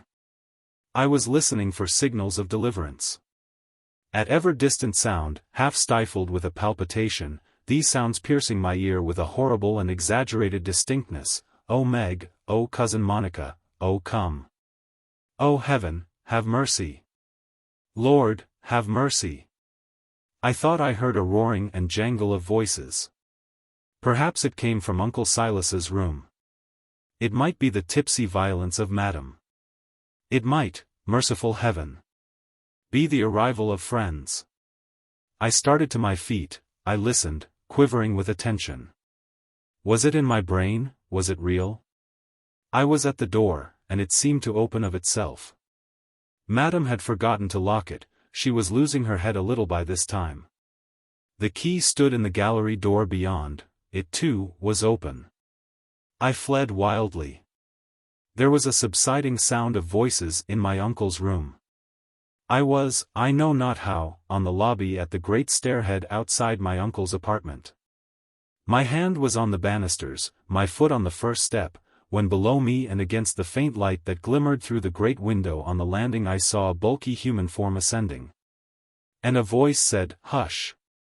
I staggered back, and at that instant fancied, with a thrill of conviction, I heard Lady Knowl's voice in Uncle Silas' room. I don't know how I entered the room, I was there like a ghost. I was frightened at my own state. Lady Knowles was not there, no one but Madame and my guardian. I can never forget the look that Uncle Silas fixed on me as he cowered, seemingly as appalled as I. I think I must have looked like a phantom newly risen from the grave. "What's that? Where do you come from?" whispered he. "Death. Death," was my whispered answer, as I froze with terror where I stood. "What does she mean? What does all this mean?" said Uncle Silas, recovering wonderfully, and turning with a withering sneer on Madam. "Do you think it right to disobey my plain directions, and let her run about the house at this hour? Death! Death! Oh, pray to God for you and me," I whispered in the same dreadful tones. My uncle stared strangely at me again.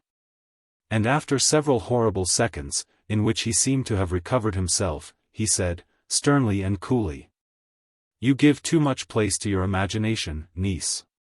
Your spirits are in an odd state, you ought to have advice." "Oh, uncle, pity me. Oh, uncle, you are good. You're kind when you think. You could not. Oh, think of your brother that was always so good to you. He sees me here. He sees us both. Oh, save me, uncle, save me, and I'll give up everything to you. I'll pray to God to bless you, I'll never forget your goodness and mercy. But don't keep me in doubt. If I'm to go, oh, for God's sake, shoot me now. You were always odd, niece." "I begin to fear you are insane," he replied, in the same stern icy tone. "Oh, uncle, oh, am I? Am I mad? I hope not. But you'll conduct yourself like a sane person if you wish to enjoy the privileges of one." Then, with his finger pointing at me, he turned to Madam, and said, in a tone of suppressed ferocity, "What's the meaning of this? Why is she here?" Madam was gabbling volubly, but to me it was only a shrilly noise. My whole soul was concentrated in my uncle, the arbiter of my life, before whom I stood in the wildest agony of supplication. That night was dreadful. The people I saw dizzily, made of smoke or shining vapor, smiling or frowning, I could have passed my hand through them. They were evil spirits. "There's no ill intended you, there's none," said my uncle, for the first time violently agitated. "Madam told you why we've changed your room. You told her about the bailiffs, did not you?" With a stamp of fury he demanded of Madam, whose nasal roulades of talk were running on like a accompaniment all the time. She had told me indeed only a few hours since, and now it sounded to me like the echo of something heard a month ago or more. "You can't go about the house, with bailiffs in occupation. There now, there's the whole thing. Get to your room, Maud, and don't vex me. There's a good girl." He was trying to smile as he spoke these last words, and, with quavering soft tones, to quiet me. But the old scowl was there, the smile was corpse-like and contorted, and the softness of his tones was more dreadful than another man's ferocity. "There, Madam, she'll go quite gently, and you can call if you want help. Don't let it happen again." "Come, Maud," said Madam, encircling but not hurting my arm with her grip. "Let us go, my friend." I did go, you will wonder, as you may wonder at the docility with which strong men walk through the press room to the drop.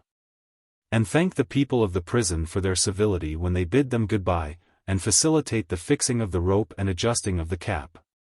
Have you never wondered that they don't make a last battle for life with the unscrupulous energy of terror, instead of surrendering it so gently in cold blood, on a silent calculation?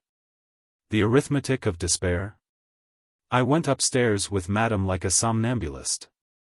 I rather quickened my step as I drew near my room. I went in, and stood a phantom at the window, looking into the dark quadrangle. A thin glimmering crescent hung in the frosty sky, and all heaven was strewn with stars. Over the steep roof at the other side spread on the dark azure of the night this glorious blazonry of the unfathomable Creator. To me a dreadful scroll, inexorable eyes, the cloud of cruel witnesses looking down in freezing brightness on my prayers and agonies.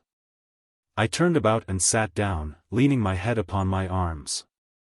Then suddenly I sat up, as for the first time the picture of Uncle Silas's littered room, and the travelling bags and black boxes plied on the floor by his table, the desk, hat case, umbrella, coats, rugs, and mufflers, all ready for a journey, reached my brain and suggested thought. The mise-en-scene had remained in every detail fixed upon my retina, and how I wondered, when is he going, how soon? Is he going to carry me away and place me in a madhouse? Am I mad? I began to think. Is this all a dream, or is it real?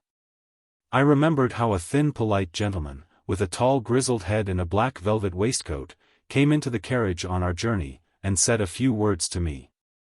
How Madame whispered him something, and he murmured, "Oh," very gently, with raised eyebrows, and a glance at me, and thenceforward spoke no more to me, only to Madame. And at the next station carried his hat and other travelling chattels into another carriage. Had she told him I was mad? These horrid bars. Madame always with me. The direful hints that dropped from my uncle. My own terrific sensations. All these evidences revolved in my brain, and presented themselves in turn like writings on a wheel of fire. There came a knock to the door. Oh, Meg. Was it she? No. Old Wyatt whispered Madame something about her room. So Madame re-entered, with a little silver tray and flagon in her hands, and a glass. Nothing came from Uncle Silas in ungentlemanlike fashion. "Drink, Maud," said Madame, raising the cover, and evidently enjoying the fragrant steam. I could not. I might have done so had I been able to swallow anything, for I was too distracted to think of Meg's warning. Madame suddenly recollected her mistake of that evening, and tried the door. But it was duly locked. She took the key from her pocket and placed it in her breast. "You will have these rooms to yourself, ma chère. I shall sleep downstairs tonight." She poured out some of the hot claret into the glass abstractedly, and drank it off. "'Tis very good," I drank without think. "Boat, 'tis very good. Why don't you drink some?" I could not, I repeated. And Madame boldly helped herself. Very polite, certainly, to Madame was it to send nothing at all for hair, so she pronounced, her, boat is all same thing. And so she ran on in her tipsy vein, which was loud and sarcastic, with a fierce laugh now and then. Afterwards I heard that they were afraid of Madame, who was given to cross purposes, and violent in her cups. She had been noisy and quarrelsome downstairs. She was under the delusion that I was to be conveyed away that night to a remote and safe place, and she was to be handsomely compensated for services and evidence to be afterwards given. She was not to be trusted, however, with the truth. That was to be known but to 3 people on earth. I never knew, but I believe that the spiced claret which Madame drank was drugged. She was a person who could, I have been told, drink a great deal without exhibiting any change from it but an inflamed color and furious temper. I can only state for certain what I saw, and that was, that shortly after she had finished the claret she laid down upon my bed, and, fell asleep. I then thought she was feigning sleep only, and that she was really watching me. About an hour after this I suddenly heard a little clink in the yard beneath. I peeped out, but saw nothing. The sound was repeated, however, sometimes more frequently, sometimes at long intervals. At last, in the deep shadow next the farther wall, I thought I could discover a figure, sometimes erect, sometimes stooping and bowing toward the earth. I could see this figure only in the rudest outline mingling with the dark. Like a thunderbolt it smote my brain. They are making my grave. After the first dreadful stun I grew quite wild, and ran up and down the room wringing my hands and gasping prayers to heaven. Then a calm stole over me, such a dreadful calm as I could fancy glide over one who floated in a boat under the shadow of the Traitor's Gate, leaving life and hope and trouble behind. Shortly after there came a very low tap at my door, then another, like a tiny post knock. I could never understand why it was I made no answer. Had I done so, and thus shown that I was awake, it might have sealed my fate. I was standing in the middle of the floor staring at the door, which I expected to see open, and admit I knew not what troop of spectres. Chapter 29. The Hour of Death. It was a very still night and frosty. My candle had long burnt out. There was still a faint moonlight, which fell in a square of yellow on the floor near the window, leaving the rest of the room in what to an eye less accustomed than mine had become to that faint light would have been total darkness. Now, I am sure, I heard a soft whispering outside my door. I knew that I was in a state of siege. The crisis was come, and strange to say, I felt myself grow all at once resolute and self-possessed. It was not a subsidence, however, of the dreadful excitement, but a sudden screwing up of my nerves to a pitch such as I cannot describe. I suppose the people outside moved with great caution, and the perfect solidity of the floor, which had not anywhere a creaking board in it, favored their noiseless movements. It was well for me that there were in the house 3 persons whom it was part of their plan to mystify respecting my fate. This alone compelled the extreme caution of their proceedings. They suspected that I had placed furniture against the door, and were afraid to force it, lest a crash, a scream, perhaps a long and shrilly struggle, might follow. I remained for a space which I cannot pretend to estimate in the same posture, afraid to stir, afraid to move my eye from the door.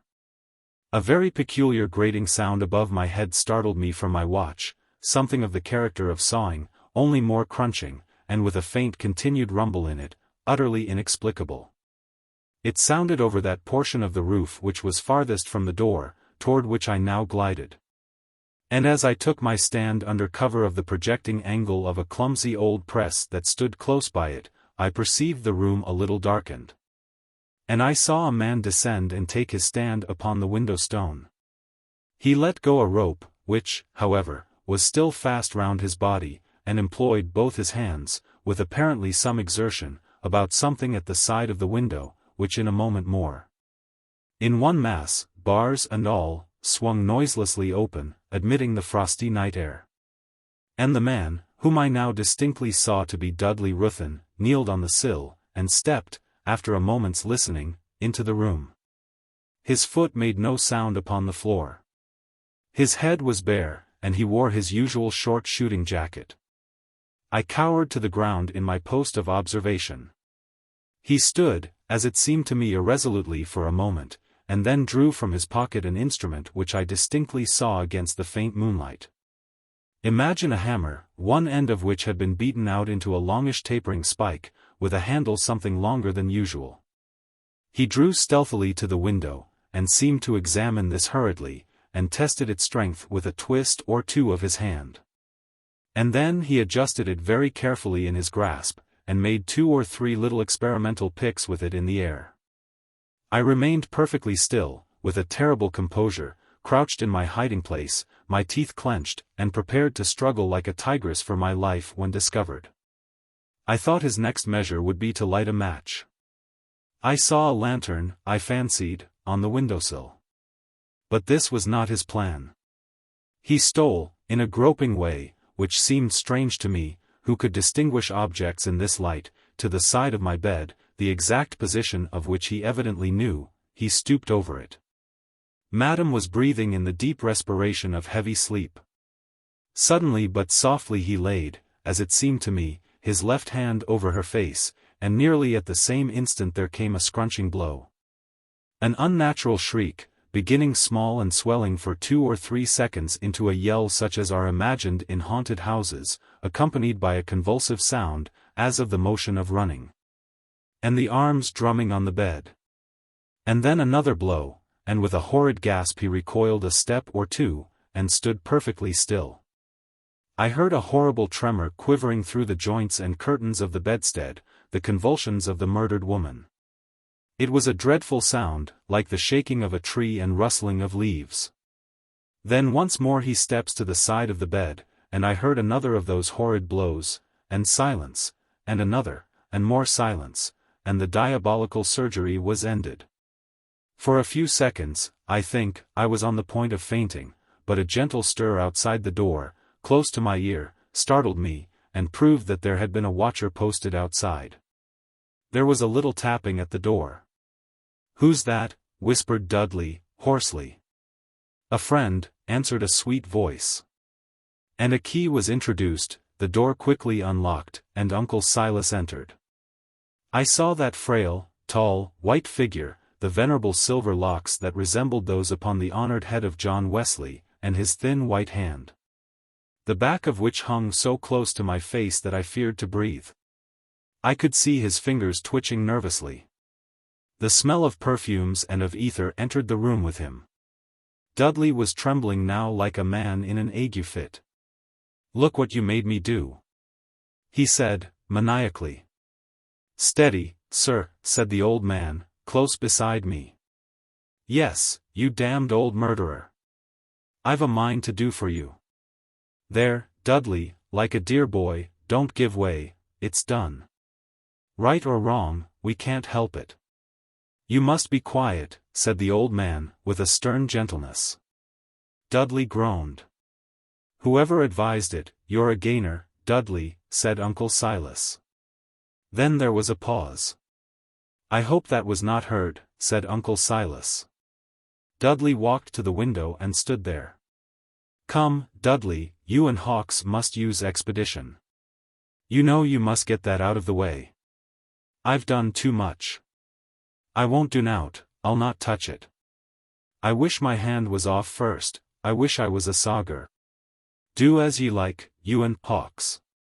I won't go nigh it, damn ye both, and that," and he hurled the hammer with all his force upon the floor. "Come, come, be reasonable, Dudley, dear boy. There's nothing to fear but your own folly. You won't make a noise?" Oh, my God," said Dudley, hoarsely, and wiped his forehead with his open hand. "There now, you'll be all well in a minute," continued the old man. "You said 'twouldn't hurt her. If I'd a known she'd a screeched like that I'd never a done it. 'Twas a damn lie. You're the damnedest villain on earth." "Come, Dudley," said the old man under his breath, but very sternly, "make up your mind. If you don't choose to go on, it can't be helped, only it's a pity you began. For you it is a good deal, it does not much matter for me." "Aye, for you," echoed Dudley, through his set teeth. "The old talk." "Well, sir," snarled the old man, in the same low tones, "you should have thought of all this before. It's only taking leave of the world a year or two sooner, but a year or two something. I'll leave you to do as you please. Stop, will you? Stop here. I know it's a fixed thing now. If a fella does a thing he's damned for, you might let him talk a bit anyhow. I don't care much if I was shot. There now, there, just stick to that, and don't run off again. There's a box and a bag here, we must change the direction, and take them away. The box has some jewels. Can you see them? I wish we had a light. No, I'd rather not, I can see well enough. I wish we were out. Oh, this. Here's the box. Pull it to the window, said the old man, to my inexpressible relief advancing at last a few steps. Coolness was given me in that dreadful moment, and I knew that all depended on my being prompt and resolute. I stood up swiftly. I often thought if I had happened to wear silk instead of the cachemire I had on that night, its rustle would have betrayed me.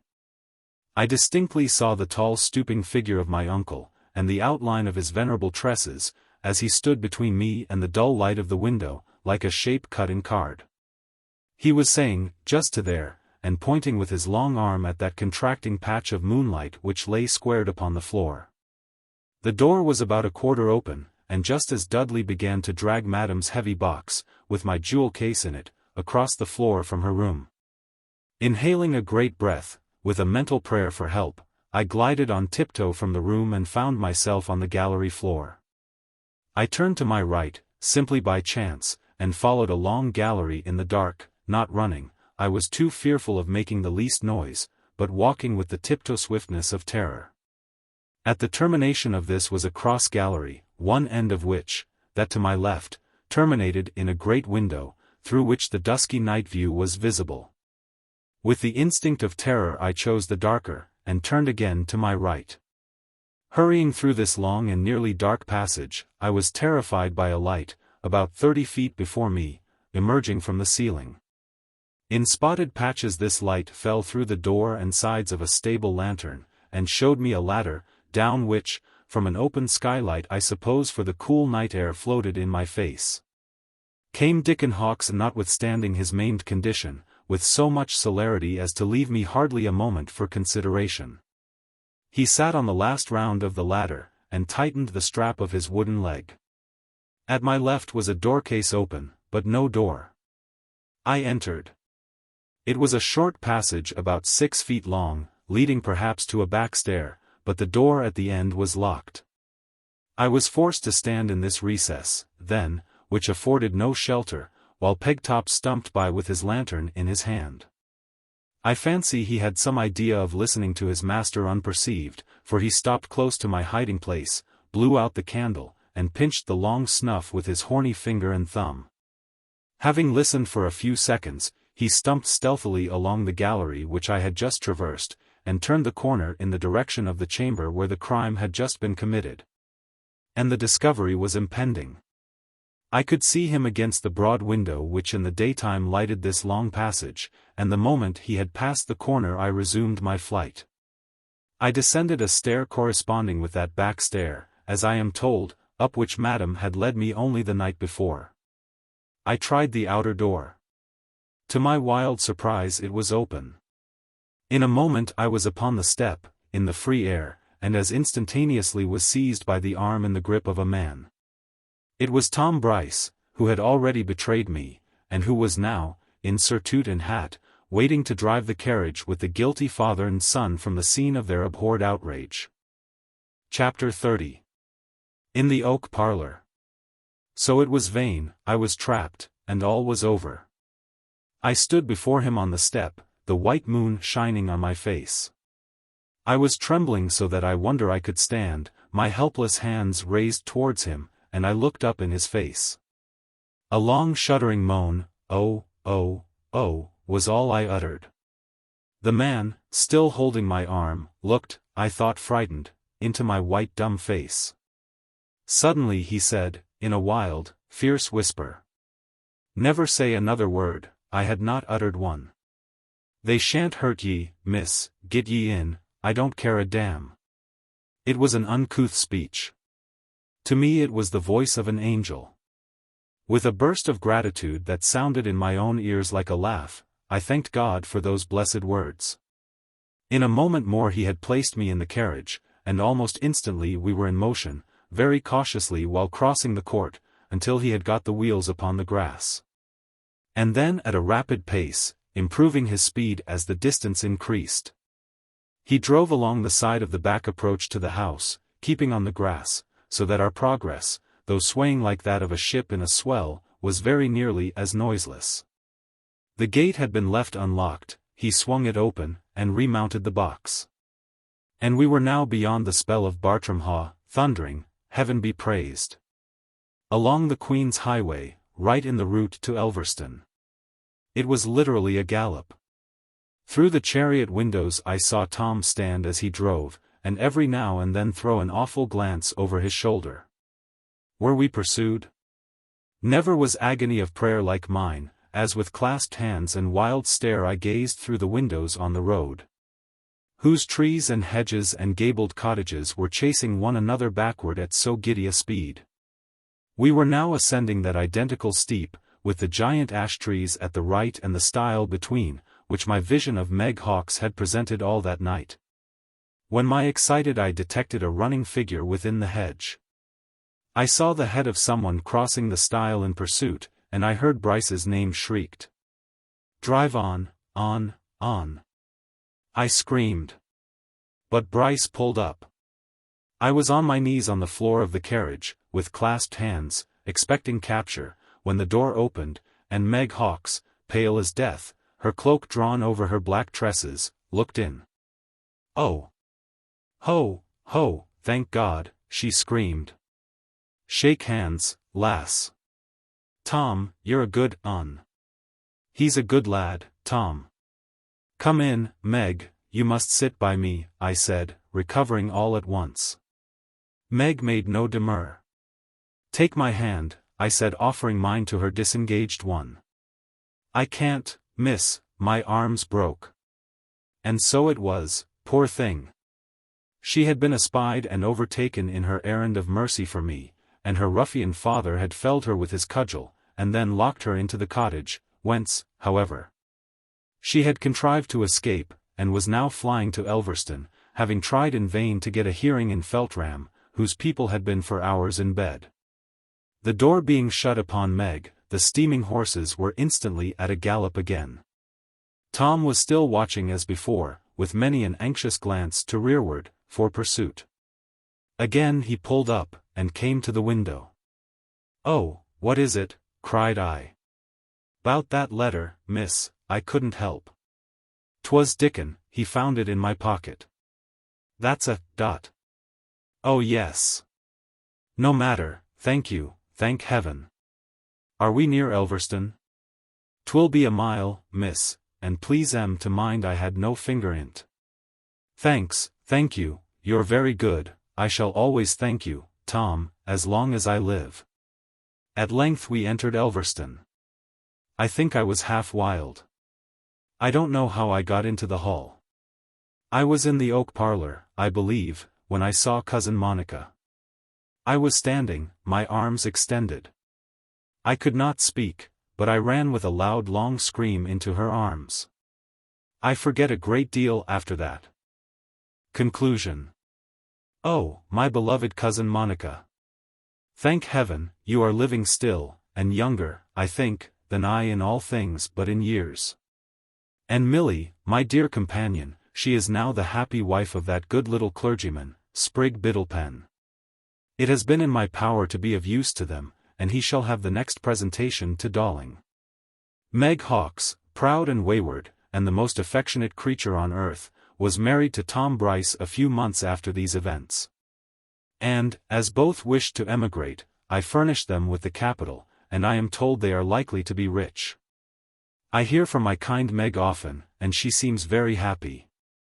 My dear old friends, Mary Quince and Mrs. Rusk, are, alas, growing old, but living with me, and very happy.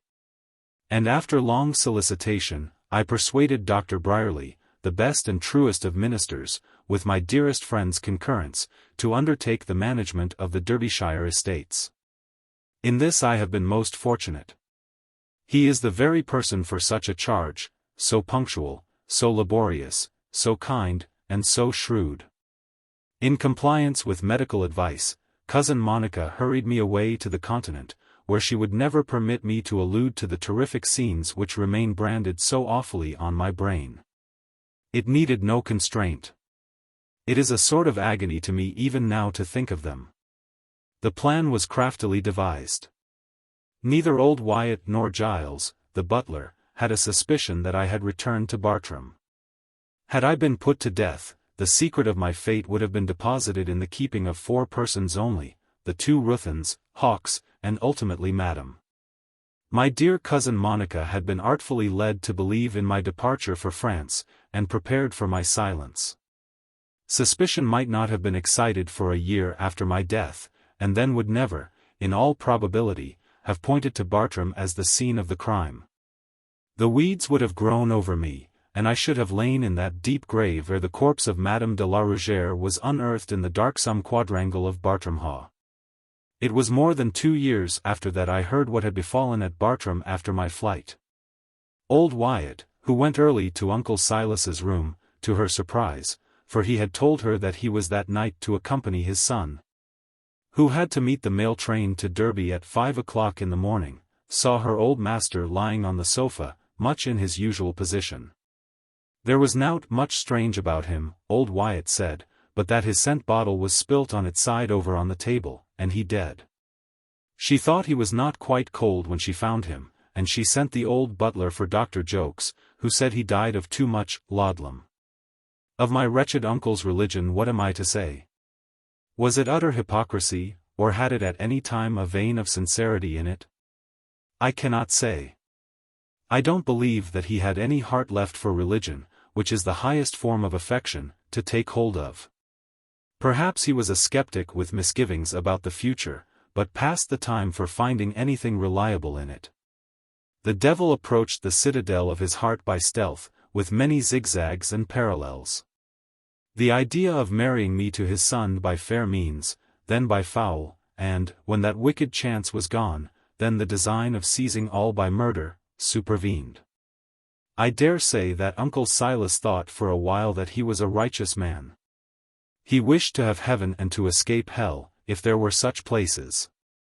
But there were other things whose existence was not speculative, of which some he coveted, and some he dreaded more, and temptation came. Now if any man build upon this foundation, gold, silver, precious stones, wood, hay, stubble, every man's work shall be made manifest. For the day shall declare it, because it shall be revealed by fire, and the fire shall try every man's work of what sort it is. There comes with old age a time when the heart is no longer fusible or malleable, and must retain the form in which it has cooled down. He that is unjust, let him be unjust still. He which is filthy, let him be filthy still. Dudley had disappeared. But in one of her letters, Meg, writing from her Australian farm, says, "There's a fella in tune as calls hisself Colbroke, why, a good who's wood, 15-foot length. And as by, 'bout as silling the purler Bartram, only lots rats, they do say, my lady, a buying and sellin' of Gould back and ford why, the diggin' folk and the marchants. His chick and mouth be wry scar burns or vitteral, and no whiskers, bless you, but my Tom told him he knowed him for Master Doodley. I ain't seed him. But he saw'd ad shoot Tom soon is look at 'im, and denied it, why mouthful curses and oath. Tom bain't right sure, if I seed unwans I'd know for sartin, but 'appen, 'twill best be let be." This was all. Old Hawks stood his ground, relying on the profound cunning with which their actual proceedings had been concealed, even from the suspicions of the two inmates of the house. And on the mystery that habitually shrouded Bartram Haugh and all its belongings from the eyes of the outer world. Strangely enough, he fancied that I had made my escape long before the room was entered. And, even if he were arrested, there was no evidence, he was certain, to connect him with the murder, all knowledge of which he would stoutly deny. There was an inquest on the body of my uncle, and Dr. Jokes was the chief witness. They found that his death was caused by an excessive dose of laudanum, accidentally administered by himself. It was not until nearly a year after the dreadful occurrences at Bartram that Dickon Hawkes was arrested on a very awful charge, and placed in jail. It was an old crime, committed in Lancashire, that had found him out. After his conviction, as a last chance, he tried a disclosure of all the circumstances of the unsuspected death of the Frenchwoman. Her body was discovered buried where he indicated, in the inner court of Bartram Haugh, and, after due legal inquiry, was interred in the churchyard of Feltram. Thus I escaped the horrors of the witness box, or the far worse torture of a dreadful secret. Dr. Bryerly, shortly after Lady Knowles had described to him the manner in which Dudley entered my room, visited the house of Bartram Haugh, and minutely examined the windows of the room in which Mr. Charke had slept on the night of his murder.